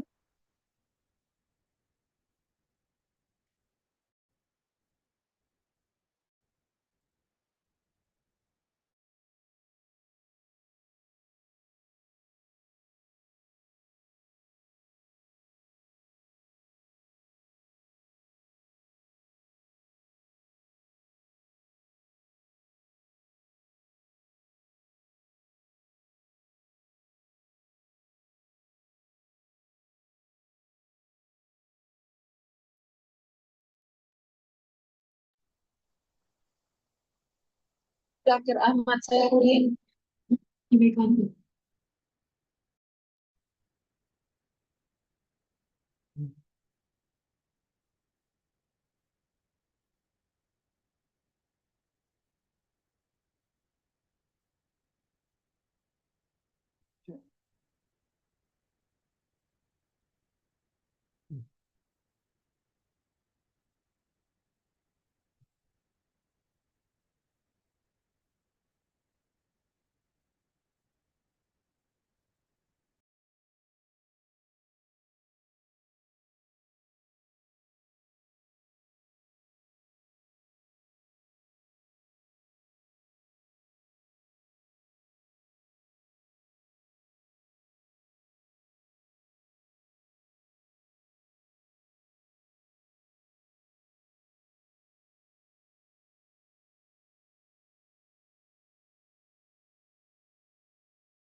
Okay, I will continue. Conceptual metaphor analysis, metaphor use, commodification, sentence Gus penjual agama, or religious seller Gus, source domain, commodification or trade, or seller, merchandise, buying and selling, target domain, religious values that are considered as merchandise. Metaphorical meaning in this context, the phrase religious seller or penjual agama implies that the figure mentioned or ghost is considered to use religion as a tool or commodity for personal gain, whether in the form of power, influence, or material. This metaphor creates the image that faith or religious teaching have been turned into merchandise that has lost its sacredness. Psychological and social effects create a negative perception of the figure mentioned as inherent in faith. Stimulated emotion of hatred or distrust, especially towards figures who use religious attributes in the public domain. Then, from cognitive framing analysis, the primary frame is moral discreditation. The phrase religious seller frames the character or ghost as someone immoral because he exploits religion for profit. Framing goals reduces the credibility of the character mentioned. Direct public opinion to view the character as defending pure religious values. And the framing strategy uses negative metaphors to attack personal character without providing concrete evidence, arouses dislike or suspicion among the public toward the character concerned. Effect on public perception is prejudice, strengthen negative stereotypes about individuals who are active in religion and politics. Conclusion: the cognitive linguistic approach through conceptual metaphor analysis and cognitive framing provides a comprehensive framework for understanding hate speech. Using conceptual metaphor analysis and cognitive framing offer a deeper understanding of the mechanism of hate speech. This approach identifies language patterns and reveals how hate speech creates, maintains, and spreads particular worldview. With this insight, effort to counter hate speech can be more effective in academic, social, and even policy domain. Okay, thank you.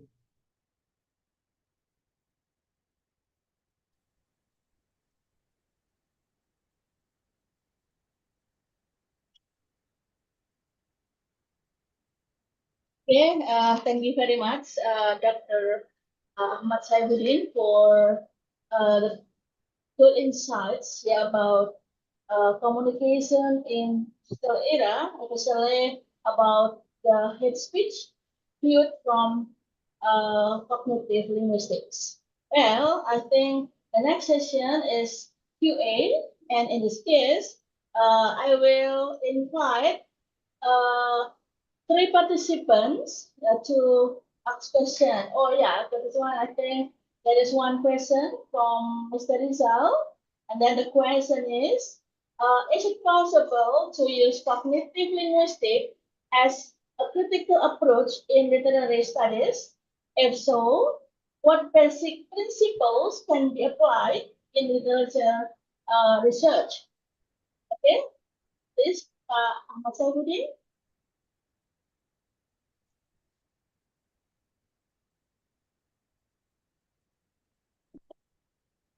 Bu Aceh, can I answer with Indonesian? Okay, yeah, no problem, Pak Azhar. Pardon me, I can hear Okay, once your again, voice. I will repeat the question. Is it possible to use cognitive linguistics as a critical approach in literary studies? If so, what basic principle can be applied in literary research?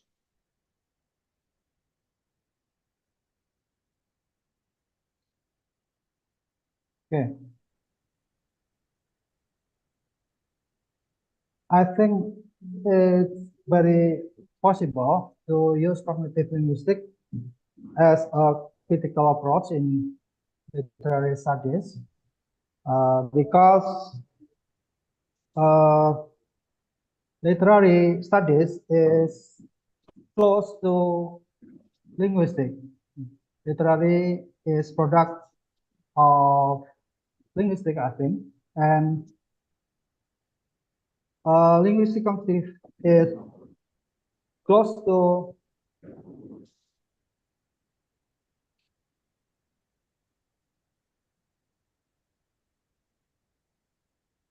pardon me.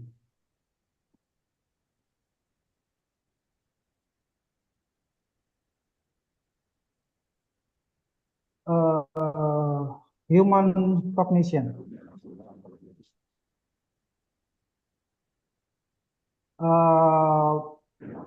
Pak Rizal, saya agak kesulitan dengan bahasa Inggris ya. Mungkin saya menjelaskan dalam bahasa Indonesia, Pak Rizal. Jadi karena linguistik kognitif atau kognitif linguistik itu berhubungan dengan pikiran atau kognisi manusia, maka seharusnya penggunaan linguistik kognitif ini juga bisa dipakai dalam studi literatur atau studi sastra. Ya, bahasa dalam sastra biasanya menggunakan metafora, dan apa yang sudah saya jelaskan tadi tentang metafor saya kira sangat memungkinkan untuk bisa mengkaji mengkaji sastra. Kemudian dalam kognitif linguistik itu juga yang sudah saya sampaikan tadi tentang frame atau pembingkaian ya, itu juga sangat, saya kira sangat tepat juga untuk mengkaji karya sastra. Bagaimanapun juga hasil atau bahasa itu sebetulnya digunakan untuk mempersuasi ya, untuk persuasif. Jadi membuat orang atau pembaca, pendengar itu setuju atau sepakat dengan kita. Jadi dalam hal ini framing kognisi juga sangat sangat pas untuk atau bisa digunakan untuk menguji atau mengkaji karya-karya sastra. Kemudian di dalam kognitif linguistik itu juga ada yang namanya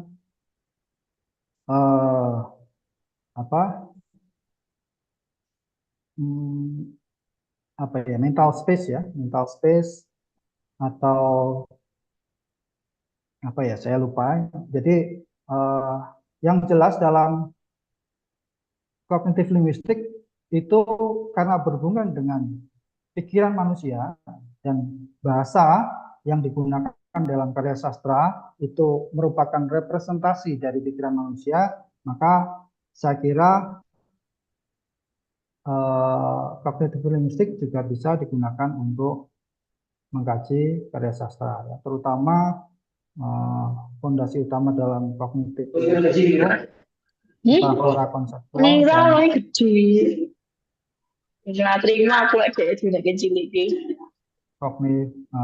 framing kognitif. Saya kira itu Pak Rizal.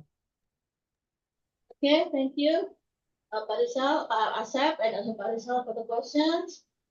The next question, I think from Bapak Sari Hidayatullah from STP Amtal. Yeah, how does the digital era influence the cognitive framing, hate speech, and its perception among users? Asep, yeah, how does the digital era influence the cognitive framing of hate speech and its perception among users? Oke, Pak Asep. How does the digital era influence the cognitive framing of hate speech and its perception among users? Oke. Maaf Pak Sarif Hidayatullah, saya juga pakai bahasa Indonesia.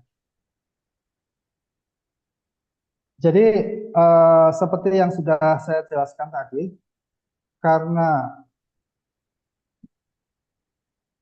komunikasi di era digital ini banyak menggunakan piranti, ya, misalnya smartphone dan seterusnya.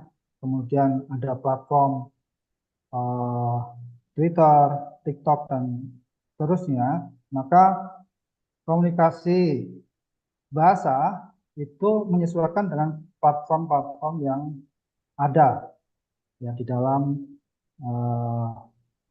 misalnya TikTok atau apa namanya Twitter yang cenderung mungkin ada karakteristiknya sendiri-sendiri, ya. Twitter itu menggunakan bahasa yang singkat, ya, banyak emoticon dan seterusnya.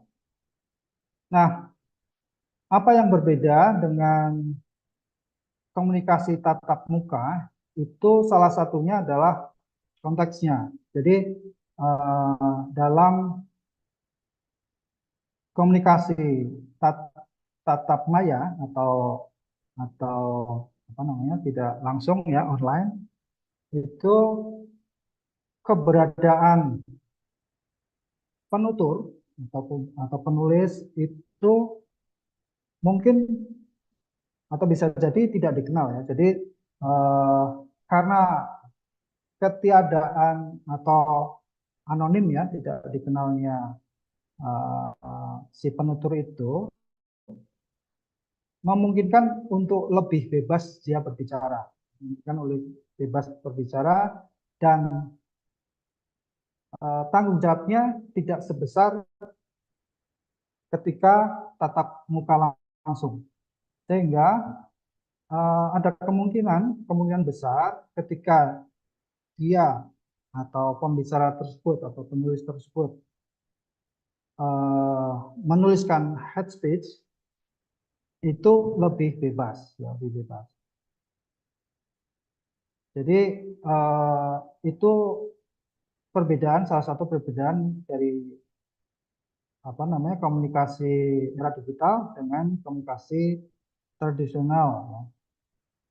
Efeknya itu juga lebih besar, ya, karena komunikasi lewat sosial media itu ada tombol share gitu, ya, yang memungkinkan dalam sekian detik atau belum ada 1 detik pun itu sudah bisa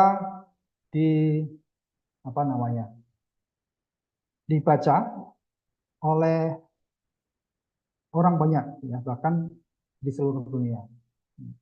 Nah,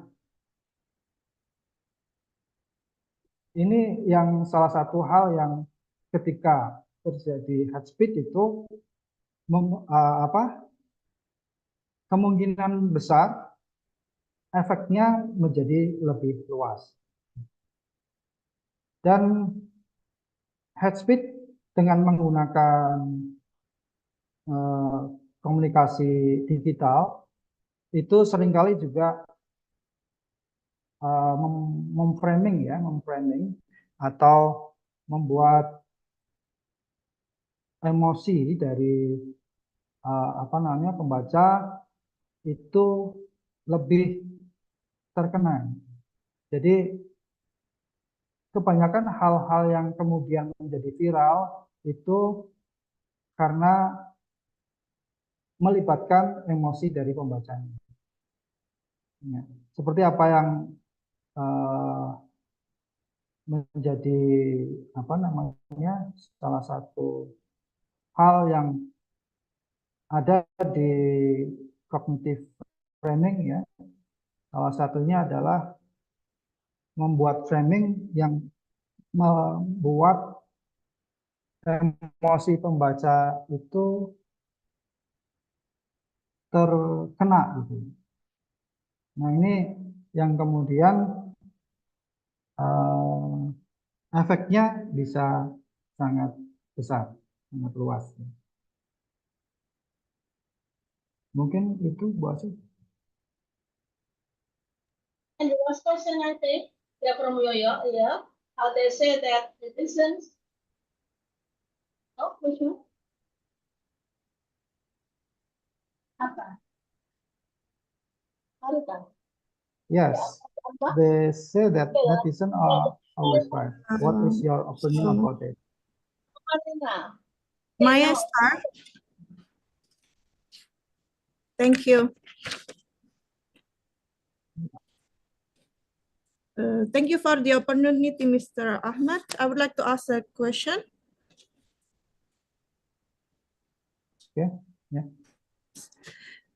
My name is Marina Andriani from AMTA Tourism Institute. So I would like to ask, does cognitive linguistic study show change according to any generation? Because this cognitive linguistic, basically it will transfer to how the way people communicate and how they will show like into the verbal cues. And here I would like to know if from the X generation and then to the millennial and then to the Gen Z, is that any difference in the term of cognitive linguistic study? Thank you so much. Oke, salah satunya adalah dengan apa namanya? Jadi misalnya begini, ketika ada seringkali head speech itu juga menggunakan metafor. Jadi metafora, misalnya seperti tadi penjual agama. Nah, seringkali apa yang dikatakan oleh netizen itu kan mempunyai implikasi ya, dia mempunyai maksud tertentu.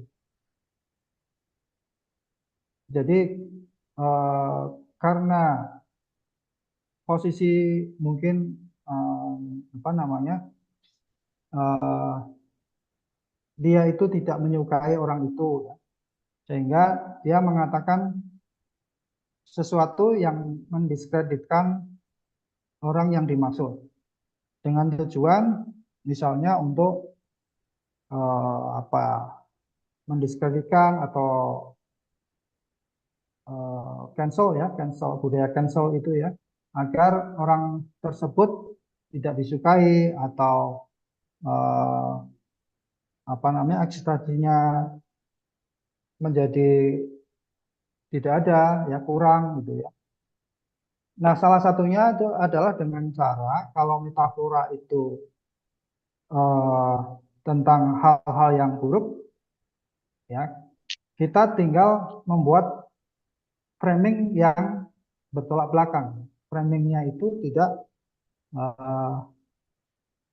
atau bertolak belakang dari apa yang dikatakan oleh netizen tersebut. Misalnya metafora penjual agama itu bisa dimaknai dengan cara yang lain, misalnya dengan bahwa sebetulnya apa yang diungkapkan itu bercanda gitu, bercanda saja. Jadi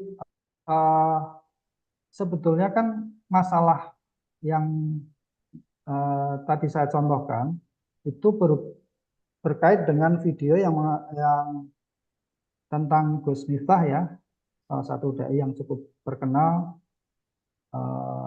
di Indonesia yang kemudian saya nggak tahu kepleset ngomong atau memang sudah sifatnya seperti itu mengatakan apa ya hal yang kurang baik kepada salah satu penjual teh keliling yang ada di situ ya. Nah sebetulnya apa yang diucapkan oleh netizen tadi tentang Gus penjual agama itu kan sebetulnya tidak terlalu berkaitan dengan tindakan apa yang dilakukan oleh Gus Miftah saat itu pada konteks itu. Jadi ada kecenderungan bahwa si netizen tersebut itu memang sudah punya latar belakang yang tidak menyukai Gus Miftah. Jadi karena ketidaksukaan itu dia mengucapkan itu, padahal tidak tidak terlalu berkaitan dengan hal tersebut. Excuse me, Pak Ahmad Saifuddin, I think time is up. Oh ya, oh ya silakan Bu. Okay. Thank you very much, Pak Ahmad Saifuddin, for the great presentations about hate speech and also cognitive linguistics. Audience, because time is limited, I think this is the end of the sessions, and thank you very much for your participations and also questions. And on behalf of the committee, I would like to extend our gratitude by presenting the certificate for the center, yeah, for Bapak Ahmad Saifuddin.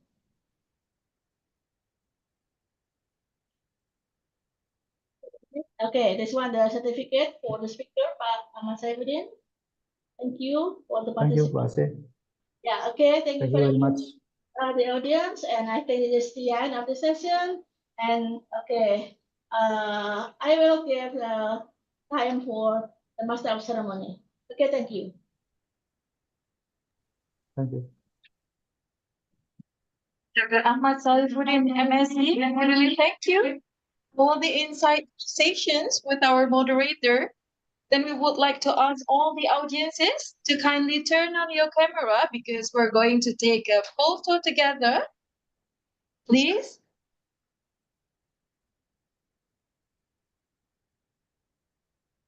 Our operator will take the picture. First slide, second slide, third slide. Okay.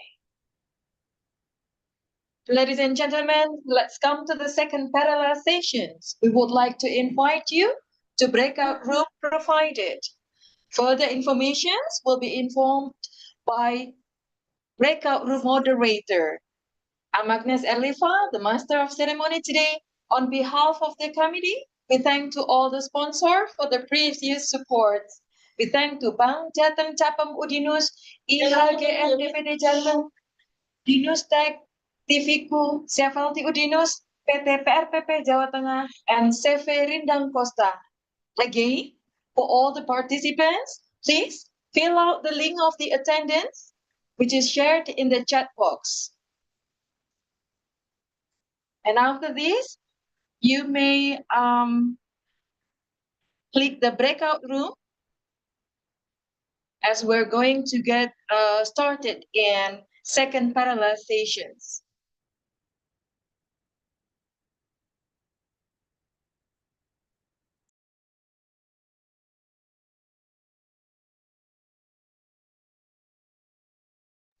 All the participants, at times you finish the presentations in parallel sessions, you may not leave, you do not need to back to the main room.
Kita akan bicara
Good afternoon, everyone.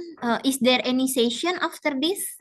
No, the session is already done, so you may leave the Zoom if you already finished the parallel session. Okay, thank you for the Thank information. you. Thank you, Yeah. Miss. Yeah. You're welcome.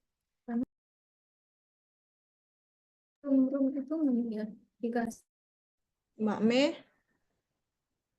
finish? Finish. Yeah, finish Okay. it. Just leave the meeting. Yeah, Thank total, you. yeah. If you guys finish the Finish. presentation, we can leave. It's done. Finish. Thank you, everyone. Thank you for the Thank you all of us, guys. participant. Nggak ada closingnya Thank ini. you. Tapi di Bye-bye. jadwal ada closingnya. Yes, you may leave the Zoom meeting after you finish. Berarti nggak ada closingnya nih, beneran nih. Thank you so much. Thank you. Ada. Yeah. Thank you. Ini itu siapa?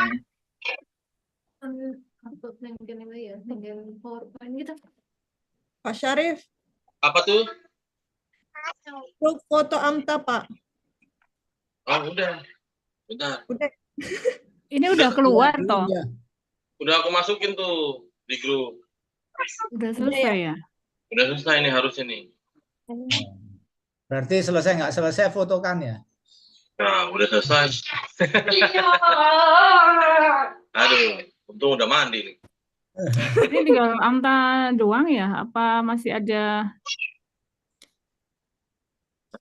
Cuma tinggal lampu doang ya? Kayaknya begitu. Udah, kita live. Oke dah, kita live dulu. Ya. Istirahat, mandi-mandi. Semuanya See you sehat-sehat. on Friday. Bye. See you. Bye. Ketemu hari Jumat.